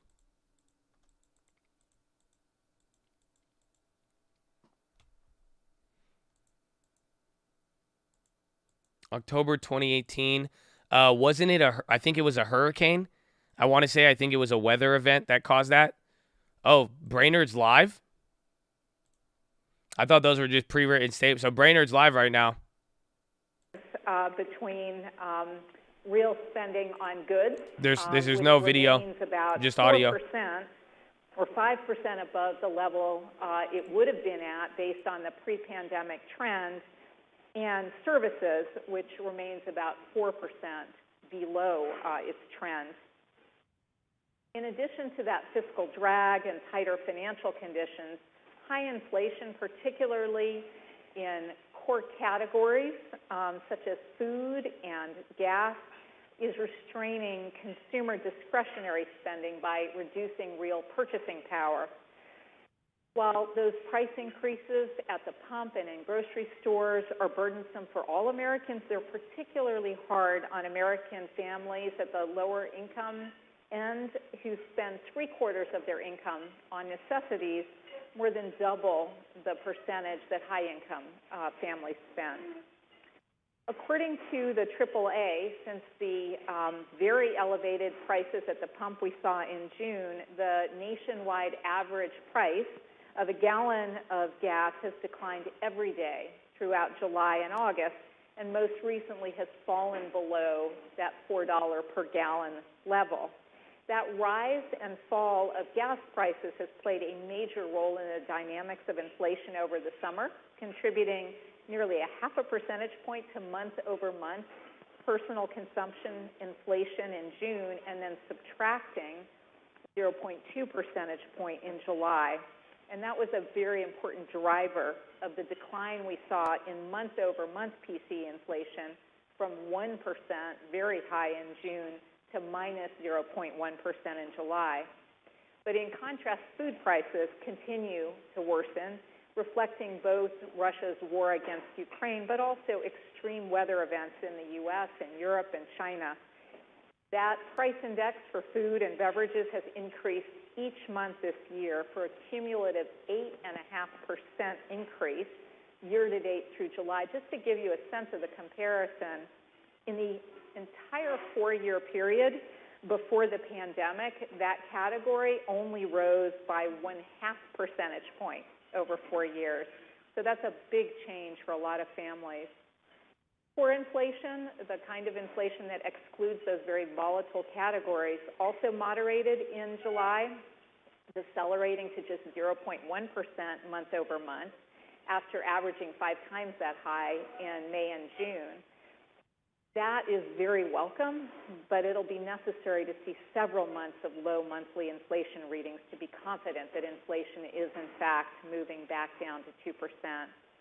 How long it takes to move inflation back down to 2%, it's going to depend on a combination of a continued easing in supply constraints, slower demand growth, and lower markups. With regard to supply constraints, we're seeing a variety of indicators showing improvement on delivery times and supplies of intermediates in particular. In addition, labor force participation showed a welcome increase in the August employment data. We particularly saw a boost in participation among prime-age working women, which has been a group that really was held back by the pandemic. But even with this improvement, labor force participation rate is about 1 percentage below what it would have been in the absence of the pandemic. Reductions in markups could also make an important contribution. Last year's rapid demand growth with supply constraints led to shortages in some key products and very high margins. Although we're hearing some reports of large retailers planning to undertake markdowns. I'm going to wait till we hit 3955 or I'm not going to short it. I want to see us hit this because we're just right below it, and then if we hit it, it could run another 10 points. It's not a bad risk to reward because I think it could hit here. You'll go down 100 if you short here on a future, but I want it to go a little higher. I'm not feeling too safe with it. Again, this is Lael Brainerd, number 2 to Powell. Together closely for several years. If you look at vehicles, starting early last year, the new motor vehicle consumer price index, CPI, which measures the price dealers charge to customers, started to diverge from the equivalent producer price index, or PPI, for that same category, which is the price that dealers pay to manufacturers. Since then, let's see if I've got it right this time. Yes. Since then, that margin has grown by a great deal, as the CPI has grown 3 times faster than the PPI to a level that we really haven't seen before. So the assumption is that with production increasing and interest-sensitive demand cooling, there may be soon pressures to reduce those margins to move vehicles off of lots. Similarly, if you look at retail margins more generally, they've grown significantly more in terms of prices to consumers than the average hourly wage that retailers pay workers in that sector, suggesting there may also be scope for reductions in margins there. And with gross retail margins amounting to about 30% of sales, that could make a material contribution to a reduction in some of these very high inflationary pressures. Labor demand continues to exhibit considerable strength. Through August, payroll employment increased at about 3.5 million jobs, which is kind of surprising relative to the decelerating spending and declining GDP over the first half of the year. The unemployment rate has fallen from about 4 to about 3.7 in the most recent report in August over this year. And maybe the strongest indication that the labor market remains very tight is that the employment cost index, which is an all-in cost, is continuing to be at very strong levels, well above what would be consistent with 2% inflation. The most recent reading of average hourly earnings, which is another compensation thing that we look at, suggested some possible cooling. It fell quite a lot from the July level to the August level, but there too, you'd need to see several months to start to have some confidence that we're seeing the kind of cooling that's going to be needed. The deceleration in economic activity has led to only a slight reduction in job openings. And the current level of job openings to the unemployed is close to the highest level it's been in the post-war period, which again suggests that the labor market remains very tight. Given this, businesses that experienced unprecedented difficulties in expanding or restoring their workforces following the pandemic shutdown may actually be a little bit reluctant to let those workers go than they normally would be when they anticipate a slowing in overall demand for their products. And that may mean that slowing aggregate demand leads to a smaller increase in unemployment than would be typical for previous recessions. But I think it's too early to draw any definitive conclusions there, and I'll certainly be monitoring a variety of labor market indicators going forward. As the Federal Reserve moves forward on our plan to move monetary policy to an appropriately restrictive stance, the effect of the increased policy rate and the pace of balance sheet shrinkage should put downward pressure on aggregate demand, particularly in interest rate sensitive sectors like housing. Continued improvements in supply conditions and a further rotation of consumption away from goods should also help by reducing price pressures in goods. And then in non-housing services, the magnitude of price pressures over coming quarters is going to depend on the overall slowing in spending, as well as the extent to which labor supply improves in those sectors.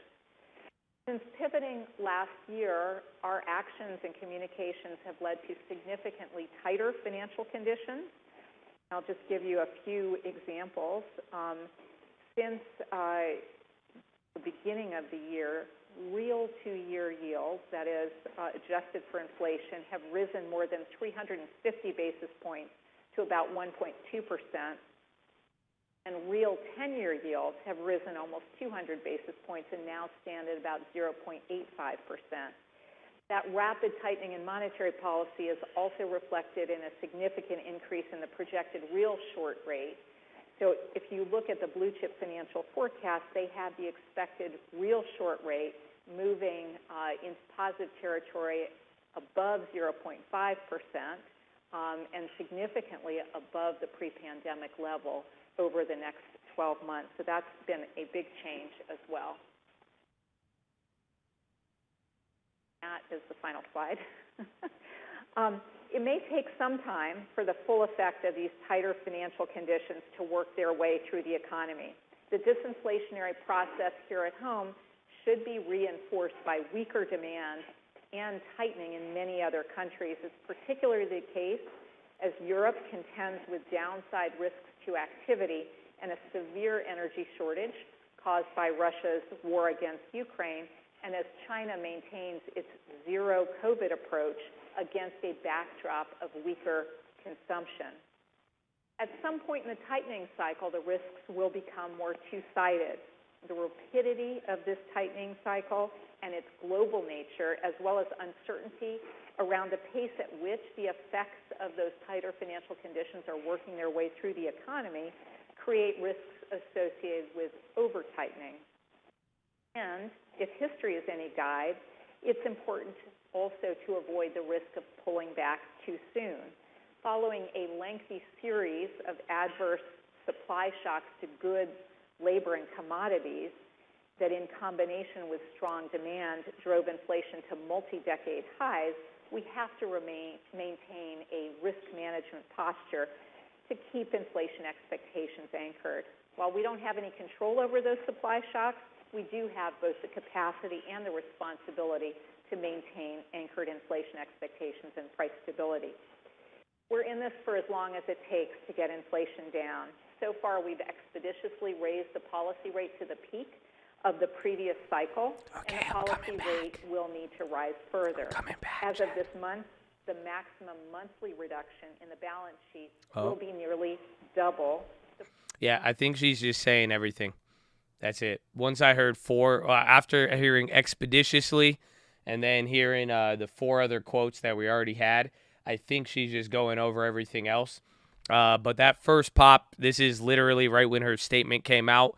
We are still up on it. So, again, if anything was bullish, kind of brought back a little bit of the pivot, but for the most part, she pretty much echoed what Powell said. Just said that she didn't want to go too crazy or that they run the risk of over-tightening. So that's what she was saying. I'm glad she brought up the balance sheet there to the end. I kind of cut it off there, but I don't think it's going to be anything too crazy. That is something we got to think about as we move forward. But, Chad, it's 10 a.m. How do you feel so far? SPY is up 1%, Dow 0.68, and the NASDAQ 1.1. Apple event, we can't listen to it live. I could give you updates, so there's a live blog of it, but yeah, I'll give you any crazy updates that come out. I would watch GSAT as well, too. GSAT and Apple during all of it. I think it can move again. A lot of the clean energy stocks, they're still doing their thing. They're going nuts, actually. So that was another move during that. Everything is still green, and energy is the only one that is down. So we will see. I can see her messages. What's up, baby? What's up? Do the Habibi voiceover. Like I don't think I got in trouble for the voiceover. We'll see. Dude, they're crazy about it. Like you got to be. I'm telling you, Apple. I've gotten in trouble for Apple like twice in our career here. They're so weird about the Apple live streams. Honestly, if I was like how other people treated me with it, I would tell you, I would say go report everybody who has the Apple thing up there because they will ban them and take it down. But I'm not telling you to do that, and I'm just saying we're probably. I kind of want to just stay away from it, just because that's what happens to me every single time. So I have updates though. Like I could get you every single update as it comes out, if it's important. So, like, any product announcement, any updates, we'll be able to do it. Yeah, it gets very well covered. It's exciting. It's fun. If you're feeling like today's boring and you want to go watch it, it's just on apple.com. Apple announced the iBed. We going to listen to Samsung events from now on. Amen.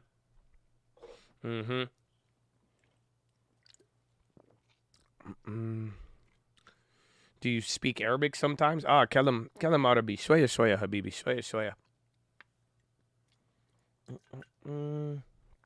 But I'm waiting for the top. Then I'm going to put on that short. Again, that's what somebody asked. I'm just waiting for 3955. Even then, even 3960, I think it might be able to go there. But that's what I'm waiting on here. I think we're still moving slow. Couple things are moving off the bottom. Whatever had strength is continuing. Obviously, the Apple event is there. So Tim Cook has gotten on stage. He welcomes people in the Steve Jobs Theater. The Apple executive is normally the ones announcing products are in the audience. That means one thing. This is pre-recorded. So there it is. They said any mention of Apple's Reality Pro mixed reality headset, that won't arrive till next year, so you won't get it. And then analysts are saying look for them to launch iPhone subscription service tied to Apple One as of now. So keep that in mind. Apple events coming out. SPY is running up. Brainerd says that they are very focused on the housing sector, and Apple's far out launch event begins.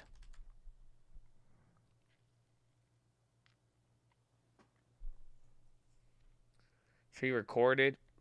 Yeah, honestly, that is a little that is interesting then, because I think it's playing live, but you can't forward ahead. But if it is pre-recorded, it is interesting. Hold on. This is from the analyst. They said that they just saw a satellite in the intro video. So look at GSAT. This one might cause a move.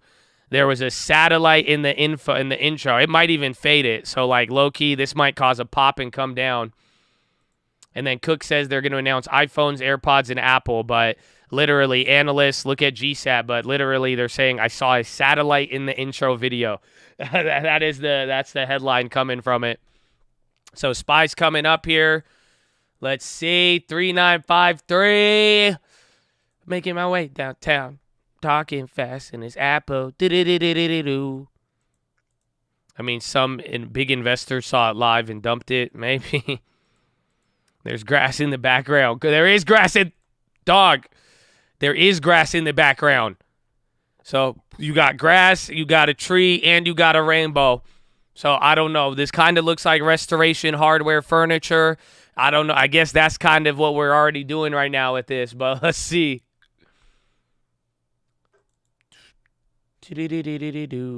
Watch DE on the grass. So Cook is going over the iPhone, the iWatch, all synced together. This is the Apple ecosystem in 1 minute video. Why people buy all the Apple devices, how they work, and why people don't leave the ecosystem. Again, I'm just giving you live updates here from it.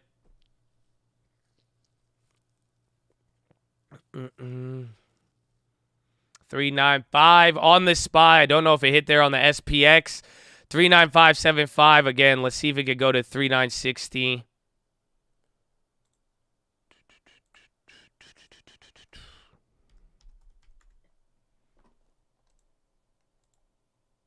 Oh, there it is. What is it? MES.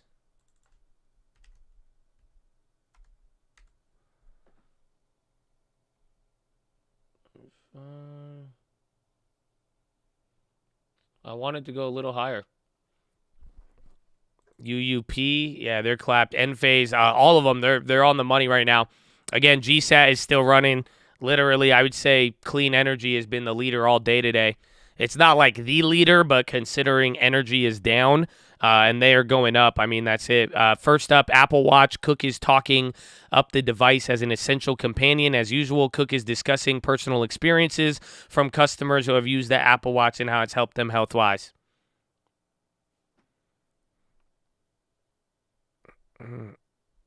GSAT calls went up. Literally, I mean, the stock is up 10 cents just off of a satellite intro, or satellite in the intro video. So keep that one in mind.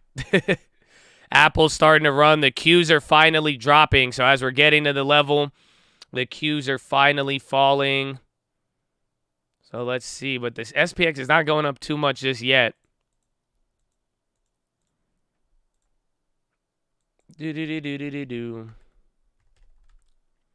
Also, watch Square. Watch Square in like PayPal too, because I feel like randomly they're probably gonna say something about finances and like a money service, and usually we see a reaction.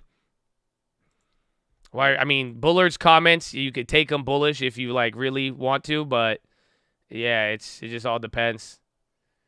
I think that could be the only reason, and then just taking off of the bullish momentum from earlier today.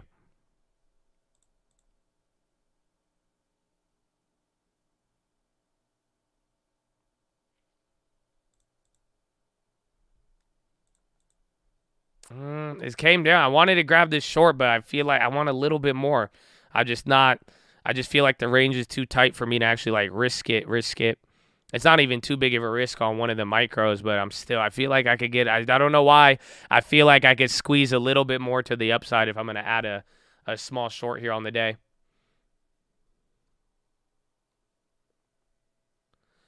Holy smokes, Apple is playing a video of a daughter discussing the time she and her father were in a small plane crash, survived, and were able to call 911 from her watch.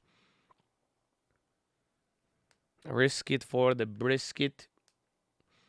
I like a brisket. I don't know. Biscuit is good if a biscuit have honey. You know, you ever have biscuit with honey? Oh, you should try, my friend. Apple announces new watch Series 8. Fear selling. I mean, we're at the key level. The question is whether or not we could like really break above it. Sony reversal. To see if Apple starts to give up. Again, Tesla's coming up. That CNBC thing helped them out a little bit. Except 1.9 on wheat. It's still green. That's good. They sold off a lot. Again, there was a good update in the morning, and then they said something about it calming down later.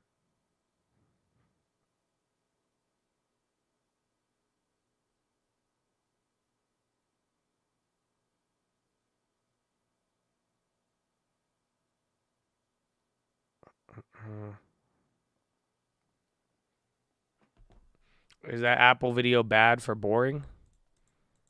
No, what do you mean? Cook says they're announcing the best Apple Watch yet. COO Jeff Williams to discuss the new versions. Let's go. We're just waiting. We're waiting right here. Waiting for some aggressiveness. J Alt, or Alt on the low. J Alt is on the high. Altimmune is getting clapped. If you say brisket 3 times while holding venison, you'll summon Joe Rogan trying to sell you a smoker grill. That's the middle class dream, bro. The smoker. Apple Watch, Fitbit. No GSAT Apple news. The only thing with GSAT was literally the opening scene of the Apple event had a satellite in it. And that was the only pop since the event started. And that was it. So, very, very weird. But, I mean, it makes sense. Everyone's waiting for them to say GSAT is the Apple Watch satellite thing, and then that's going to make it go crazy. Bro, and dollar is getting pummeled into this.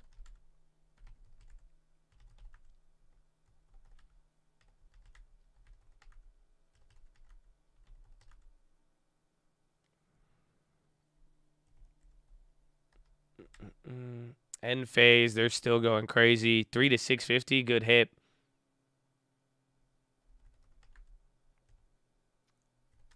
A-N-U-E.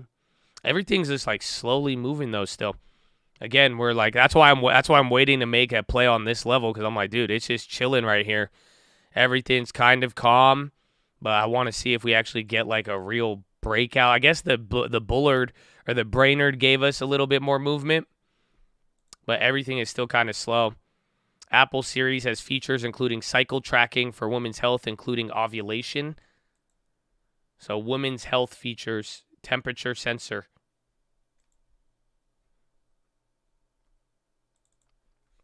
There's kind of, dude, those Apple Watches, they do a lot. Yeah, literally temperature sensor focused on women's health.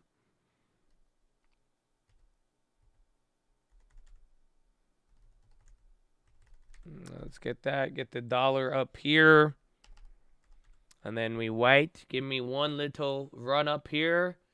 And then we will short. We need 5 more points. 5 more points on S&P. Oh, never mind. I thought he was going to do it, Habibi. UNG, Oxy above VWAP. They are coming up. Still down. I'd watch oil too. GSAT. Yeah, GSAT's now lower after the satellite video. California grid operator calls level 1 emergency for 4 p.m.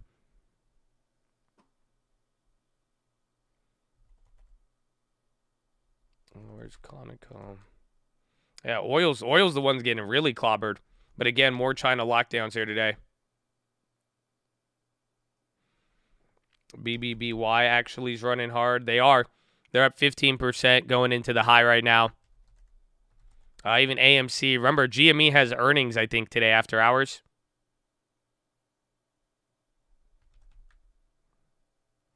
We lost power in the Bay. We didn't lose power, but I thought I was.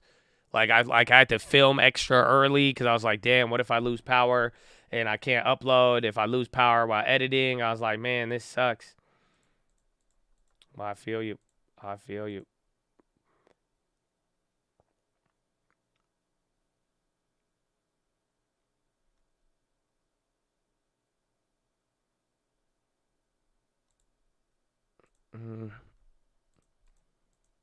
It's weird because even the solar, yeah, if you don't have a battery pack on your house, solar doesn't do anything.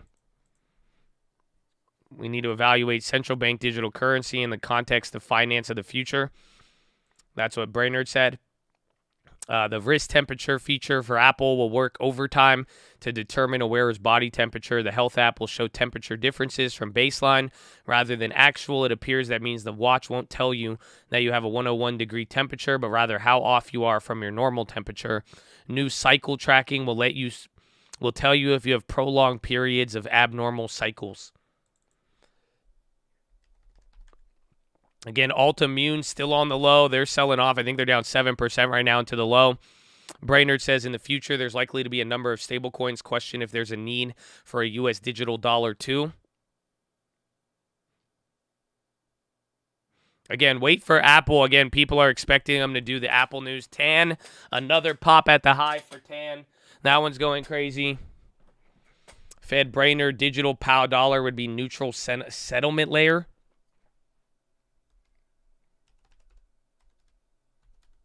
Yeah, Peloton ain't even moving. SPY's still holding the 395. Again, we're waiting.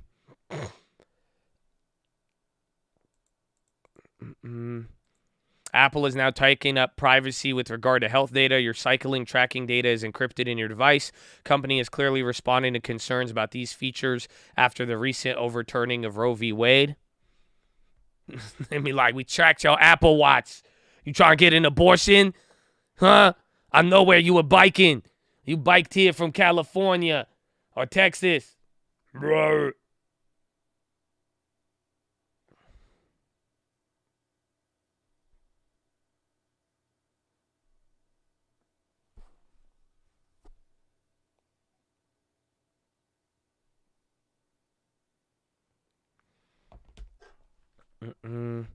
Kashkari basically shit on CBDCs. I wouldn't be surprised. I mean, I know a lot of people don't like him. And again, Kashkari, he's definitely down to squabble with certain ideas. The Apple Car Watch gains car crash detection, a major new feature for safety. You'll be able to determine whether you're in a severe car crash, and then automatically call emergency services. It'll share your location and notify your emergency contacts. That's pretty cool.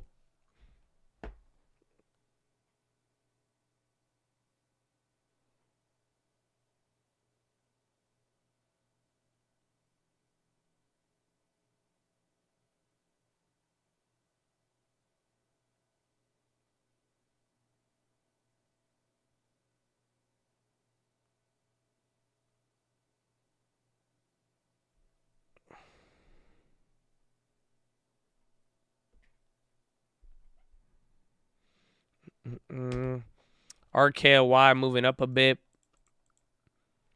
RKLY. I'm waiting for the SPY so I can put on that trade. No, I'm waiting for it. I mean, it's just not. I like it at this price, but I want it to like bust through more to 360 rather than shorting right here. It's not. It's not moving big. It's like I'm not. Like I think the risk to reward's not that bad, even if it goes against me. But I'm not like. I don't know. I feel like my demand for it is very low unless it's like just give me a good price. Pretty much, I don't need to force it. I'm glad. I mean, we made small trade today, only one. We did good. I got out of the Tesla with profit. I'm actually still in the other Tesla. That one's going against me now. But my logic here is that I don't have to take the trade. I like this level, but I want to make sure it's like actually like I just rather short the top of it than trying to get in a little bit. But this is a good price, just a little bit more though. I just think it could break higher. Apple says low power mode available on Series 4 and later. They said the algorithm was trained against passenger cars, SVUs, and pickups. Tested 1 million hours of data. It'll only be enabled when you're in a car driving. Oh, it's motion sensors. Over 18-hour battery life. Damn it. See, it won't go up. I want to take it. That's what I'm saying. It's like I feel like the extra 5 points would be better because if it falls from here, I feel like we could fall back here and then come right back up.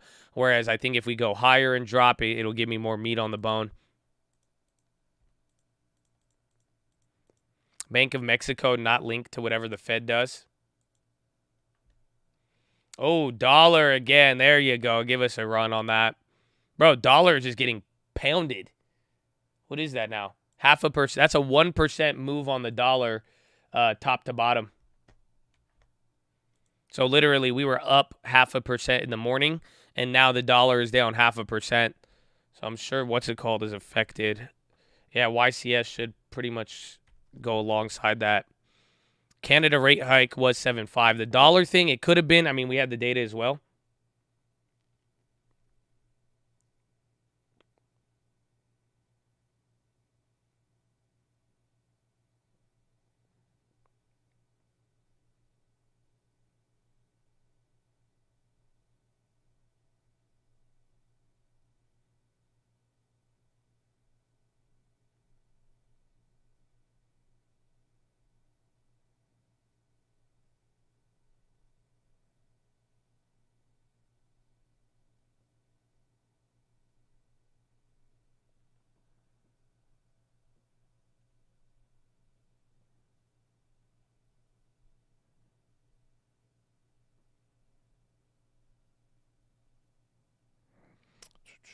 on. I'm saying Lending Tips is texting me that deal. So that deal with the guy from Texas yesterday now. He said he might take $10,000 now. I'm like, oh, man.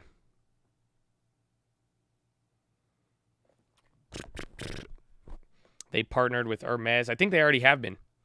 Remember, they'd always have those like Hermes Apple Watch bands. People love them. We're coming down. The dollar drop did not help on that one. Again, that could have been the short there. Looks like we missed it for now, but I'm okay with that. Again, I want it a little bit higher before I go after it. 3 months of fitness with free purchase with Peloton. Is that Peloton news? Yeah, it's Peloton, not Apple. I'm like, wait, is Apple giving you Peloton? What's happening? For AVUV, that sounds very familiar. Avantis, small cap value ETF. The Apple Watch Pro wasn't true. Apple 8 will be $399 and $499 for Wi-Fi and cellular, respectively. And then 4 colors. And then Nike and Hermes.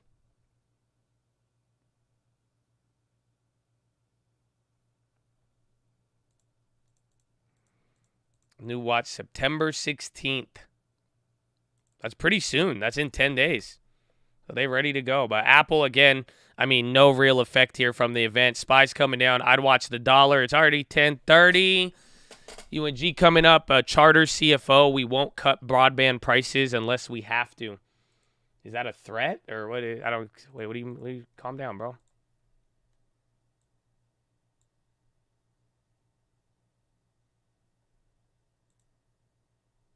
Okay, Apple's new product. They're talking about it. Initial reaction. Okay.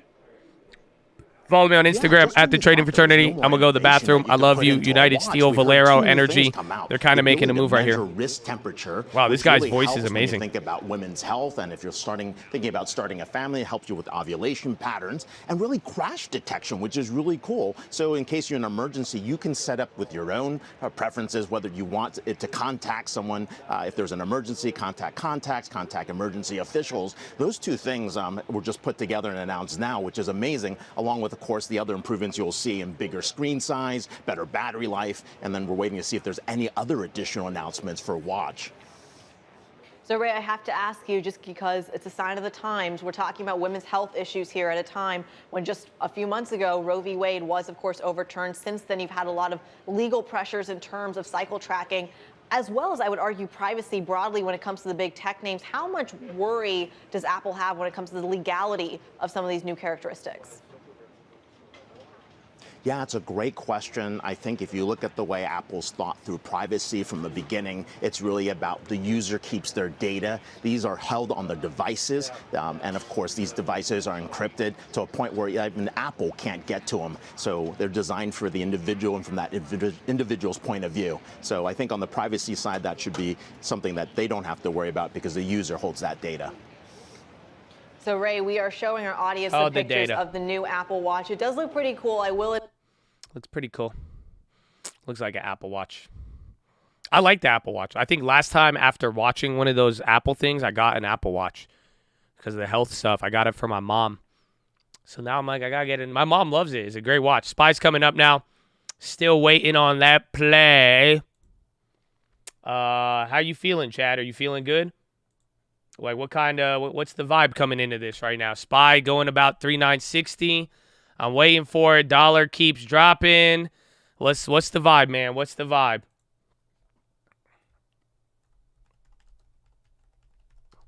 I want some blood. Okay. That's a very Dracula of you. Just cut my hair, feeling fresh. Okay. You have 200K, but need to invest. How's the real estate portfolio looking? But little by little, like we said, stay in the middle lane. I mean, long term, holding a little bit of cash, defensive value tilt, you're gonna be fine. I love you, Stab Chatty Vi. God bless you. Amen. One house. So you have flexibility. You could either go equities or more, either a rental, Airbnb, or just like I said, slowly space out that money. But again, just like leave available cash out of there. At least give yourself 20% cash and then just balance with value. And then like we talked about, or depending on your patience, if you could wait out to kind of more the end of the cycle, you'll get something. GSAT's popping. That's in the bottom left right here. They're talking about the S8 chip in Series 8. Minor update. I'm not seeing anything on the not seeing an update there. So then maybe they're saying something about satellites. And again, SPY came back up, but it is not breaking.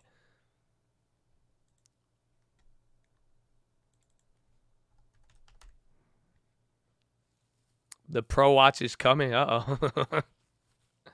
Fed seeks to earn trust of American people every day. Up, GSAT is flipped now. That's the top one. Apple's right below it. High ticker is still really damn active right now. Look at that. A lot of 6-ticker letters. I think a lot of them are volatility indexes of some sort, or ETFs. They're all moving.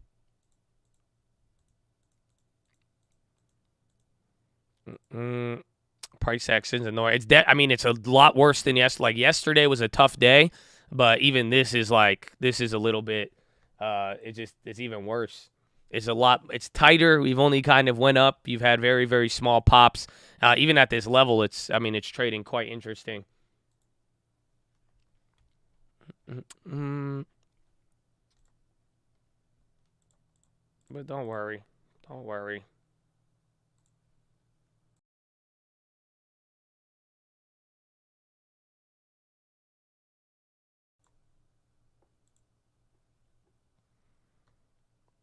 What is that farting sound? I don't know what the farting sound is. Why did the market? I have a take on it, but I don't think that's correct in the sense that I think it was just naturally what we were doing. But right when Bullard spoke, she sounded exactly like Powell, but she said there's a risk of over tightening and there's a risk on the, she said there's risk, double-ended risk or risk on both sides of the coin. So that right there was bullish because it kind of, slows things down, but everything else she said was just like Powell. I think this was a mix of everything else. Again, the Europe situation kind of getting stability as they're trying to factor out everything. Oil dropped off of China lockdowns amongst, again, the hangover from the day before. And that's pretty much it. And then there was the Wall Street Journal Fed leak today, and they pretty much said that 75 is coming. So we will see. GSAT, they're holding up. They already sold off most of it, but they're not getting any of that event movement.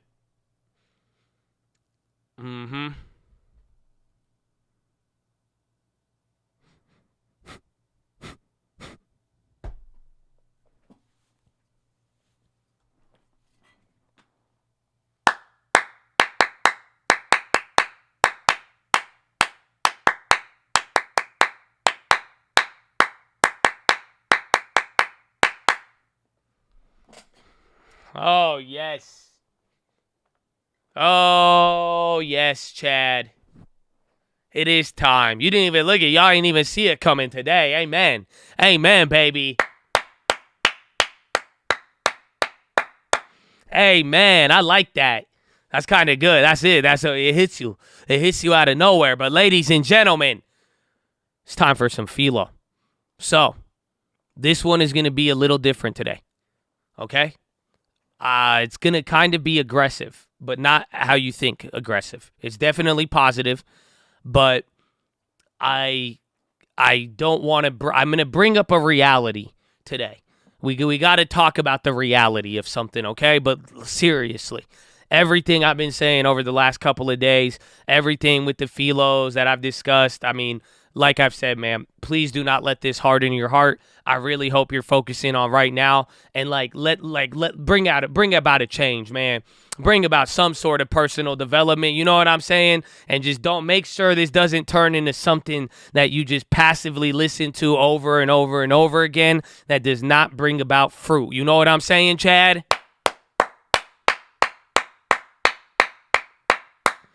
Oh, I hope you feel me. I hope you feel me. But, Chad, this one is very simple. This one is very, very simple. I'm going to explain it to you. I'm going to give you the headline, and I'm going to explain it with just one simple supporting fact. And I hope you feel me on it. But, Chad, I feel bad saying the first one because I don't want it to get, again, how you interpret this is up to you. This is my interpretation. These are some thoughts that I had, and it's very simple. God wants you strong for what's about to happen. Stop playing with me. Amen. I'll say it again. Very simple. You need to be strong for what is about to go down, Chattadonia. That's it. And I want you to understand this in a different context. You see, because I don't know what you think when you heard it. That's why I'm like, I kind of hesitated. I really did, but I really want you to understand it. And this is the reality that I need everybody to get. It don't matter who you are. It don't matter how good you are. It don't matter if you made the best moves or not. I don't know what it is. You are going to get attacked, and you are going to need your mindset in the right place. Oh my, I could end it right here, Chad.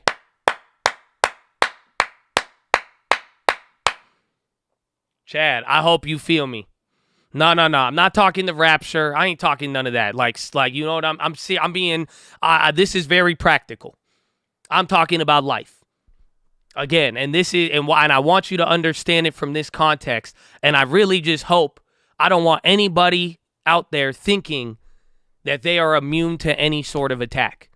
Because that right there is one of the biggest mistakes you can make. But now, too, I just want you to understand things and how they're going right now. Like, for real, like I'm trying to say is like every single person needs to prepare for it. And you got to realize these little things and these little distractions, it's not as if the distraction is going to make you fail, but it can pull your mindset from where it needs to be. I don't know if y'all feel me on this. Like, have you ever done something? Like, have you ever done something wrong and then something bad happened? And then you're like, oh, I did something wrong. That's why that happened to me, right? Right? Or how about the reverse? Have you ever had a situation where where you did the good things, like, right? Like, you're like, nah, I'm going to go to the gym today. Nah, I'm going to pass up on that. Nah, the temptation. Nah, I'm good with that today. And you did everything good. But then the next day you get hit with some BS. Oh, Chad, I don't know if you hear me on this. I really hope you feel me. Because this happens, I feel like, all the time. And then sometimes it's like, what happens? You do something good, you still face an L. You're like, what? And then sometimes you could do something bad and then nothing will happen.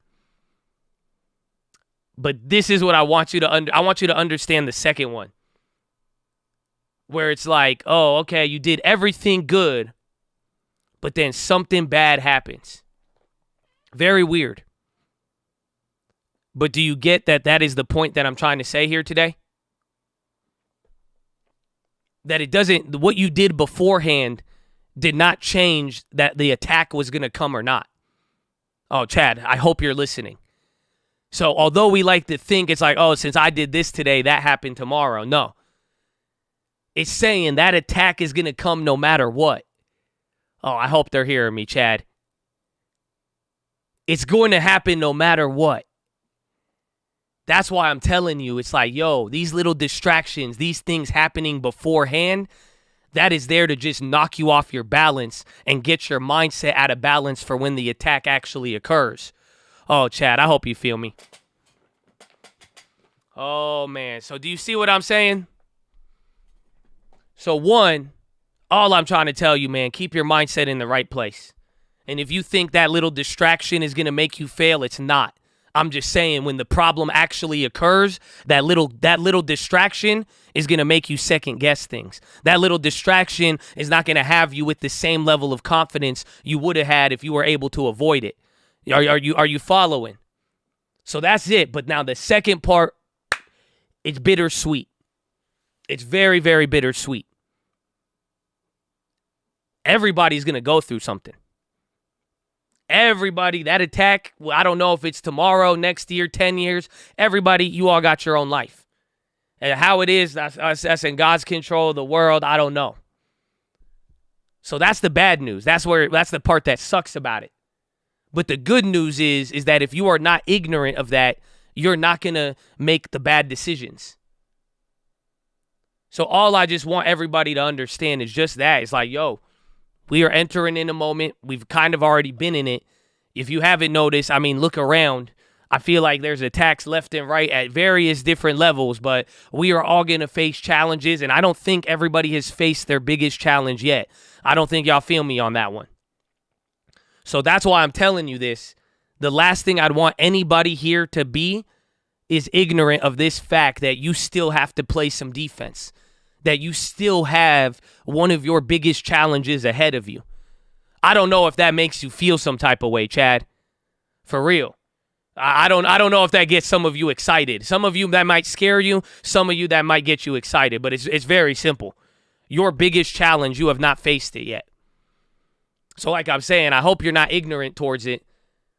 But then best of all, though, I really hope everybody stays focused no matter what. So that's all it is, man. The distractions ain't going to take you away from your biggest challenge. They're not going to make you fail. Again, it's not to say that if you don't do everything perfect, you're going to fail. No, that's not what I'm saying. But all I'm saying is you're going to need that mindset for you.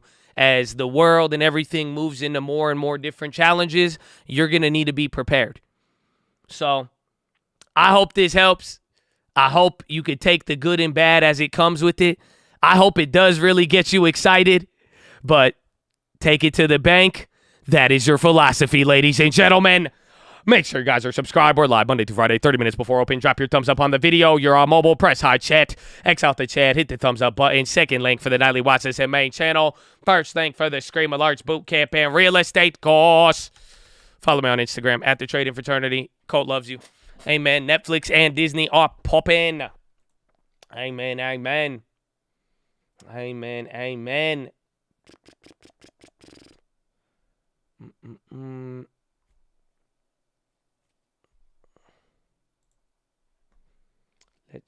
Let's see. Where'd it go? Thank you, Josh, for real, man. Amen. And just be prepared, bro. That's it. It's just different. And I know people usually, you do better if you know. If you know there's a challenge ahead of you, you're going to do better than the guy who thinks that there's no challenges. You see what I'm saying?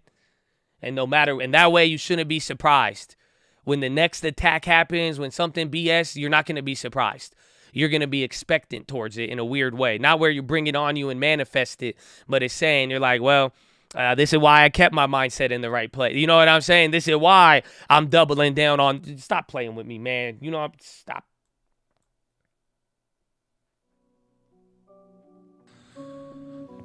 All right, baby. Every hour, you know what to do.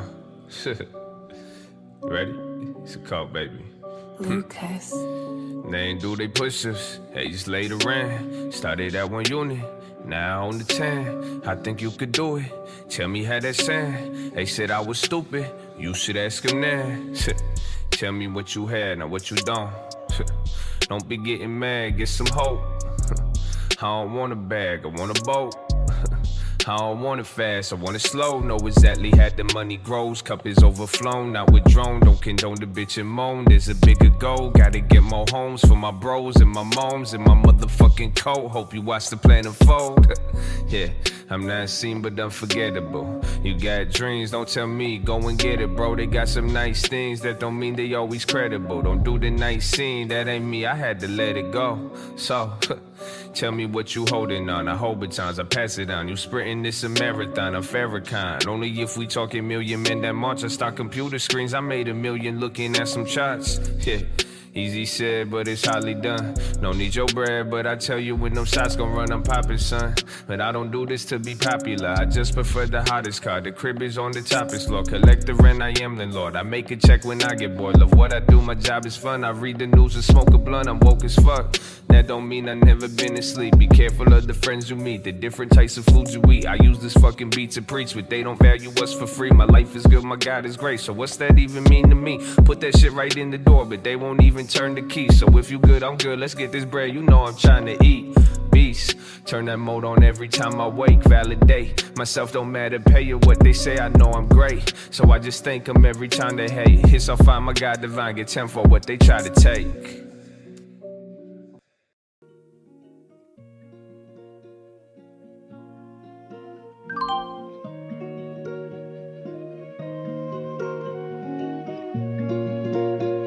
Okay, I just went short micro ES 3959 on one. Don't trade it, you'll lose money.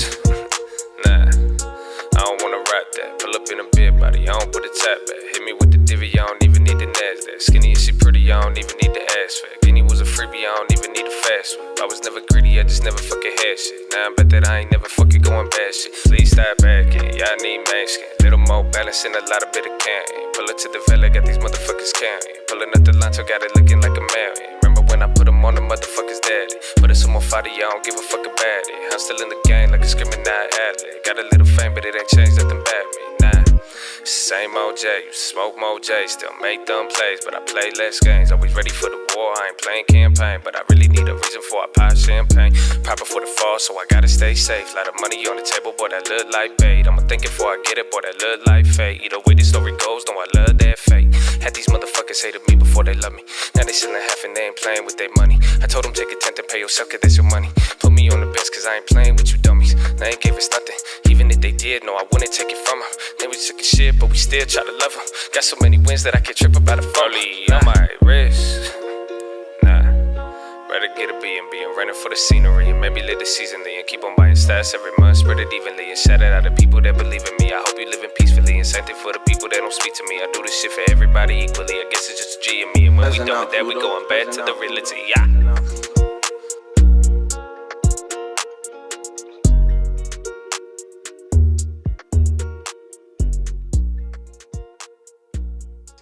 Oh, yes, Chattadonia. There it is. Uncle answers. Make sure you tell Uncle that you love him and God bless him. I made that trade. We went here to the top end now. I shorted at 3959. I think we are at that same price right now. And let me get the other one. There, it's 3959. Where is the next range? 5 day 5. I guess 3980. So we can run about 20 points. I think that'll cost me $100 if it does run like that. Can we trade stocks on Apple Watch? Probably. I feel like, don't they have the Robinhood Apple Watch thing? I don't know if you've ever seen how it works on that. It's pretty cool. Boy, MES. Where are we at with that? MESS. I'm up $1. So, again, that's the top position there on the future. So, pretty decent price, but we'll see. Again, I think it could still move $100 against me. So, like I even put out on the stream alert, I'm going to do this one as a day trade, but, like, if it really runs crazy, I might even be down to swing it coming into tomorrow. MO coming up. Netflix and Disney, they were going crazy. GSAT got dumped on throughout all of that. Yeah, MO actually did come back up a lot.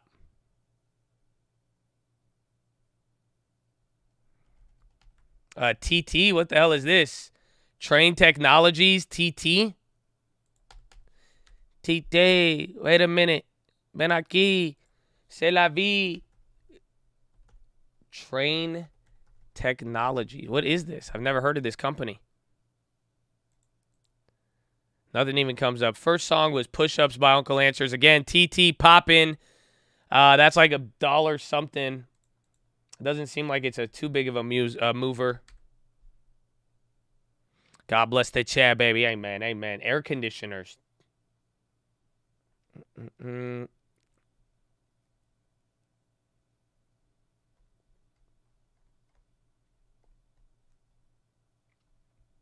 don't know what it is. Benefits from spending bill. That's what Jay Alt's saying. I don't see any news on it, but they're popping, just big volume. Calls on AT. Apple says AirPod gets H2 chip to improve sound. Tesla 280. Yeah, it's still in that short from earlier. But it could go crazy. And then where is this SPY right now? We are above the 3960. I'm down $12 on the future. So again, we got a good price on that one. In terms of HVAC, train is trash. Don't buy. There's subsidies, but it's not like directly related to them though. Or you're talking generally, I'm assuming, right? Or is there like specific TT news about them getting the benefits. Otherwise, I'm not. There's nothing coming up right now. They have investor presentation. That's what it is. Yeah, it's investor presentation. They have like a investor presentation that they're putting on here. It's like, oh, it has like guidance numbers and all of that. I think that's why it's moving. So I don't know what they're like going crazy on, but it's something in this. They have an investors day. There's something within one of these slides that I'm sure, but this is just coming out right now. Or I guess it started like 10, 20 minutes ago.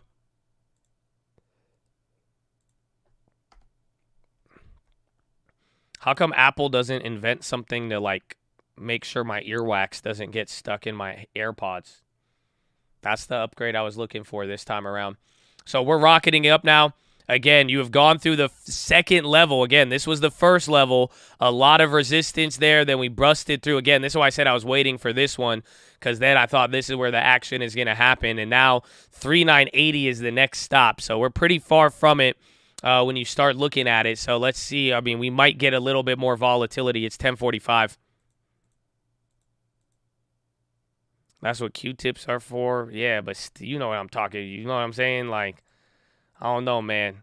They should have put a warning on the box that said, hey, man, you're going to get mad earwax everywhere. They didn't tell me that.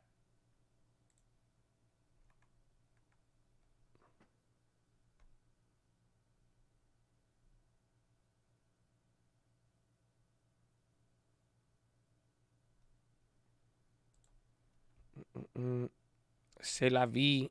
Ben aquí. 39629. So there it is. It's moving again.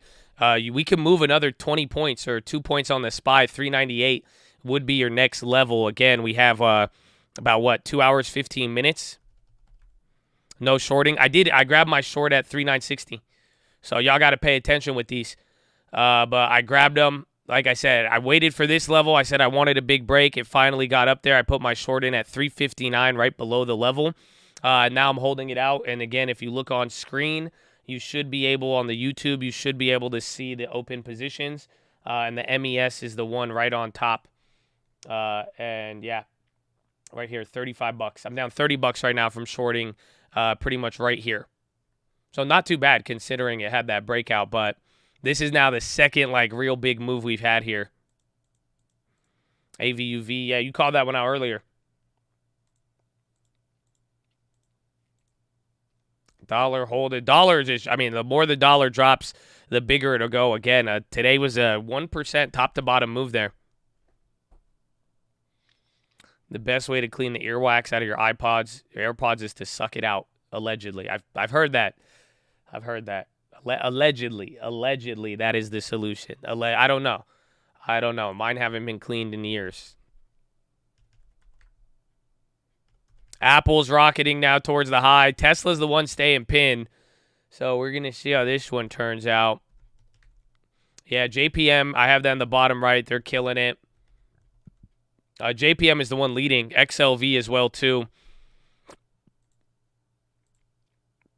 Everything's, dude, the lowest industry is industrials, and they're up 1.2 right now. So utilities at 2.9 today. Energy is the only thing that's down. Everything else is up. Do you think investing in parallel economy would introduce some good potential to the long term? Companies like DRLL? I'm not too familiar with what you mean. What do you mean by parallel economy? So if that is a term, I don't know what you mean by that one. So it just really all depends. I mean, but here's the thing with your long term. Just no matter what sort of investment thesis you're going after, just don't forget it better be something you're willing to hold for 10 years. So I've seen lately with a lot of energy, commodities, agriculture, a lot of people want to put those in the long term. I think those, you buy them and sell them. I don't really think, those are going to be long term. So depending on what you're trying to go for, you gotta keep that in mind that, was this a company you were thinking about 1 or 2 years ago, and why not? And then will this still be a company that you will be down with, 10 years down the line?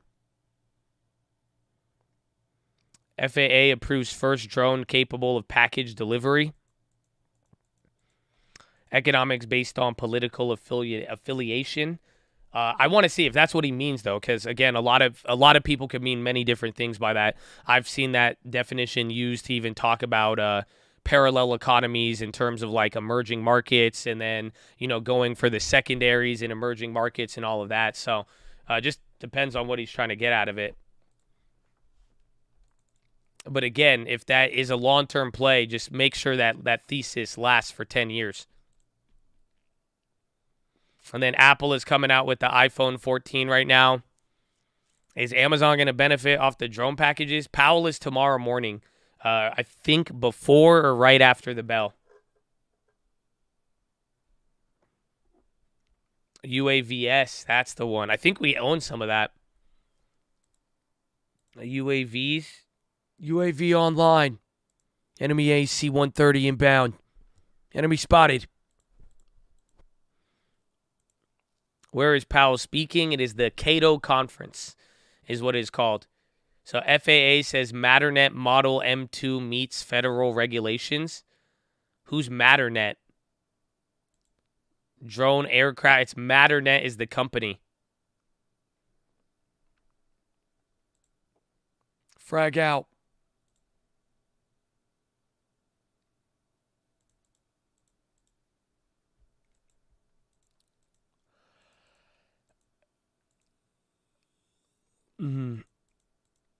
Is it like opening marks? I don't know. That's a great question. I don't know if it's going to be one of those like pre-recorded opening remarks, or if it's going to be one of these conversations where, he starts asking questions or getting asked questions. I feel like he's going to avoid it.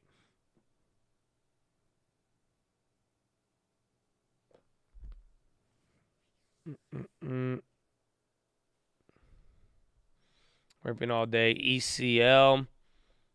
Ecolab. Oh, I know, right? This was we talked about this all day yesterday. It's just all the clean energy stocks though today. I think it was either you got into them or you didn't. But no, ECL, especially after that discussion yesterday, 4% is amazing. How does the dollar move so much? It's because all of the other countries around the world are moving even more. So that's really the problem right now with the dollar. It's like it's not moving too much here, but again, when the Europe drops in value, when the yen starts hitting a 25-year low, all of that, it's like the dollar is connected to every single one of those.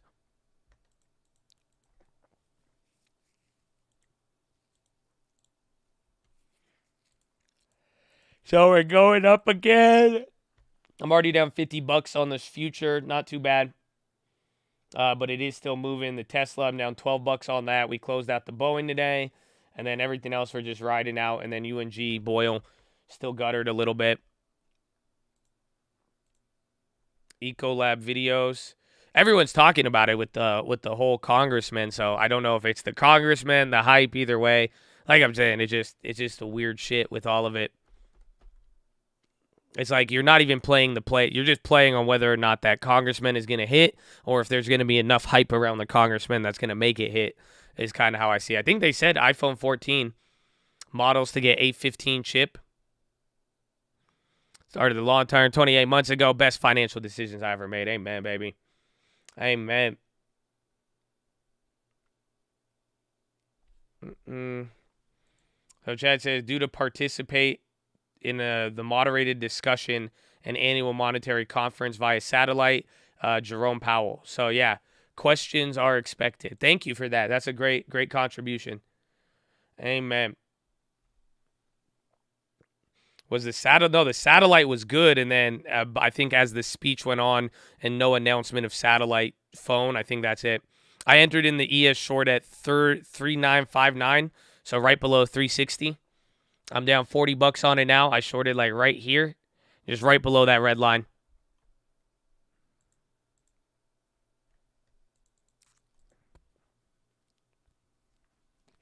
Matternet, yeah, who are they're not publicly traded. But Matternet was the company that was tied to the FAA stuff. So maybe UPS goes up on that one. And then SPY still, again, we might just go to 398. That's the next level. If we don't stop in the middle and quickly come down and dance around here, it might want to make that test at 3980, and we have a lot of time, Chattadonia. Or I think it's 3979. GSAT halted on the upside or what? Watch out. Hope if they come out with like an offering news, I'm going to kill them.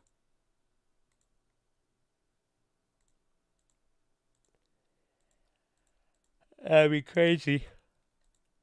Downside? Okay, I thought it was an upside halt. But then I don't know. That's weird. China drone company as well.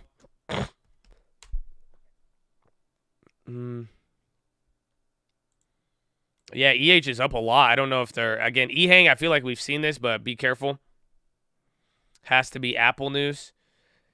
Not unless it was sold on the downside, but then it could be... Like, what I've seen before is that, like, after the Apple event, if their product wasn't mentioned, they might use that hype to do an offering, sadly. So, let's see, but I hope it's good. I really hope it's good. It's either going to be really good or really bad, I would say, is the only way to put it.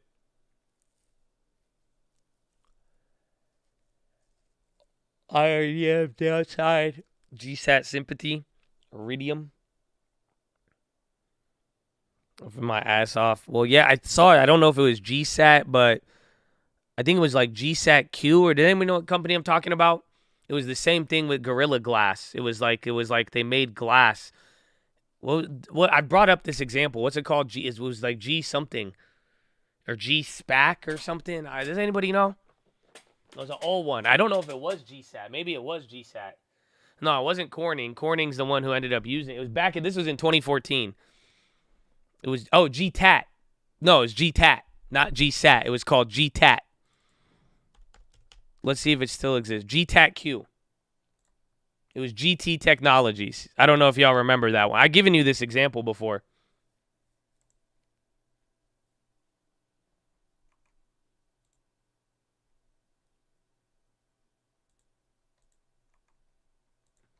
GTAT chart 2015. Biden is live. Define live.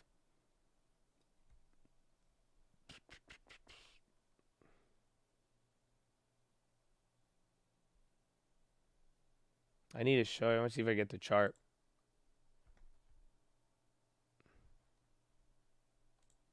Yeah. I mean, this is the only chart I could find on it. But this was back in the day. I remember this was like back when, like, I remember I got in like arguments about this one back in the day. This was kind of like the BBBY stuff. But there was a company back in the day called GTAT, GT Technologies. And everybody thought that Apple this was for like the iPhone, like iPhone 5, I think, or iPhone 6. I don't think y'all feel me on this. This was way back in the day. But what happened is that this was October 2014. Everybody thought that they were going to just like go crazy. Like everyone said, boom, Apple is announcing a new glass and they're going to use GT Technologies glass. And then Apple gave the company a loan. So everyone was like, look, Apple made a deal with them. And I was like, no, that's a loan. Like, nah, hold up. And then pretty much right after the day of the Apple event, when everybody found out they weren't using GTAT, again, the stock went from just under $2 all the way up to $20. And this was before any meme stocks or hype.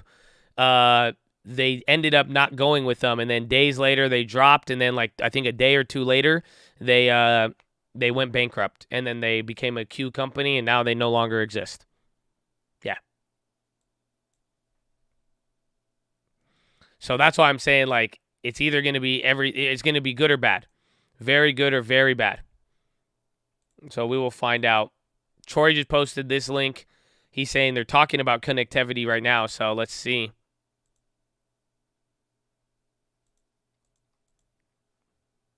Offering to pay back the loan, classic. It really was. Everybody back then, retail was like, dude, it's an Apple deal. And I was like, no, it's an Apple loan. I was like, this is a credit line with very good terms for Apple. I said, hold up. Yeah, the drone news, that is affecting UPS and then EH. Jay Alt posted that one. And then UAVs. about the first FAA approval of drone deliveries. They are talking about 5Gs right now and eSIM. All U.S. models have no SIM tray.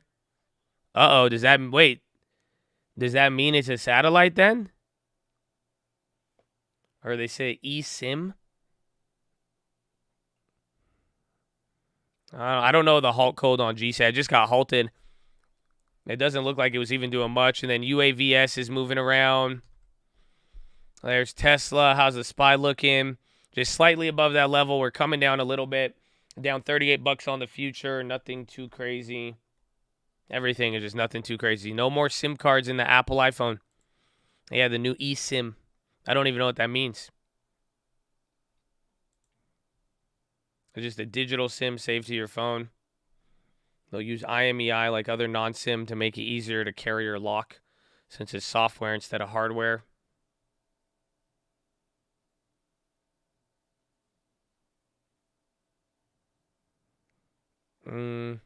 Yeah, see if T-Mobile and Verizon, because won't they get affected by some of the SIM stuff? Like I feel like there's companies that make money on the SIM cards.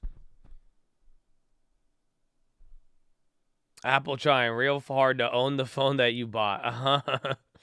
I'm really shocked they didn't call it iSIM. I feel you. That one, I feel like that was a missed opportunity.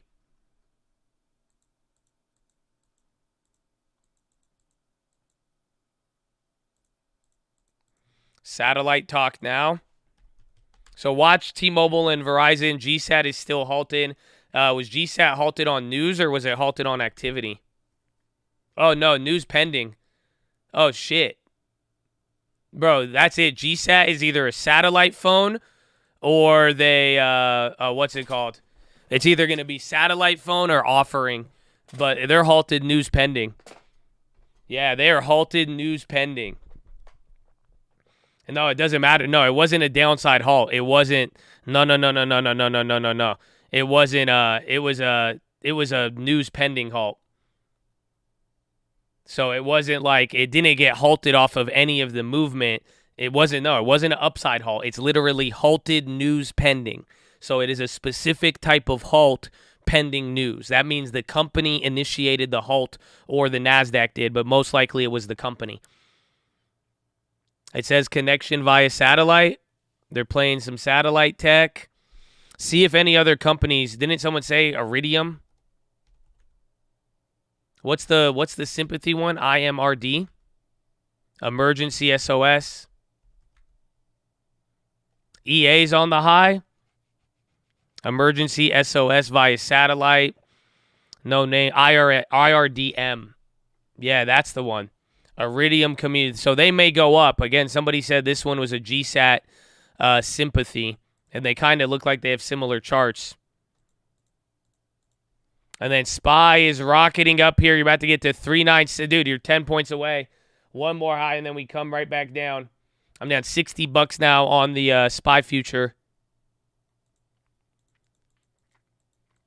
Beige book is out now, too. That is probably why we're responding. Let's see. Fed beige book employment rose at modest to moderate pace. They said U.S. households continue to trade down. AMD. So IRDM is popping now. Again, they were down earlier. AMD is starting to move up.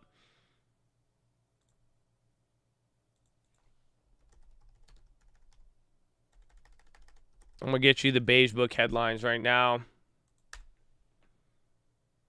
They said releases most recent beige book. U.S. households continue to trade down. Outlook for future economic growth remained generally weak.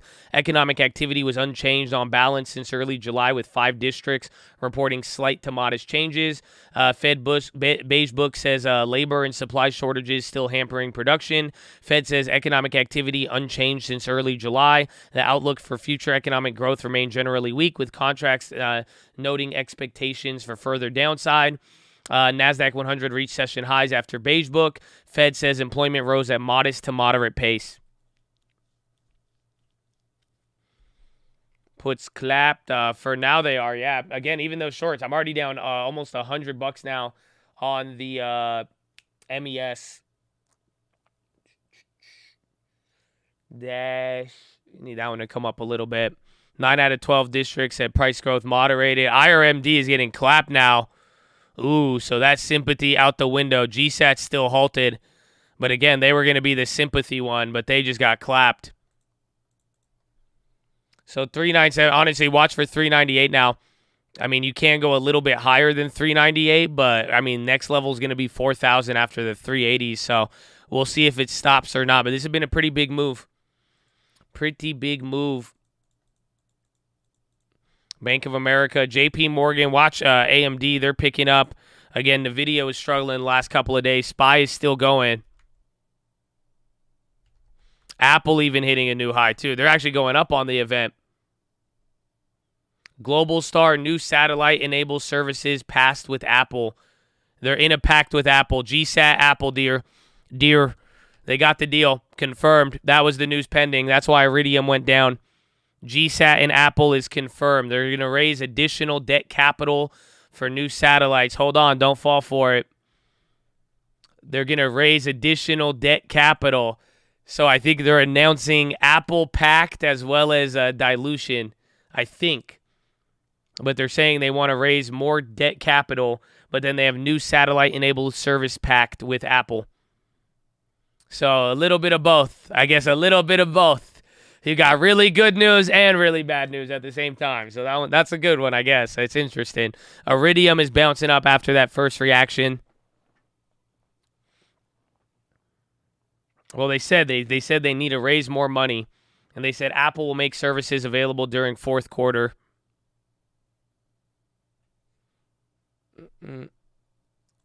So let me know when GSAT comes back on. IRDM if you want a sympathy.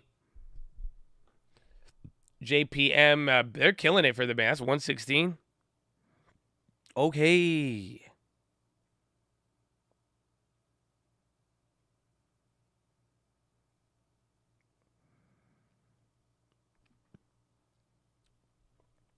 You got to pay for the GPS thing. I mean, safety ain't cheap, bro.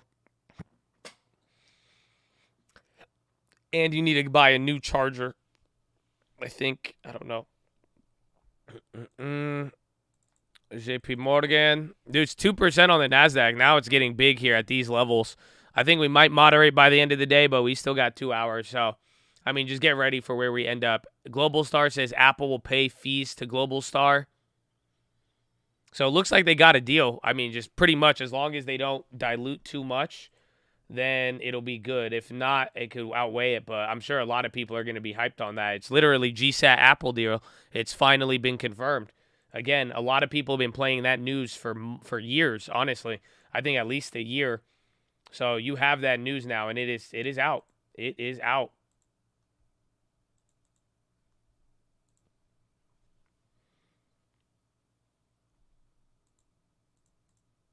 SPY to 400. 400 is a big level. I mean, let's see with 398. I will tell you this. There's enough time on the clock to get there, but we need to get to 398, then 383, 384, and then above there, then it could really run up. Again, the market doesn't stay. It goes from 380. It goes from 380 to 387. The 390, 393, 397, but I don't think it's held in between 397 and 400. It just goes straight up to 400. So we have enough time to do it, but I think we had a lot of trouble getting past the first levels. I don't know if the volume is even high today. Yeah, it's 38 million, so it's like I think it'll chill out, but it's like not a big move, not a bad move. But I wouldn't bank on it too crazy in the sense like I don't think it would change much if it hit there. But I'm going to watch here at the 3980, and then we'll see at those levels, and then really just 3997 or 399. But I think 397 flat, I think that's going to be a big range. Remember, we had a lot of trouble getting past that last time. Like, that's just one thing is that, we could always zoom this chart out, and you see where we're coming from. Just remember, this 397 was a huge level. That's where we had a lot of the hold in between them and 395. So we will see.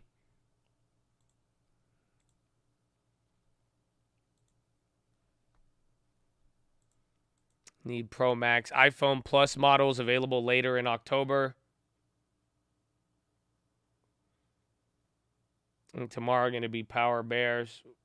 Well, tomorrow we're going to have a lot to react to. That's it. So whatever you're reacting to today, you're either going to keep in mind tomorrow or not. And tomorrow is literally going to be ECB in the morning and then Jerome Powell. But if those fail to produce anything negative, then that 4,000 is going to be up there.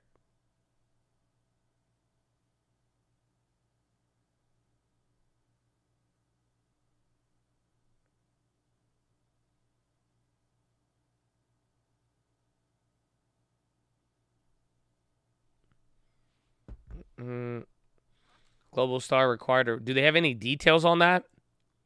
Because again, that just, I mean, I'm assuming that's insinuating more share sales, but I don't know.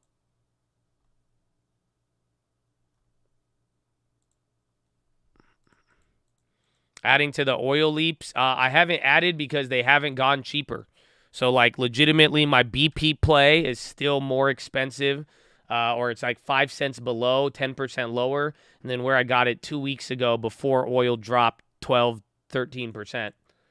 So I haven't added anything. Even the PSX, it has not gone below 105. It's at 140, 40% premium. And then the ConocoPhillips, those are still at $4 from $1. So it's just, I haven't added. They've came down, but nothing has gotten cheaper as far as the options till January are concerned. Strike price for the BP was January, $39. But now you have to tell me, why don't you watch the watch list? Why do you hate me? You have the membership, so that's good, but why do you hate me? You know what I'm saying? Why? Just why? Just tell me why. Just tell me why. Ain't nothing but a watch list. Tell me why. Ain't nothing but a stock trade. Tell me why. I never wanna hear you say I didn't like the video. Tell me why ain't nothing but a stock trade. Tell me what. I'm sorry. I know, my bad. I was feeling it, and I feel we were. Wanted to add, yes, the same one. Same one, like I said, I have 3 contracts. I strongly recommended to watch them, just to watch them. And like I said, use those as a place marker. The Phillips, the Conocos, the BP. And just because depending on how they move, it'll do its thing. Or at the very least, it's like you just watch all this stuff sell off so hard, and then you're like, wait a minute, the premiums are still more expensive. So that tells you something. But yeah, watch out for those. Keep them on watch. And I'm not ready. I'm not going to pull the trigger unless I could buy it cheaper. If I could buy cheaper, I could build a position. Keep buying as we build. We're going to be good.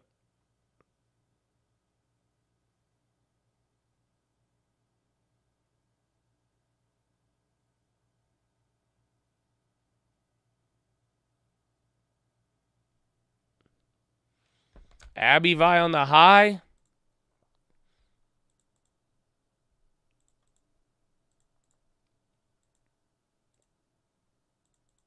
Dude, my E-Trade broke again. Don't forget to check your X dividends, Chad. 714, we're good. Short time. Well, I'm in that one short still. I'm down. I'm down. I'm just not going too aggressive. 7.5, 8.5. We need more X divvies, bro.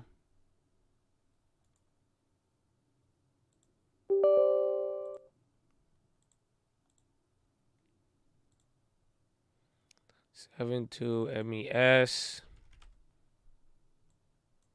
Oh, it's Tesla.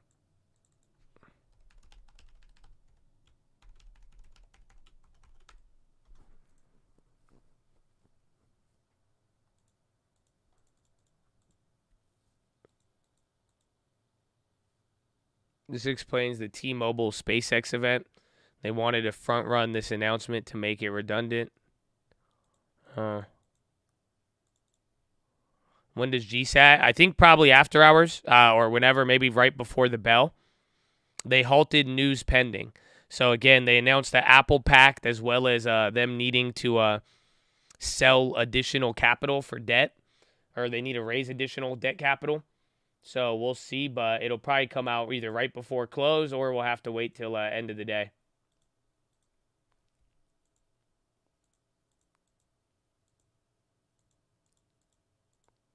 Disney CFO.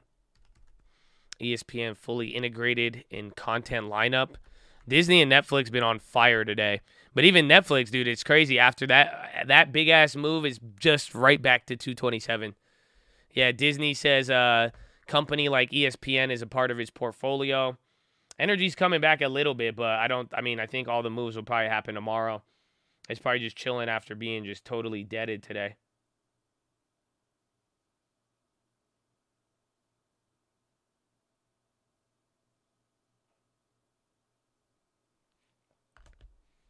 Lululemon.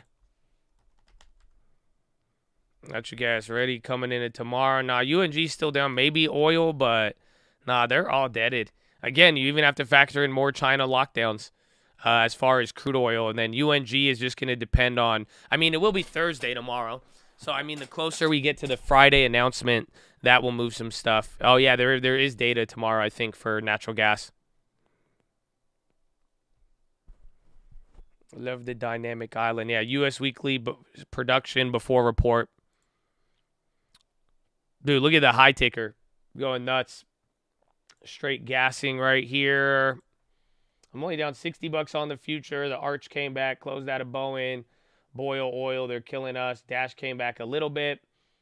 Tesla, I'm down $40 now on that short, so that means Tesla actually ran a little bit. I'm down almost $2 a share on that one. How does the debt? It just depends how much debt they offer, but it just kind of like good news and bad news at the same time. Like really good Apple packed, but then bad news is like they're going to be dumping all of that newfound gains. They're going to be selling more shares to raise capital.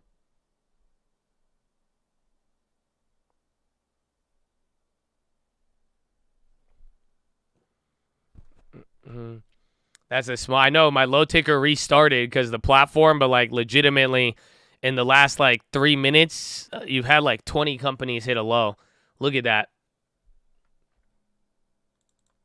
That's actually crazy. The low ticker is just not moving at all.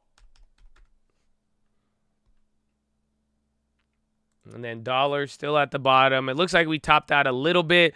We could still go to 3,980, but again, we didn't hit it. So it's either we make one final push and then come down, or it pushes through and rallies, but we will see. Majority Leader Chuck Schumer speaking to reporters. Never seen anything like this. Oh, you have. In July 2022, you have witnessed everything you're seeing now just on a 10x scale. This is light work. This is light work here today. Apple says Pro models get new displays, much brighter. Wow. Much brighter. Jassy, U.S. healthcare experience needs reinvention. Amazon aims to improve healthcare with one medical deal.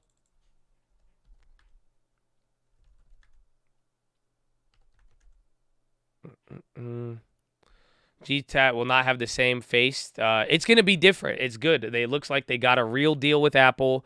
They will be collecting fees, which is positive. But that's it. We don't know anything else. No, we don't know how much they're going to offer, how it's going to play, and everything else in between.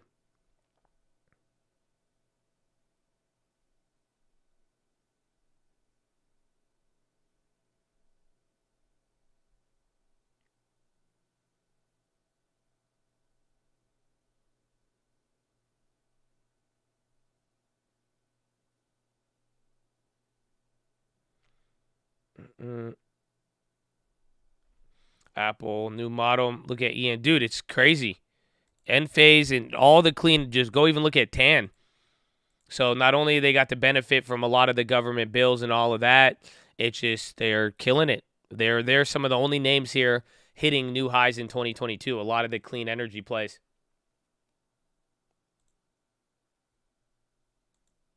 What's the day today? When the Ethereum merges next week?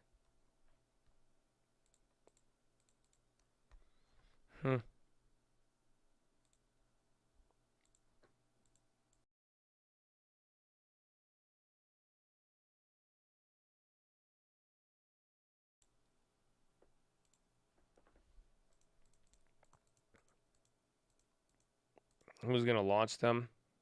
Oh, is that why some people were saying look at Rocket Labs? I know they launched stuff, but didn't RKLB, didn't their last launch not do too hot? My friend bought Enphase at 89 cents, believe it or not. Is he still holding? And do they pay a dividend? That's fire, though. I know a lot of people who've owned Enphase for, like, low prices. I've heard a lot of people sell out. Amazon says they're hiring, but at slower rates than the past few years. So, again, Jassy, Amazon CEO, is giving updates. I don't know where, but those are coming in right now. RKLB is up 6. Or that was Astra, not RKLB. There it is. The ENVX, that was, yeah, you had some other guy on there. It was like some guy, J-Alt sent me, some guy with ENVX, but honestly, I don't look into stuff that deep with some of these names. Like, I just feel like everything's story until I see it. So it's like on all of them, that's why I'm not really like, I don't know, like DD shareholder stuff being sent. It's just like, I see all of it as people just trying to convince me to buy something. And I'm not saying you, I'm saying like, again, like shareholder letters sometimes, like obviously it's going to be nice, but I'm not like, until I see it at a cheaper price, there's no point of chasing it on Enphase, on anything.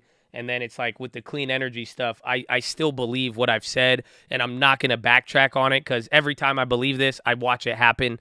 It's still very early. So what I'm saying is like half of these energy companies are going to fail when it's all said and done. So I still think it's very early. So I'm down for the info. I'm down if you guys trade them. Do whatever you want. I'll be down to trade a couple, but don't expect me to go long on any of these for a decade. Or at least 5 years at the end of the day. So it's like a lot of it, it's cool stories, it's cool information, but until I see actual production of it, I'm not going to, I don't care about them. It's just, I don't want to get fooled. I'm still in the ES. I'm down $13 right here. But no, I'm still, it didn't close. Again, we've been playing small. Damn, USO is getting clobbered right now.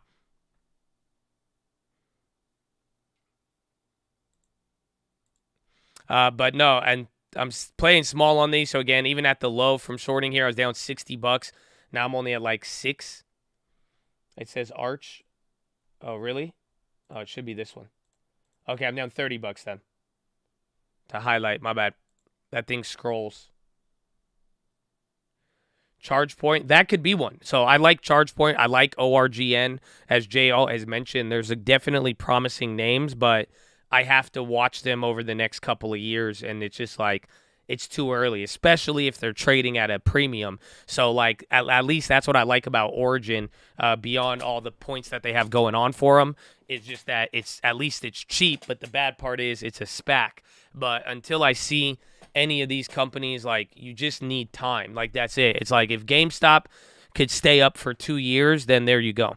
You know what I'm saying? So it's like, you got to wait and go through, and we need to see what holds up and what doesn't when it comes to clean energy and all of these, because some of them are pumping now, people are buying into them, but they're not all gonna stay like that. You said Sunrun. I like Sunrun too, and again, they're a little, I think they actually have more problems. Again, like some names that have been around for a while, like go look at kind of their performance, but you know, getting the breakout and becoming an industry leader, it's just too early to tell. But once we know the industry leader, it'll be money for that.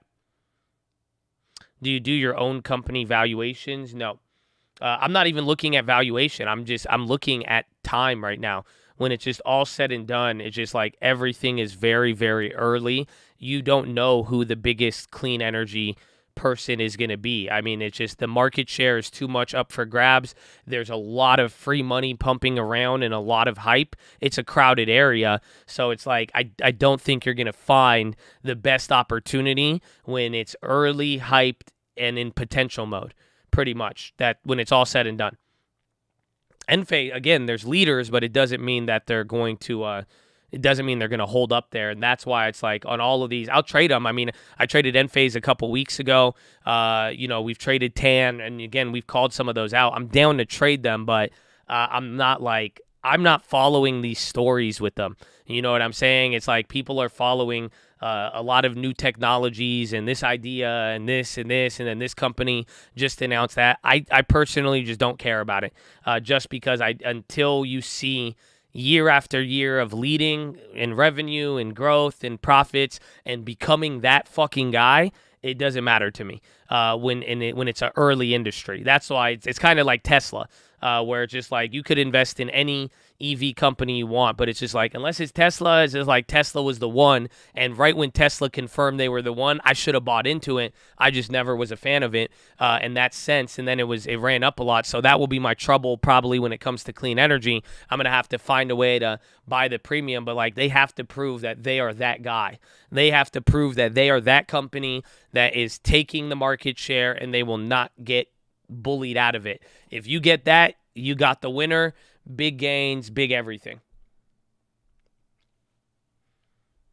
What industry? Clean energy. I mean, clean energy is going to be there, but it's just all about which ones actually survive, which ones don't get burdened down with debt, which ones aren't lying half of the time and then just pumped up by free money, free ESG money. So we just got to see.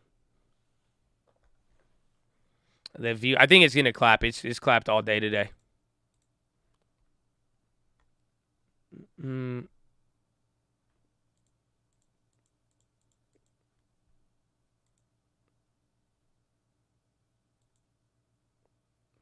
Fed Barr says inflation too high, focused on curbing. Vice Chair for Supervision answers questions. So Michael Barr.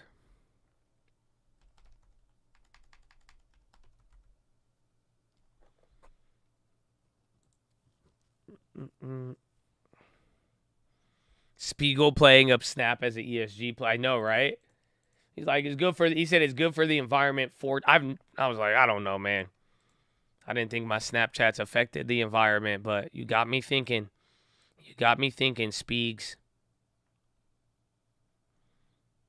Yeah, so this is Fed Michael Barr right now. What are you looking at here? Do you think that the level of capital is too low? I'm gonna go to the bathroom. We'll keep him on for a couple minutes. See what's up. How we assign capital requirements, and what is this holistic review? And is this a 6-week thing or a 6-year project? Not a 6-year project. David, what we're doing is this fall, taking a look at where we are with capital in the system, so that as we make judgments about a Basel III, the supplementary leverage ratio, countercyclical capital bubble, it's with an overall sense of, is capital in the system strong enough? It's strong. I think the question is it strong enough? And to do that, we're looking at history. We're looking at models of what optimal capital levels look like in the literature. We're looking at responses to past crises. We're looking at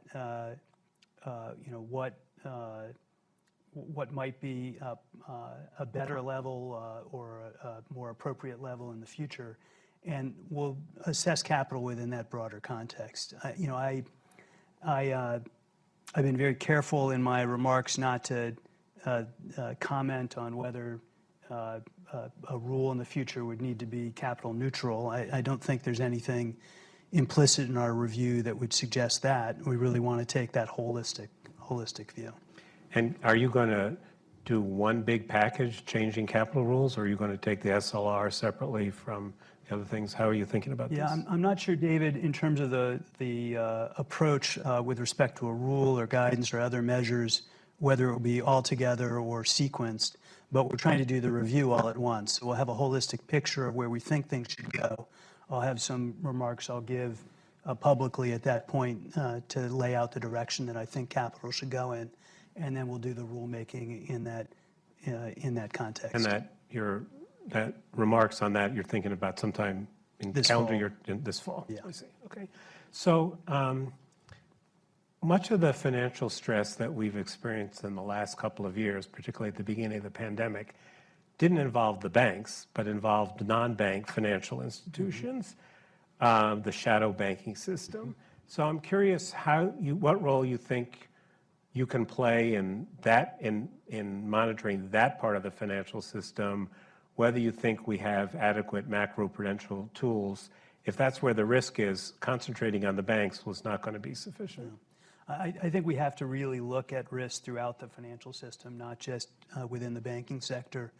It's an important part of my job to help with that work. I think that we have some windows into the non-bank financial institution world that are quite good, and other areas where we don't really have even basic data, and we have to work on that in the future. The tools that we have with respect to entities that are not regulated by the Fed or by other bank regulators depends a little bit on the technicality of where they fall in the system. Are they under the supervision, for example, of the SEC or CFTC, where there might be an ability to take effective action directly, or do they fall even further outside the This is regulatory Michael Barr, perimeter, the Fed. or are they avoiding? He kind of looks like Bullard and talks like Bullard, but he's not Bullard. But I'm noticing something here. Again, Frog, Troy called that one out. That's pumping up here, bottom right. But I feel like the market is doing what it did. I think they're just every Fed speaker is bullish. It doesn't matter. It doesn't matter what they say, but they're all talking for more than 5 minutes. And I think it's just literally I think the market might be getting ready for CPI, assuming that Europe doesn't knock us off balance. If there's no bombshell out of Europe, we might be getting into that mode. Again, I'm just saying that off of every single Fed speaker that has spoken. We've saw a positive reaction. CPI is next Wednesday. Today's already Wednesday. Tomorrow's going to be Thursday. And we do have everybody tomorrow. You're going to get Powell and all that, but it seems like all of it is it's not looking too good. It's not looking too good in that sense, where it's like the market is just ignoring every Fed speaker is creating a bullish response, and I don't think that is the plan. Putin threatens to abandon grain deal, further squeeze energy supplies. So we've gotten like 3 different things on that. That one could be new, but we did start with that in the morning, and then there was another update. Some Russian minister said it's looking good and that. So I'd watch the price of corn and wheat, see how they respond. Tesla's coming back up. SPY is too. Apple coming down. SPY hit a high, but again, like we said, just watch to see if we could break the 3,980 or not. But if we fail from here, it might start to fade a little till power hour. Market makers to win premium. I'm not even viewing it in that sense. I'm just saying like the overall, it's doing the irrational market thing about like every time we hear the Fed, we're going up. Apple is just dumping right now. Yeah. Rug pull on Apple. So that's coming down, but it's just like every single Fed speaker is causing a bullish reaction. And that is like, it's just every time we hear from the Fed and it's just not really bad news, the market is getting very, very bullish. Not very bullish because obviously we're still down, but it's like you're getting a movement off of it. No, I did not see the Voyager tweet about auction. What was it? It's still 1,000.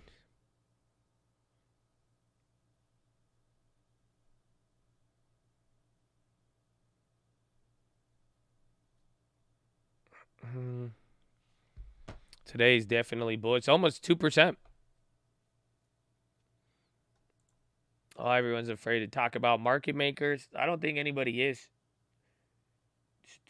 I think it's just what you focus on.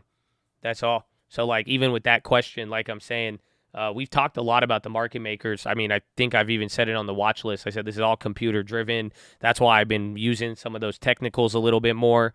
But at the end of the day, it's just how you're looking at it. Again, with what I just said, I'm not applying it to pricing. We're not looking at price action. I'm just looking at market response simply to every time the Fed is saying something. So I'm looking at the bullishness. I'm not looking at anything driven by CTAs, computers, algorithms, market makers. I think it's separate on that in that topic. So, but it's like if you focus, again, I've talked to a lot of people in GameStop and AMC. It's just like I've had a lot of conversations where that is the only focus, and sometimes you can miss some of it. It just depends what you're looking at, but don't think people are scared to talk about market makers. It's all just watch out for confirmation bias.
Hold on, real estate.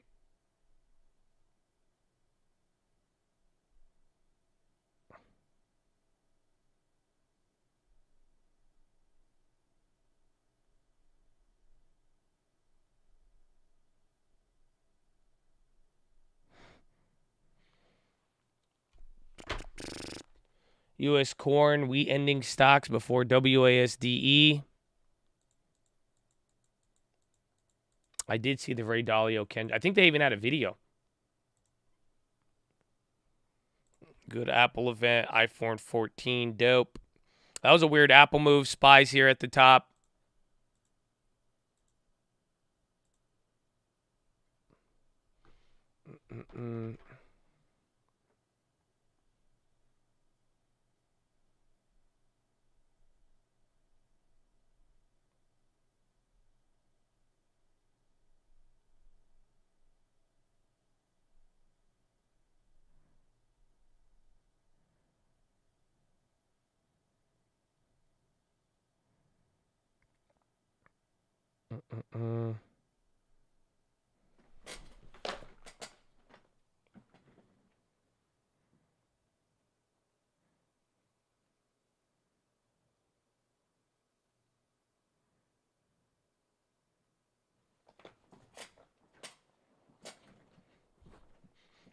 Team Snow. Sorry, I'm trying to see a couple of deals.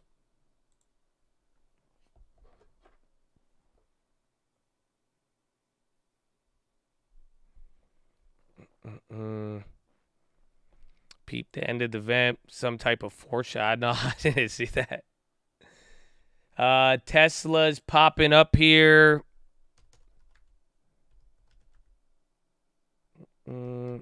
Everything's going. That's it. If we get past the 380, you got one more level right above it at like 3983, 84, I guess. 397, 398. No, that'll be like 398, just almost 4,000, 400. That's it. So we will see. We will see.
Sorry, I'm doing this. I'm going back and forth on this. Dude, there's like 3 different deals.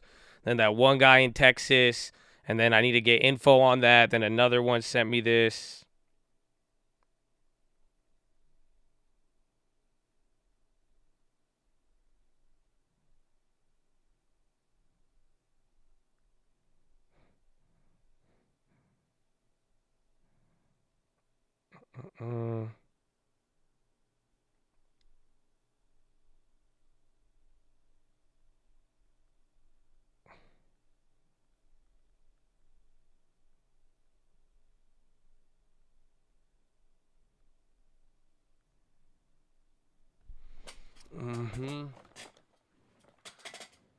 Apple breaks out.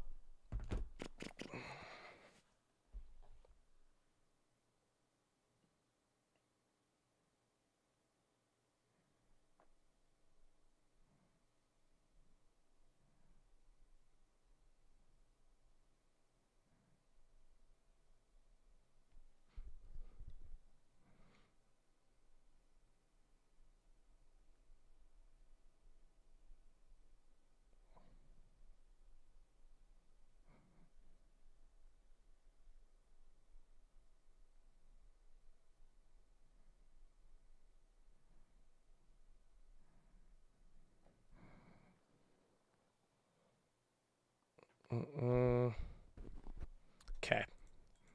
We're good. If Apple breaks out, my bad on that. I'm like, I'm over all these. If we close red, I don't think we will unless you hear anything about oil and energy going nuts, but I really, really doubt it at this point. A mini rally, a little bit.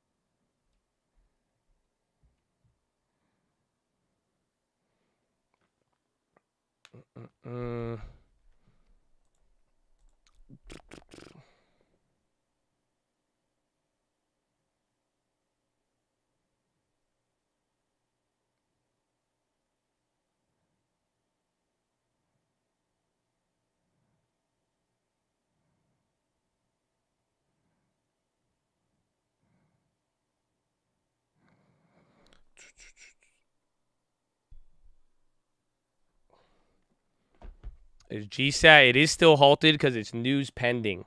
So, again, they have the deal with Apple and all of that, but that was all just news pending.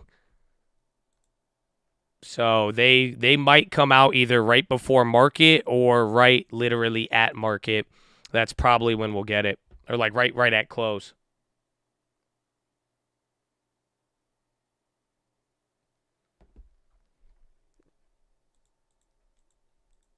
Selling my TQQ.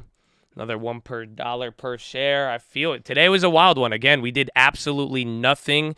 And then this little rally here, this is what's killing everything. So if you didn't do anything from here, it's fine. Again, like even that short future that we're on right now, I'm now down $100 on it. Like I said, I'd be down to even swing this one coming into tomorrow. But this little pump right here, this is big now at these levels. And then there you go. You're about 2 points right under 3,980.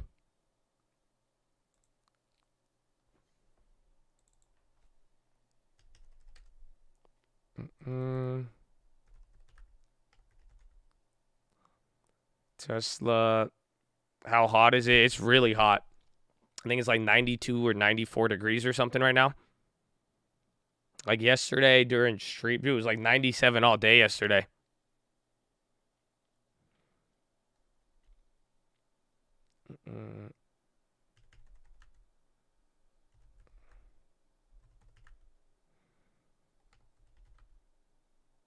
Oh, the Chad gonna go. I don't know. Why are you trying to taunt him? Don't taunt people.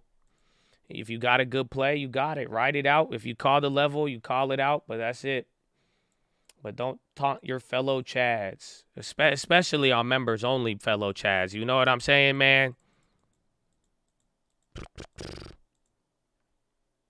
Key is finding out the algo settings.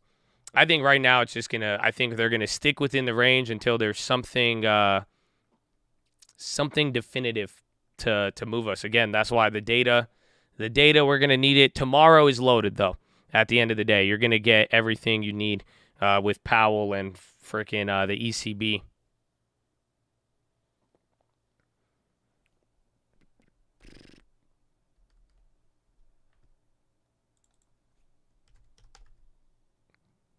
Panic, my AC went out. Yeah, bro.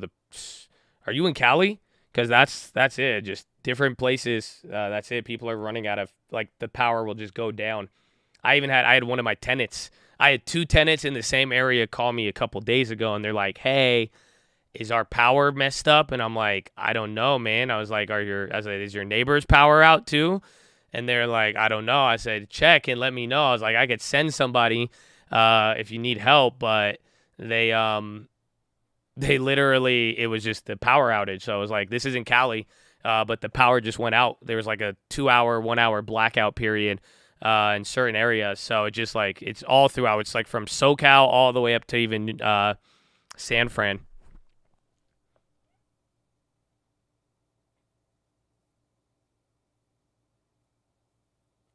Girlfriend and I just sit in bed and sweat until 9 to kick on the AC. Hey, man. Hey, dude, I was like, I don't know. Like, I got that little alert on my phone. GSAT unhalted. Good call out. Let's see. Is it up? Oh, 275. Oh, wow. That Apple pact is probably going to get halted again. Wow. Hey, listen, if you have options, don't get scammed on them. And what I mean by that is set a limit order at the price that you want, but just understand they're moving really, really fast right now. So just make sure you don't sell too low because that shit just gapped up 40%. Yeah, like, dude, like, I don't know. Like, don't sell these oh, shit. I think my platform's going to shut down. But, like, look at these. Like, so somebody just sold these at 16, and that's a good price, but, I guess, yeah, see, they're going to jump up. I think these ones are... It's a little scammy. But then the top ones are only at 48. So just be careful, though. There's volatility, and the stock is up 40% right now. I think the top is like 275. That's where it's at right now. Right? 275 was anytime. 275, 290. That's where it was last time. Oh, man. That's crazy, though. Shares, you could trade the share. I'm out of it. I don't want to. I mean, it's already up 20%. It's literally fluctuated 15% in the times of us talking on this.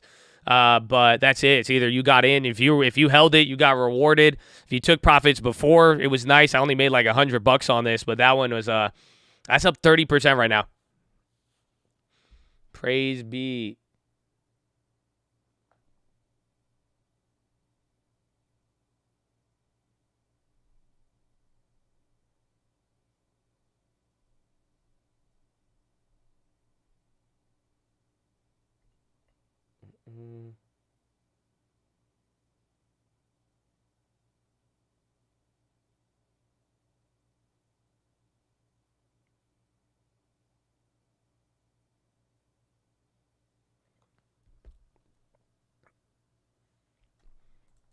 And earlier, you're going to miss the pop when you sold.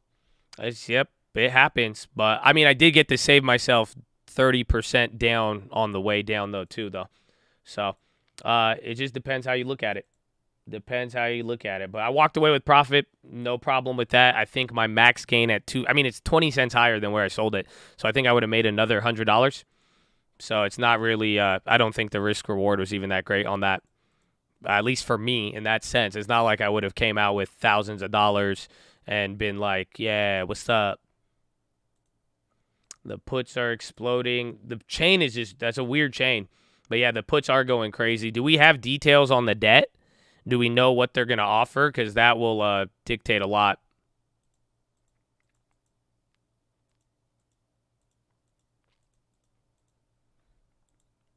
Before the bell. Your contracts are open. Again, GSAT is unhalted. So if you have them, take a look at it now. But it is unhalted. That first minute, bro, it was up 40 more cents from here.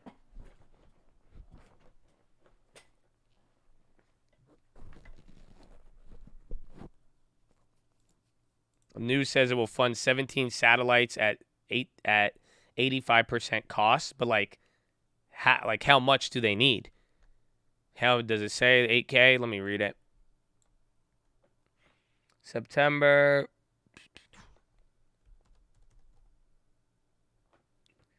Furthermore, under the terms, Globalstar is required to raise additional debt for the connection of the launch of new satellites. They have mandated Goldman Sachs and is currently exploring capital market opportunities to the fourth quarter.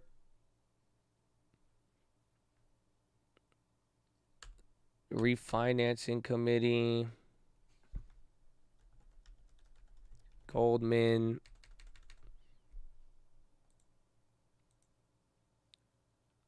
Yeah, this is the partnership obligations, but we don't know.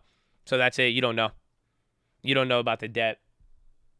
It's saying Goldman, but they didn't give details to how much they're going to sell, how much they're going to need, and what it's going to cost them. GSAT calls. They're at 11. They're up 175 at the bottom. Again, I'm looking at the far out the money ones. It's weird. The options, I mean, that was a big pop.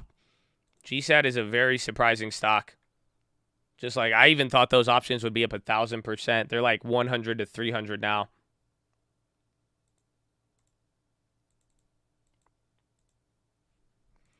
UUP creeping a little bit, and even the SPY, again, we have gotten close to it, but we have not broken the 398, so we're going to see how that plays out.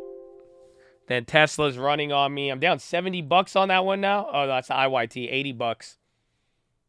So today I only hit the Boeing, but then the future's going against me, Tesla's going against me, and then the IYT is going against me. So all three of those, not so hot today. That's 1 for 4, and then holding the other ones. Why would Apple have equity in GSAT? They might, but I mean, I think they're going to just pay them for the royalties, and then that's it. That's really cool, though, that they got the deal. It's very rare that we hear of a company rumored to have an Apple deal actually walk away with a deal. Is very, very crazy. Again, the flow is very high, and they have a lot of other... I mean, I'm surprised. Like, again, we sold out at, like, what, 215 yesterday? So it's like, it's crazy to think that that's the gap after an Apple deal, but they are still pretty, you know, that's big news for them. It's a real Apple sympathy play, yeah. So, like, and they actually did a deal with them. But again, I think it's like 2 billion shares or something. There's a lot of GSAT shares that exist.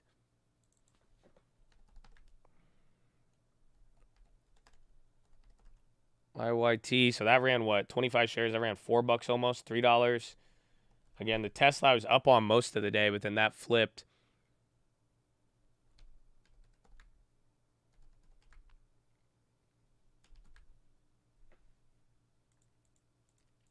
Is Canoe, isn't Canoe, I don't know, Canoe, that's the one with Walmart?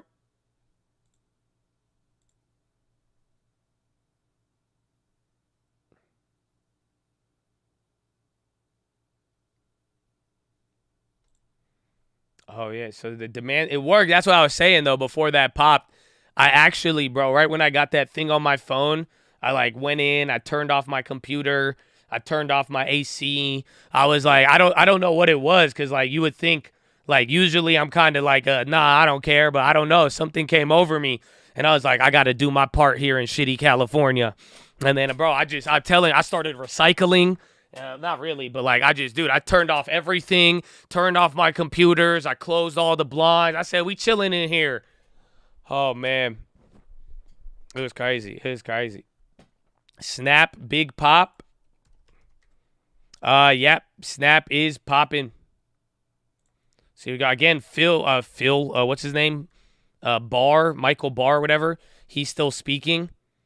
Snap, they said interview with the company that was earlier. Something's going on there.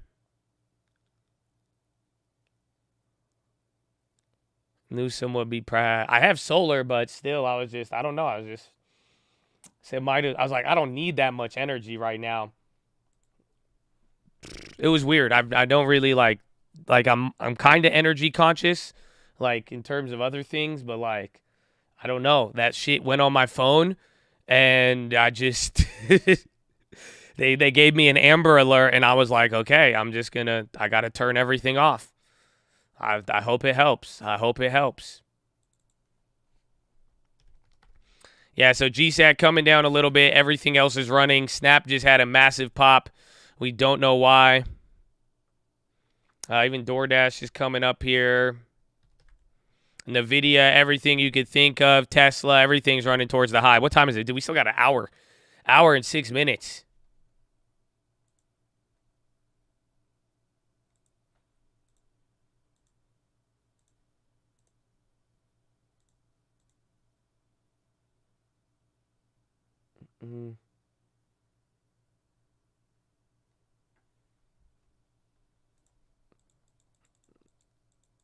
So they're like, oh man, Josh wasn't lying. Dude, there wasn't that many power outages yesterday though. It could have been a lot worse. Yeah, GSAT. Somebody said it in the chat though. It's kind of like it's sad though for GSAT, the end of the era, because now all the rumors leave the company. Snap in a leak memo. Evan Spiegel explains how Snapchat aims to reach $6 billion in revenue and 450 million users. Oh, that's very bullish. But again, until I see that's like probably the most bullish thing I've heard in a very, very long time. But you like need that shit to like actually hold. That's a leaked memo, but I need earnings, man. Yeah, so literally, apparently there's a leak memo about Snapchat's turnaround plan going for $6 billion in revenue and 450 million users. He said we saw challenges but still got punched in the face hard by 2022's economic reality. Yeah, there's a 4,000-word memo for Snap. It's rocketing up there. You could probably make a play on it.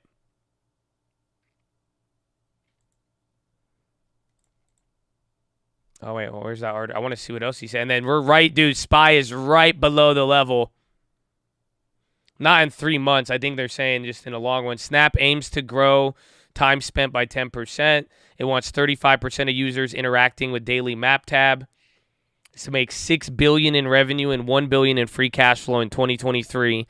They want AR-based advertising to make up 10% of total ads. They're setting up AR Enterprise to sell technology to other companies and help developers confidentially explore the possibilities that are within. So this is it.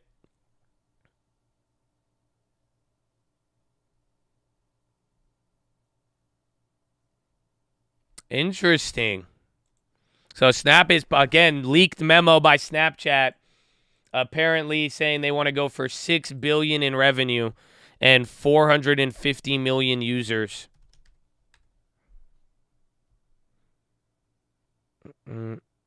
Let's see. Meanwhile, SPY is at highs and it's about to go through 3.9. There it is. That's it. Even before I had the chance to say. So I'm down to 110. Again, that's what I was forecasting.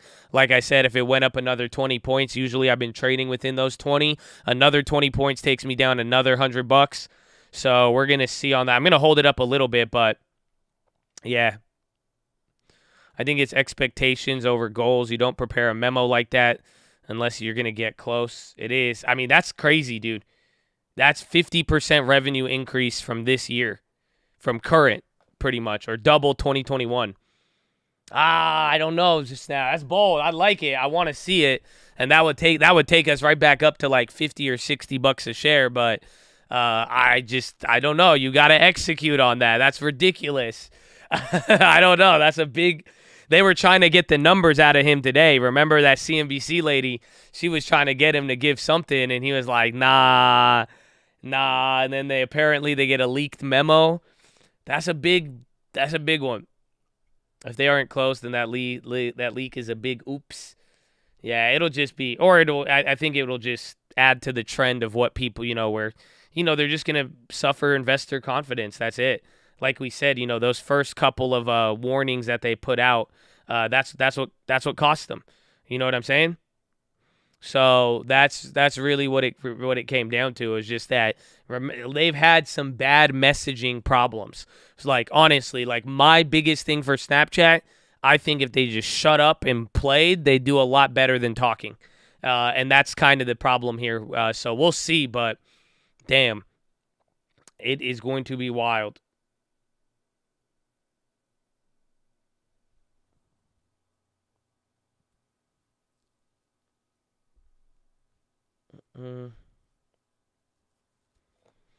ASML, LRCX, more chip moves.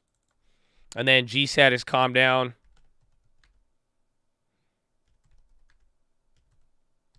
Where's TSM? Where's he been at? He's actually negative on the day.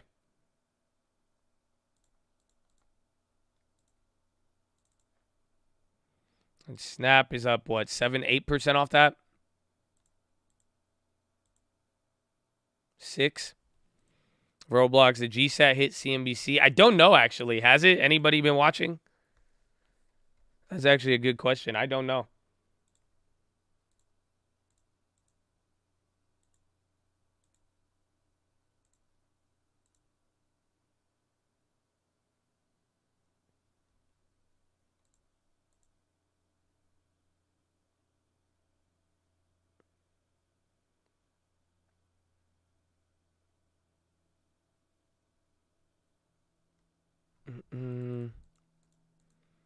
All Spider X's in the green. Coin volume. Damn. Coin, bro. Wasn't coin down like 4% today?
Bitcoin 1836. Is it still down? I haven't checked on that again. That actually moved a lot. These moves pissed me off. Maybe J Powell saves you tomorrow. Again, keep it small and give it time. And you should be good, and you shouldn't have to trip. Again, just even last week, you guys watched a fat finger off a perfect day turn into a negative $1,000 that ultimately turned into a profit.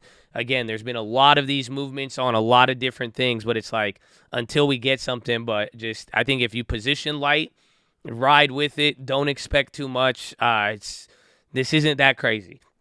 Again, or at least this type of squeezing is nothing like what we saw earlier in July or anything like that. Yeah, Snapchat aims to increase revenue by 20%. I don't know. That didn't look like 20%, man. That looked like 50% year-over-year revenue. That's crazy, though.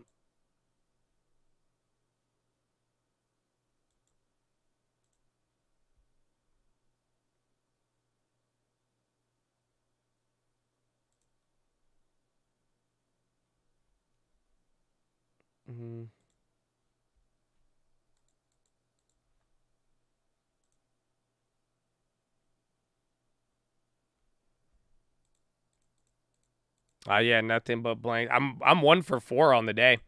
So again, I mean, we realized one trade that I realized, but then I'm down on the MES. then the IYT, and then the Tesla short. I already lost almost $4 a share on that. I was up on that one. I just got a little bit more greedier than I do on the Teslas. I could have took that one. Why you throwing ads? Blame you, dude. YouTube was scummy. I didn't even know that happens. So even if I turn off my monetization, they could still play ads for you. Because that's it. That's what I said. I was like, I just don't want, it's one, I mean, everybody here at this point, it's not like, it's just the community that we have. It's like, everybody's already members. It's not like, I don't think we need ads. It doesn't do much. I don't care about it. And then I'm like, I don't want that shit next to my name. How advertisers complain about it and they're like, oh, I don't want to be next to violent content. It's like, I don't want these random ads showing up next to my shit where I'm like, nah, but unfortunately, YouTube's could still do that. That's what I've learned in the last 24 hours.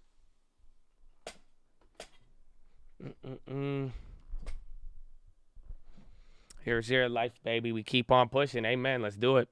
Yeah, nothing 0 for 0 means nothing too crazy.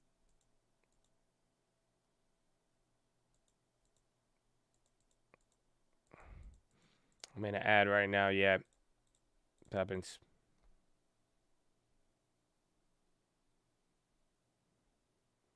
Do you think 75 is bullish? I don't think it's bullish, but I think the markets, they're ready for it. But it's just the weird nature of the Fed speakers today. Everybody's been taking it as bullish, but I personally don't think it's bullish. It's bullish if the market could handle it and doesn't freak out. But, just like when we saw the 75 one last time, it's like that's a huge hike. And every time that happens, the market spazzes out. So I don't think it's bullish. Again, I think them mentioning it today or not, the 75 basis point in the market not freaking out, that's bullish, but it doesn't make it bullish. And again, with what Brainerd said earlier and kind of when it started, it was the bullish thing that the Fed was saying was more along the lines of addressing the risks of over tightening. I think that kind of hyped people up a little bit today.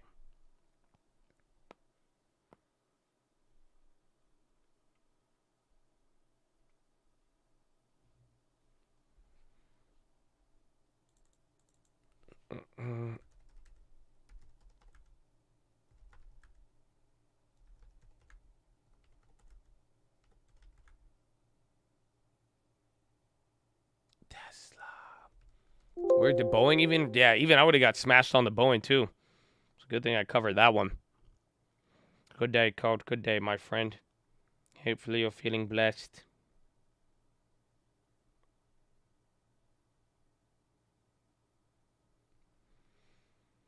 Senate panel, September 14th, digital commodities bill.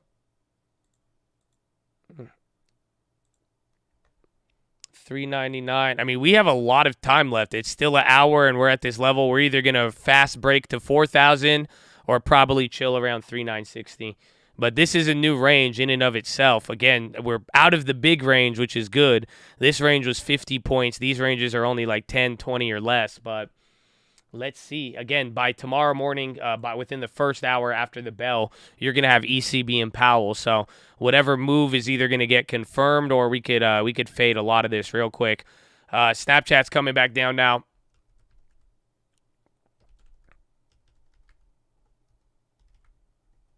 Tesla.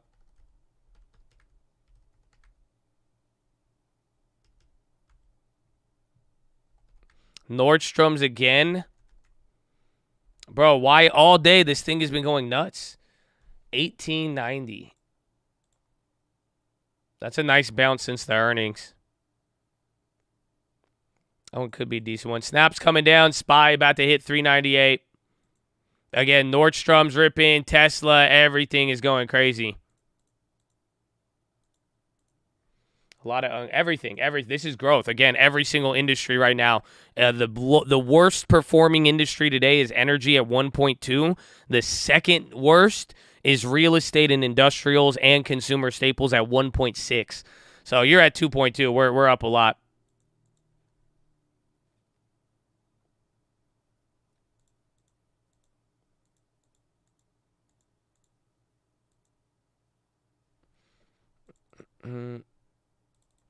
Why this is going on, I don't know either. I think the Fed speakers shooting themselves in the foot. AKA, I think they talk, it comes off bullish. Nothing got worse with energy, only got better in terms of things calming down in some of those lockdowns. But other than that, I think it's reacting within the range.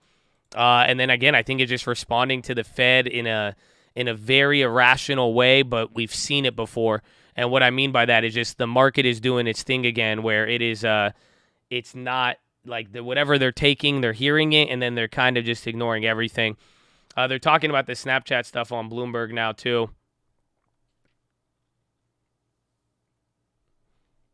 Apple, Teslonian. Got in a PSX play at 113. That's good. That's a little bit cheaper. So that's like 13 cents a premium, but I like it.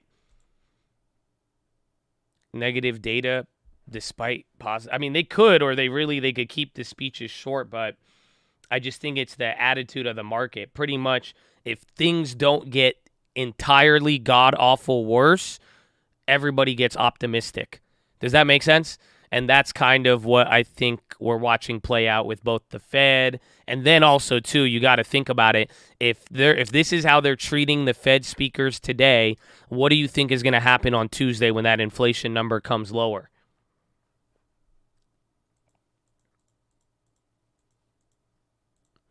Nvidia going to squeeze. They could. I need some upside exposure. I have the dash to come back, and that would be nice, but that's kind of all I need here. Until we see something that makes people feel negative. It just has to be awful.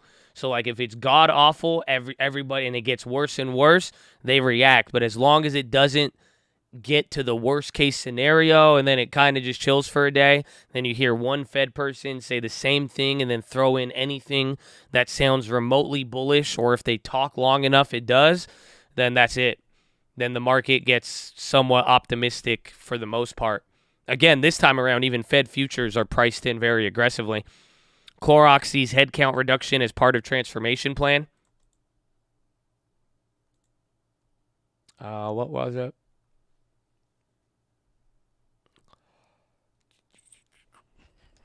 I wanted to watch Fed futures. Apple did rip up there to the top.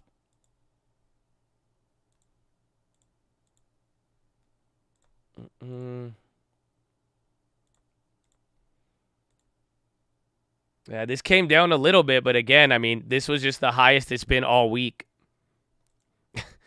So again, this time around, that's where it gets a little different, because imagine if you start watching everybody ignore Powell or anything negative, the difference this time is that the market is actually pricing in 0.75 fully now.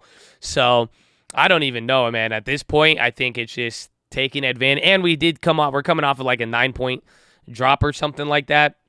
So that could help, but I'm just worried if you watch, if Fed speakers equal bullish, that's what I'm worried about. That's all. Other than that, though, it's just like today's a good day. It's definitely getting us above ranges. I'm leaning towards the Fed speakers, but I really don't think today lets us confirm anything, though, when it's all said and done.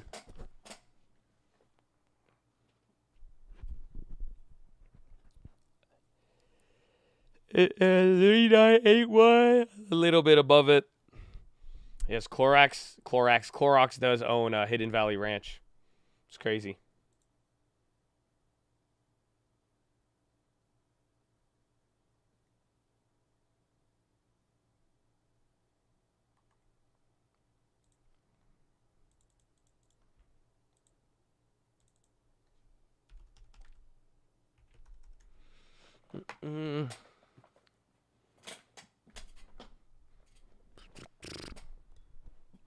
Icebox hands.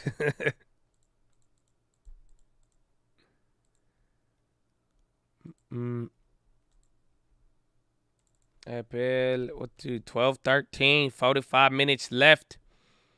Today cut the SPY butterfly in half, did it? Is it the free one? But that's the thing, when it comes back down again, mine are holding a little bit, but I think they just bounce around. But the thing about the butterfly is that if it does make a move back down again, you'll do better. So is the yen done then? No. Well, wait, where did you jump to that conclusion? I would be careful again after 145. I mean, there's a reason why I closed out one and I held the other. But after 145, just watch out for the government to intervene. But nothing we said here has anything to do with the yen. So like that's just separate. Again, the yen could tie into the Fed and the dollar and all of that. But all we're talking about right now is how the market's moving. And really coming into tomorrow, does today mean anything? The momentum towards 4, all of that. So we'll see. But it's nothing. The yen is still there. But if you're worried about the yen stopping 145 where it's at today, that's going to be the problem because all you got to watch out for is if the government steps in or maybe if the ECB does something drastic tomorrow. But I doubt they will. But just watch for them to step in. Sellers to reload. I mean, after breaking after every range, this is definitely better. You know, I'm glad I waited to the second one, but it even went another 20 points after that. So we will see.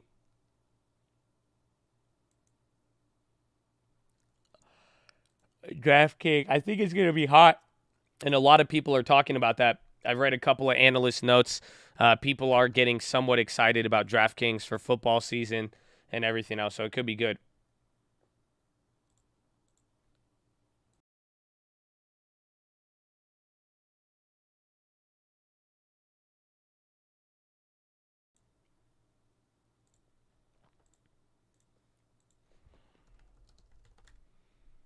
$389, 4 to 5 minutes remaining.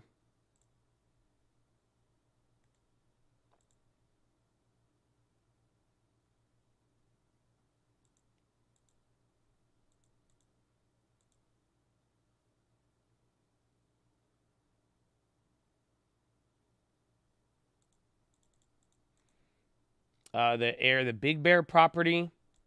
Let me double check it. I remember, but does it have like any Airbnb data? I haven't seen the comps related to it, but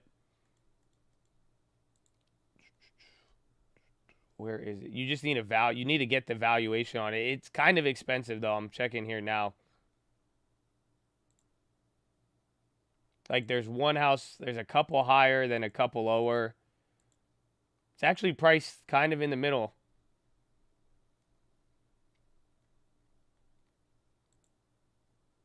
That one is hard to say, but you need a good deal on that one. Like pretty much I think 900 would be the top value. Just see if he'll take a lower price or go verify if there's any rental income on it. 630, maybe offer him like 700. I would pay 700 for that one if it's in good condition. A few years ago for 1200, yeah, that unfortunately though, you could tell him be like that. Tell him you'd be willing to pay the full price if he had that like documented, but without the confirmation of it, it's technically it's a zero yielding property. I'd like it at 700. I think 800. I think it's a fair price, but it's not a no-brainer at 800. You see what I'm saying? But it looks decent. I wish there's more information like pictures and quality, but I think at 700 you might be onto something. But that is expensive though. Here's the thing. I'll tell you, if you want to buy like a house to Airbnb it, don't spend a lot of money. So the Airbnb that I have that brings me $9,000 a month, the mortgage is $2,500. So that's a $500,000 property. So the way you make a lot of money on the rentals is if you pay low for it. So especially Airbnb, the thing that actually is going to clap you, it is going to be that you want to make sure that your rental cost or your mortgage servicing costs are lower. So, but that one, 700 is expensive though, is what I'm saying. But if 700 is a better deal, I think you could flip it there. But talk to the guy, see what he's willing to. But pretty much how you're going to turn that, like if you're in touch with the guy and all of that, get a no-brainer deal, get something at a good price where it's like, even if you don't have the funding, you'll get the funding. Otherwise, it's like he has it listed at a fair price and it's like, it's not too expensive, it's not too cheap.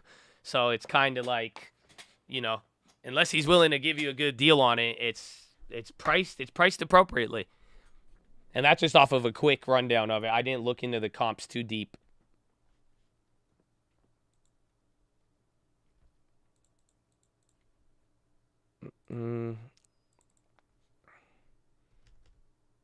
China sketch, yes. Little flip. Let's just see where we close on this one. Little flip, game over. And then the 24th, I don't know what's going to happen on the 24th. So I don't know if I'll be available or not. But I need positivity. I need positivity, my friend.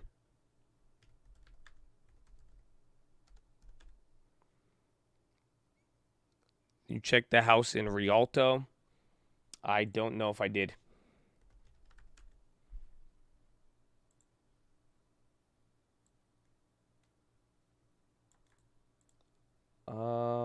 No, I answered another one in Rialto, but not that one. But that one's overpriced. It hasn't sold in 4 months, and he's just asking way too much. Somebody else hit me up in Rialto, and I gave him that. But no, that house, he wants $650. It's worth $300. The estimate's like $500 on it, but yeah. Kashik, love from India, baby. Hey, man, welcome. Most hated rally, too. It depends, but give it till Tuesday, and you're going to be great. What to look for Airbnb? Well, my first one, I did it in L.A., and that one was, like, good and bad, but I didn't know much about Airbnb at that moment when I did it. I just did it in L.A. because I had this house, and I was like, okay, I'm sure people travel to L.A. I'm like, okay, like, you know, and I did it. It actually wasn't that good at first, and the Airbnb market was different then, but as, you know, I've grown into it, and we've gotten more Airbnbs and got to help people with other ones. It's just like high traffic areas, places where people go for business or travel. Like there's travel business and then just like travel tourism. A lot of places with like scenery. So like the environment, like trees and hiking trails. California, if that place snows in California, you have a gold mine. All of that. You know, so there's a lot. Why aren't you complaining about SPY not touching? I don't know. I don't know.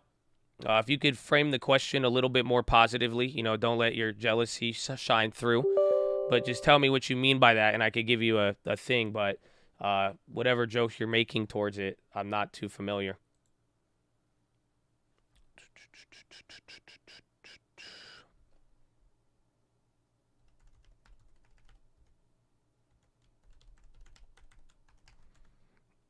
It's good. Just do the donation too. Honestly, like just sign up for the members if you're gonna make like the side-eye comments, because then at least if I got paid to ban you, it feels a little better.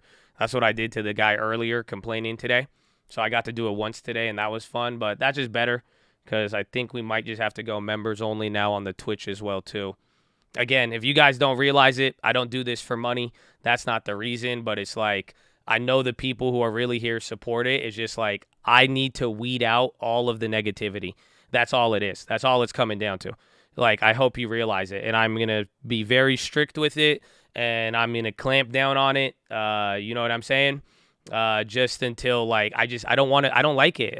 I can't handle it personally. I don't want to be around it, and I just think I need to get rid of the environment that we're like this is becoming like shitty people's hangout spot, and I'm not going to let that happen, unfortunately. So I hope you guys understand that. I hope you respect it, but it's just like if I leave it open, it's just like everybody comes in here and this. It's like there's no reason. I will answer questions. We could have talks, but it's like everybody wants to be side-eye. People want to be weird. I'd rather get paid if I have to listen to a negative comment, but at the end of the day, I just think I need to weed people out. I don't want this many people in here. I love you. If you want to be here, I want you to be here, but I don't want this many people, especially if there's negativity with it. You know what I'm saying? Like, it's super simple. It's not like if you're like, oh, you're doing it for money. It's like, no, I'd want more people if it was for money. If it was this and that, it's just like, I just don't want these people around me anymore. And I've my patience has worn thin. I don't have the energy for it. I wish you all the best luck. You know, people are like, oh, I'm sure other people mess with Josh. It's like, you don't know me like that. Like, you know what I'm saying? I love you. I'll I'll be nice to everybody. If you would like to talk to me about stocks and finance, again, if you, as anybody here knows, if you come in here with a normal question, you know what I'm saying? I'm gonna answer it. You know what I'm saying? That's it. It's super simple. Try mods over followers. Nah, we have tried it, bro. I've done this for years. I've been very nice to everybody. I've went from banning people to not banning people to having a lot of moderators to I told the moderators to chill. It's just simple. It's just like I'm not going to make a favorable environment for people who don't want to be here in the same respect. That's all it is. So I hope you respect it. It's for my mental health, man. It's nothing personal, but it's like, again, if I look to the Twitch, I see side-eye. If I take it off, I get side-eye here. I'm getting in this. It's just like, dude, this isn't high school. I don't have to do it like that. You know what I'm saying? I don't need to deal with people, and it's not worth it to me personally, okay? So just refrain from it, and that's what I'm saying. I don't want to put the other thing on the chopping block. It's just simple as that. I know you have your explanation to it, but like I said, man, just reframe your questions with, it doesn't have to be side-eye. You know what I'm saying? You don't have to say I'm complaining or doing stuff like this where it's like, yo, if you want a real question, ask it and understand if you're asking somebody a question and you value their response, then don't try to sprinkle it with any bullshit, because then if you do, then it gets rid of the whole thing. You know what I'm saying? Then at that point, we're not really even answering questions. So, and like I'm saying, think about it. It just takes away time. I don't want to ever have to address this. If it's members only on everything, I never have to address it. You know what I'm saying? So that's why. But Chad, I love you all. I say that to tell you, I just want to make sure people know, but I just don't want this to be a place where it's done, man. So good luck to everybody, but it's done. Like, that's all. Like, you know what I'm saying? If you go to Wall Street Bets if you want to joke around, go to any other stream. I don't care. It's just like, but at the end of the day, any sort of negativity, I can't deal with it anymore. So I love you, and I hope you have fun no matter what it is, but just this is not going to be it's not going to be that fun of a place anymore in that sense. So welcome, baby. God bless you. God bless you. Yeah, it's simple, and too. And if you want the membership, man, email me and I'll pay for the membership if you're serious. If you genuinely can't afford it, bro, I got you. If you want to be in here, but then if I pay for it and you get banned, that's it. But you guys got to realize is that it's like when we do members only, every comment you see is somebody that is verified. You know what I'm saying? Like, they paid for it. You know that they have a background. It's not somebody making 100 burner accounts. It's not people it's not these NPCs with some weird agenda. So at the end of the day, it's good. And I would love, so don't worry. If you feel like it's limited, reach out. I'll pay for it. Don't worry. Like, it's not, like I'm saying, it doesn't really matter. I just want positivity. And that's all I'm asking for. And if that can't be had, it's chill. Again, there's thousands of people who enjoy it the way we're doing it the last couple days. So I could vibe with that, and I thank everybody too.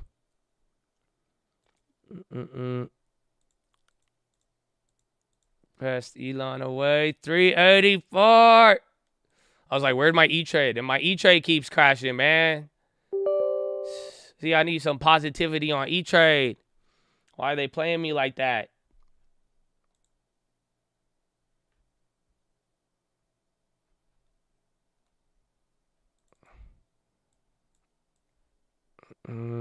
Let's go, babe. See, I said, again, other people are down with it, but even myself too. Like, we will, if you want a membership, I'll buy it for you. I don't want negativity, and I don't want an environment where it's so easy for it to come in and spread around and do all that. So again, it's just this system, unfortunately, it stops the sex bots, it stops the weirdos, and we love you. So if you need it, you let us know. That's it. If you're gonna complain about it though and like still be negative, at that point you're literally just trying to hurt us at that point. And at that point, I don't know why, but I feel.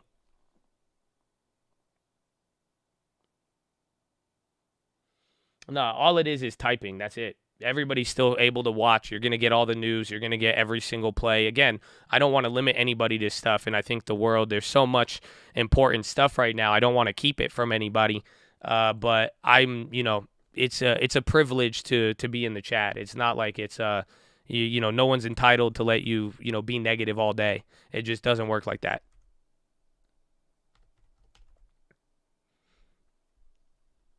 8 months later, look at the chat, baby. See, they come back to life. Come back to life, baby. Amen. Or not.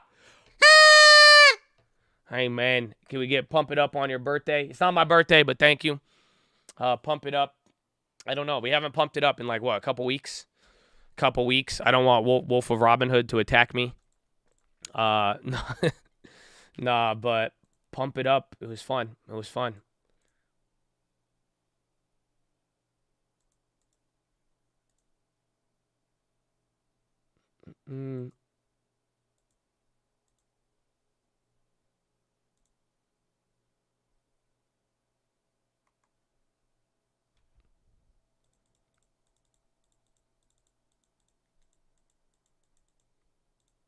What happened to pump it up?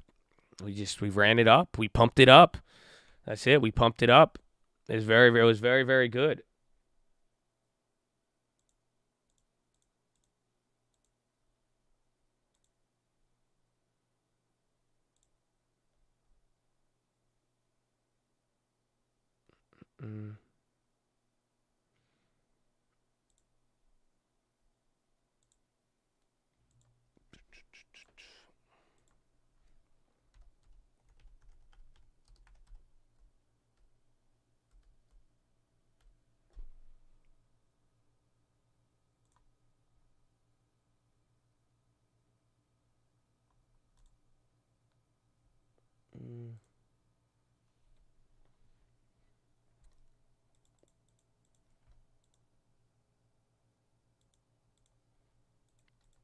I'll go pump it up. We're working on it. We're working on it. I'm super skeptical to jump into the market. Well, that's why little by little, that's going to be the way to do it. That's going to be the way to do it. Again, like we said, stay in the middle lane. Somebody asked today, they're like, I have $200,000. Like, what should I do? Again, depending, I don't know what your real estate portfolio looks like, whatever it may be. But it's just like you spread it out. I think 20% cash is a good way to look at it, but then space it out over time. Just understand the potential events that can happen over the next 6 months. And with that being said, take those events over the next 6 months. And that's why it's like every quarter, just imagine how much things have moved. It's like really every 3 months, you're going to be able to see one thing here, one thing there. So it's like you could get a good average. You could be able to act. You could do whatever you need to. You know what I'm saying? So it's super simple. Run it up in that sense. It's like don't be too timid, but also don't be too aggressive. So you got to realize like when in this type of market and anything we've seen, it's not as if like things were bad and things really have gone bad. But what you got to view it as is it's just super, super simple, is that it's being overly aggressive. That's what you're going to pay for. That's it. It's like it's being aggressive on things and then things changing, going back down. That is what's really going to start messing with stuff.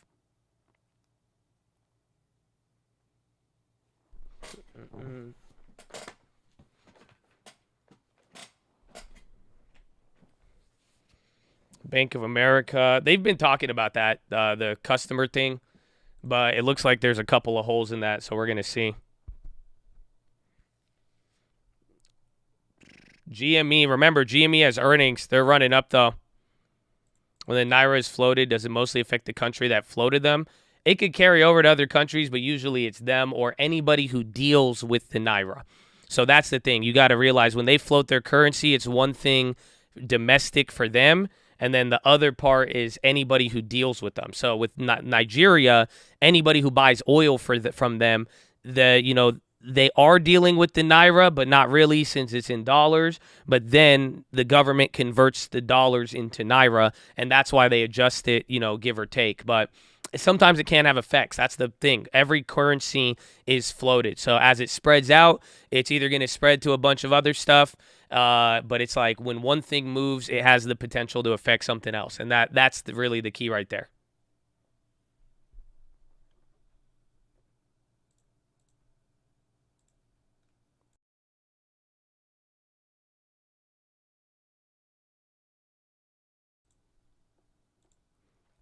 I sent an email to 2008 versus now. Yeah, bro, that chart has been going around.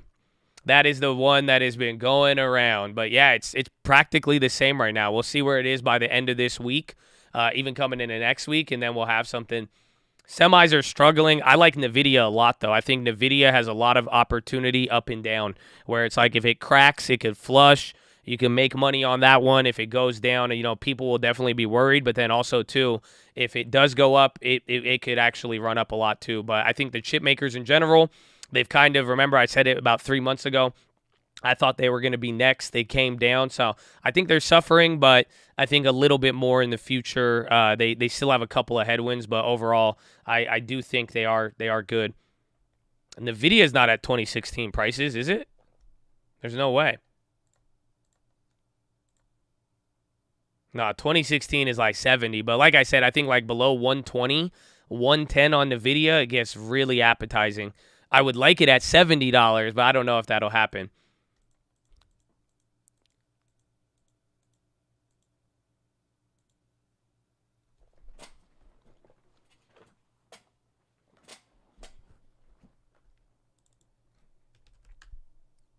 I would buy NVIDIA for the long term, yeah.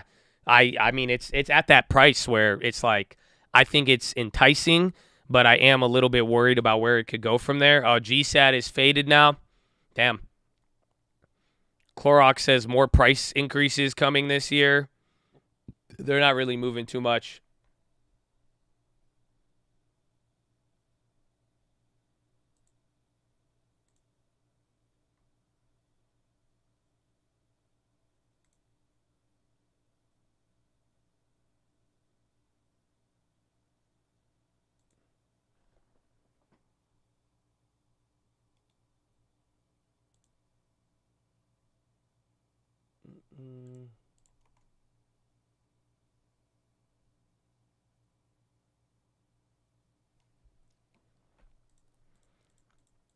Is 75 points negative or is it factored in?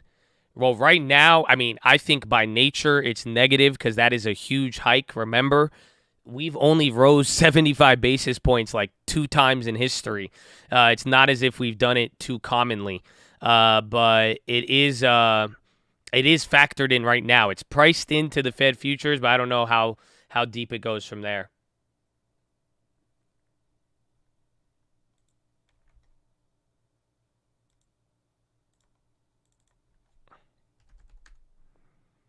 Fertilize the midterms. Is it end of October or end of November? One day I'll buy you Arabic stallion. Good. We'll name him Habibi. Do you think the bottom is in straight from GSAT 8K? No assurance that the service will occur. If it does, that the services and revenues expected to receive under the PA will be fully realized or will continue. That could just be a general risk statement. I think it's because we don't know how much debt they're going to offer. So remember, they said it. I read the 8Q, and it just said that they plan to do the debt offering to fund some of these satellites, but it didn't say how much they're going to sell and where they plan to get this financing. So that, I think, they said Goldman Sachs is going to do it, but we'll find out.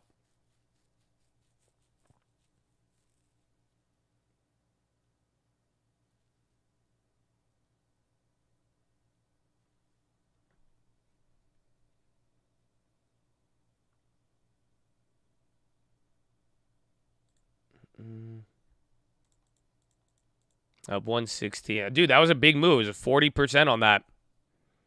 On GSAT after the pop, but I mean, big flow and everything. That's this one's just sad. I thought it would have held up a little bit better off of an Apple deal, but again, I mean, somebody in the chat said it. They're like, it's a very, very sad day if you think about it for GSAT, just because now they're not going to have oh my gosh, E-Trade. Because now they're not going to have the rumors. So it's like, if you really if you follow GSAT over the last 2 years, I mean, tell me what has been the biggest driver, if you really think about it. If you've held GSAT, you know what I'm talking about. But it's like, I feel like the biggest driver for that stock has always been the Apple rumor, right? Everyone's like, oh, they're going to work with Apple. They're going to get work. Okay, so now that's confirmed. So like now it's just like the next catalyst is how much money they're gonna make, or where they go from there. But it is now the biggest catalyst has came through. So that's the good part though. Like I'm saying, dude, it's so rare for there to ever be like Apple, oh, they're gonna do a deal with Apple, and then like actually do a deal with Apple. That usually never happens. I hope you guys realize that. So. Or if they power full satellite. Now it's just, it's where everything now is like future questions on where they go from here. But those are going to be their drivers, probably not. Again, it's not this idea of partnering with the largest company in the world.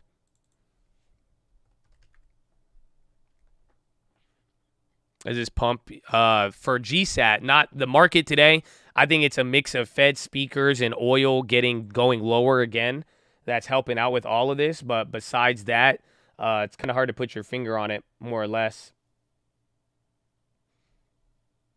I think it's just kind of anticipation, getting through the levels. But then again, a lot of the Fed speakers, they talked a lot.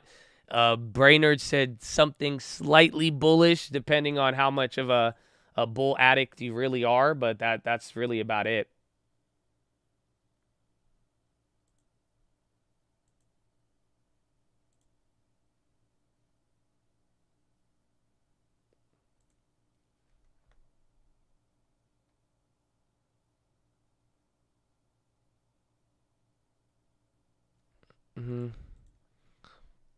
If so, why are you selling shares and not options like futures? What do you mean?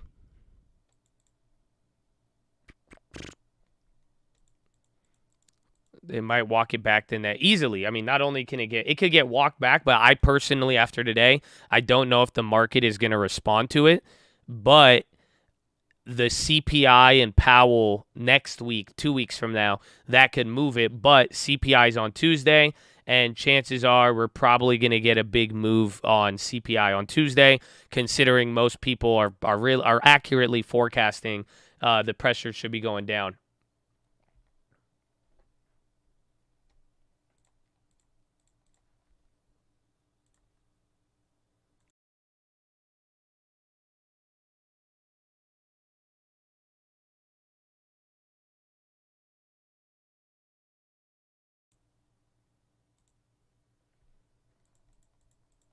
OPTT. Have we played that?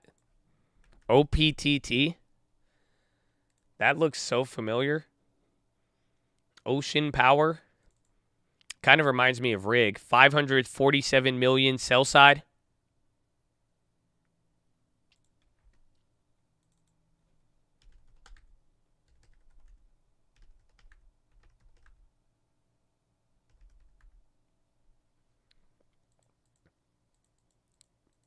I keep asking you to look at it. I feel like I've seen that. Maybe that's why I've seen it, but it reminds me of Rig. I don't know much about it. I mean, it's just one of these any of these dollar stocks. Like, it's going to be like GSAT, where I'm sure, again, even like HUSA, where it could be related to hype and you could get the movements. Again, you could always trade them if you are a trader. But I don't know about like any of these companies. I'm not going to believe any story on them until they post revenue. CPI should skyrocket to see how Feds react. Nah, the CPI is going to come lower.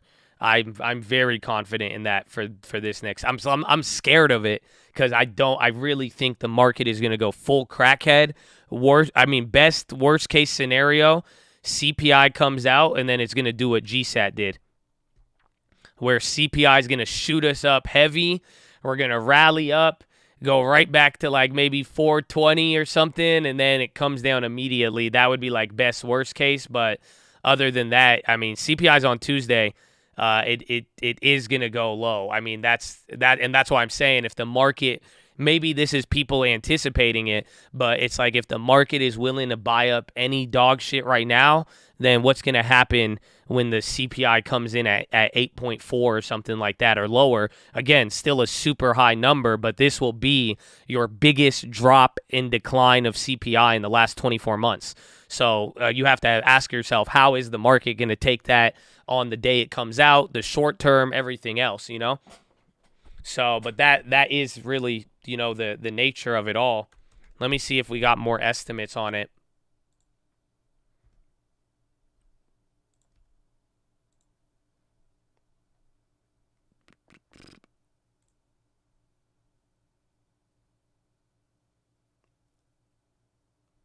Mm-mm. 8.1 is still there. So estimates haven't changed. Well, let me see if I can get you this chart. Let's just go one step at a time. Okay? Let's just go one at a time. Let's go January to May. All right? So just like factor this in mind for Tuesday. Right? Where did it come in? Median, actual 7. So it's estimated to come in at 7, came in at 7. Next month, it was estimated to come in at 7.2. It went up 0.3 to 7.5. Then the next month, in March, it was expected to come in at 7.9, came in at 7.9, right on the dot. April, 8.4, came in at 8.5. May, 8.1, came in at 8.3. Okay, you following? Again, this is all of 2022. So then, oh wait, did I go too low? I think I went too low. ARKF pop. So where were we? May, 8.2.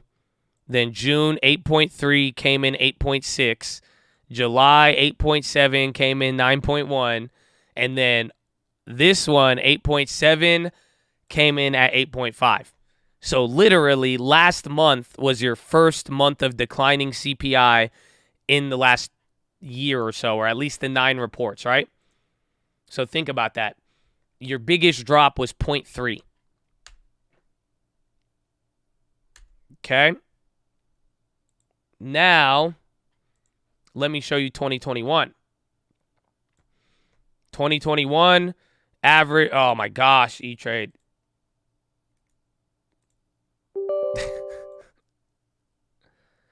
Lower it's going to be bullish. It's going to be, in general, CPI coming down is bullish. I mean, in general, there has been times where CPIs came up and we've been bullish, but for the most part, it's very like, what I'm trying to highlight is that potentially, and it seems like that's going to be the case, but on Tuesday, you are going to get your biggest CPI decline in the last 2 years, and this is what I'm trying to show you. So again, January 1.3 came in 1.4. January February 1.5, you had a decline of 1.4 or by 0.1. Then March 1.7, 1.7, April 2.5, 2.6, then May 3.6, 4.2, right? Okay, let's go down a little bit. And then now here's May 2021. 4.7, 5.0, 4.9, 5.4, 5.3, 5.4, 5.3, 5.3, 5.3, 5.4.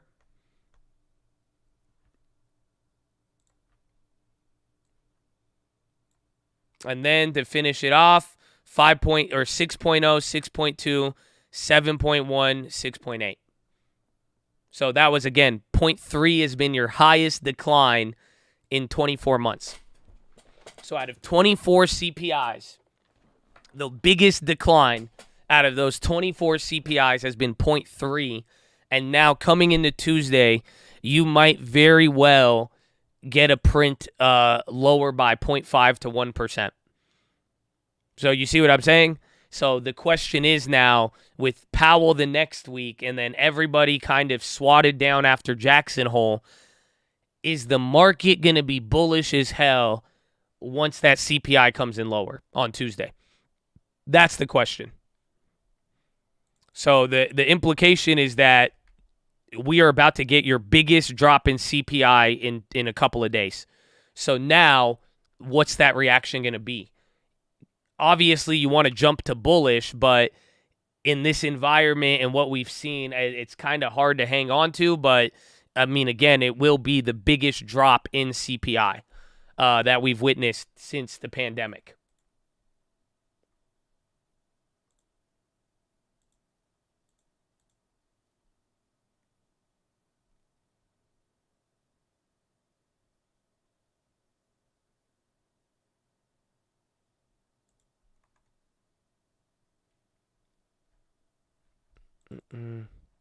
How priced in? I think that's kind of what we're dealing with right now.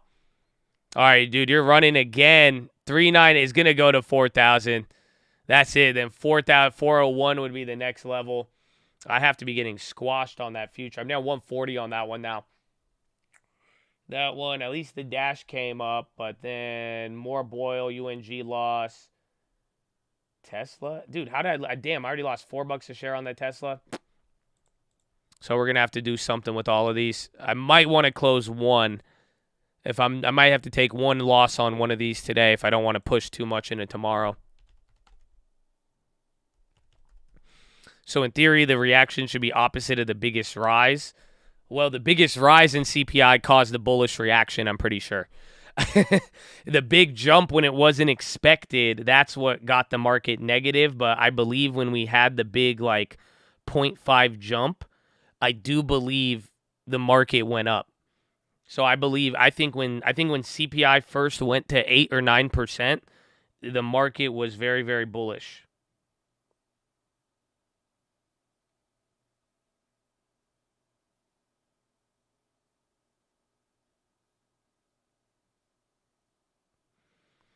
Isn't deflation recessionary?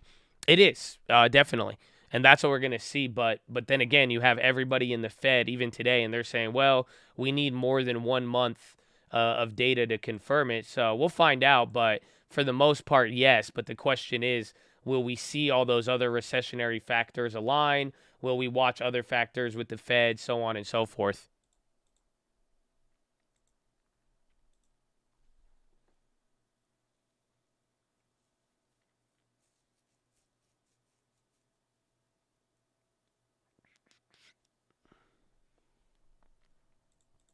CPI, does the market reciprocate that this is an inflated market?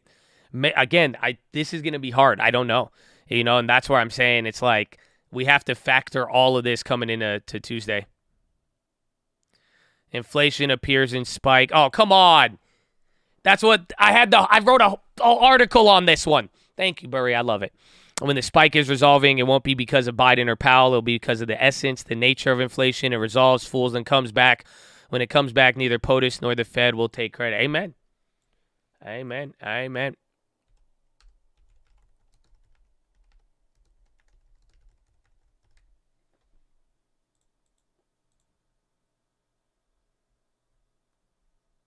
Where is it?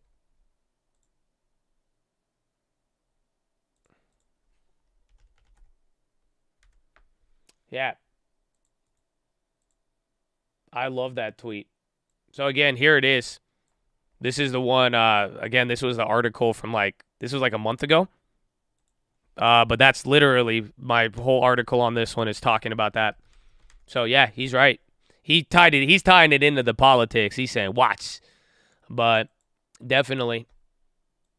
So, again, even tying into what we just talked about, think about what Burry, he said inflation comes in spikes. So if we're expecting CPI to come down now, we know it's going to come down on the next meeting. If it keeps coming down and then it starts to come back up, then we're gonna redo all of this. But right now in the short term, the question is, how I'm talking very short term, how is the market going to interpret this?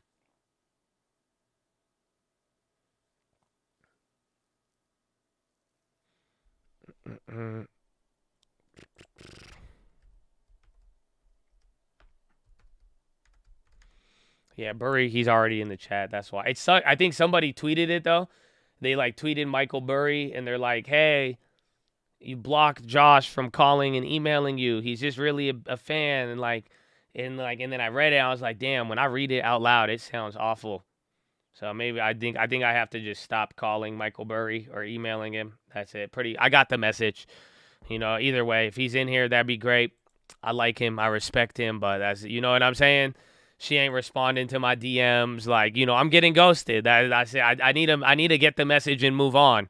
No, I have to because I read somebody tweeted it and they meant it genuinely, but then I read it out loud, and as I was reading it to myself, I was like, nah, man, this has to stop. This has to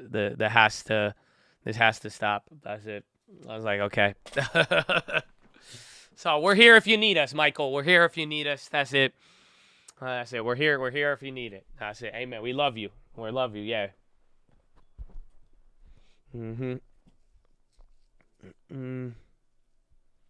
I do want to know why he closed his bond short so early. So if he would be up to answering that question, it'd be cool. But that's it. You know, he's a good guy.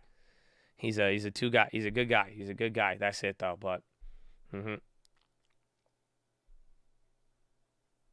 you said call one more time to see if he blocked you. If you still block this, okay, maybe I'm down. No. That's what y'all be doing with your ex-girlfriends, huh? Yeah, it's okay. But that's what I'm saying. You should take, that's it. You got to learn from me and Michael Burry. Just move on, man. That's it. It's over. Dead it. That's it. That's what I'm saying. You just got to dead it and move on. Like, it's the same thing with the negativity. The chads who don't really want to be, you just got to dead it and move on. And that's it, man. Don't look back. Focus on the right now, and you'll be good. You'll be good.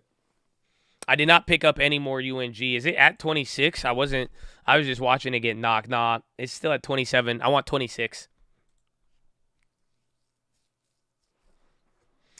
He thought the Fed would be stubborn and keep rates low, so he closed his short. Maybe, definitely. But then, like, why not reopen it? But that's a great answer. I think so.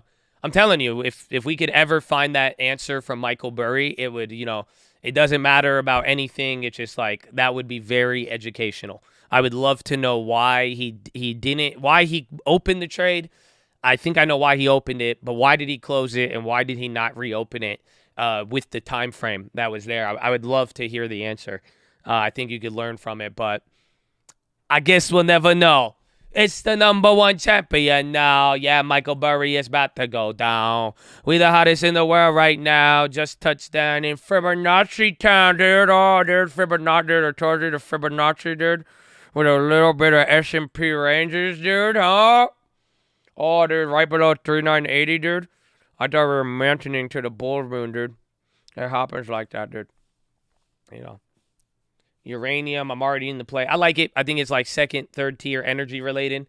I think they have a lot more meat on the bone to gain value compared to any of the other energy plays, but they're a little bit more risky. But I'm down with them. They're risky, and that's it. Depending on how you manage the risk, I think you'll be good. Oh, shit. It's 12:56.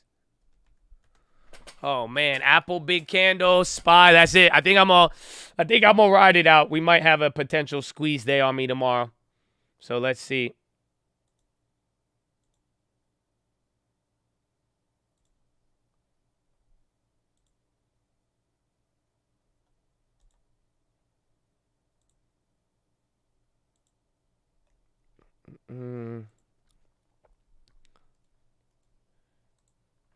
Bear market rally. We land in. Almost. What time is it? Dude, I can't believe we don't. Can't believe it's already the time, bro.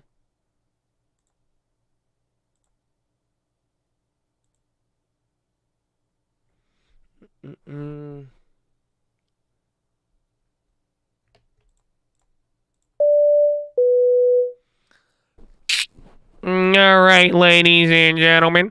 We're making our final approach. As we make our final approach, we're going to be landing here into the second link terminal. Second link terminal in the description. That's going to be your nightly watch list and main channel layover around 4 p.m. Pacific time. And then we're going to be taking out promptly around 6 a.m. out of sunny San Diego, California.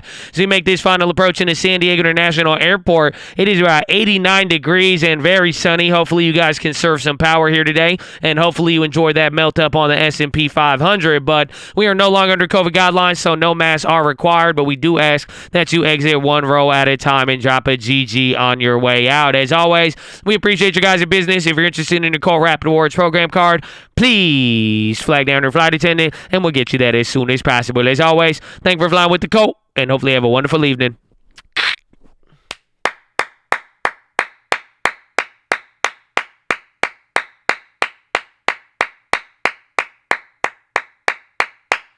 Amen. Amen, baby. Amen. Bring it home, Chad Adonia.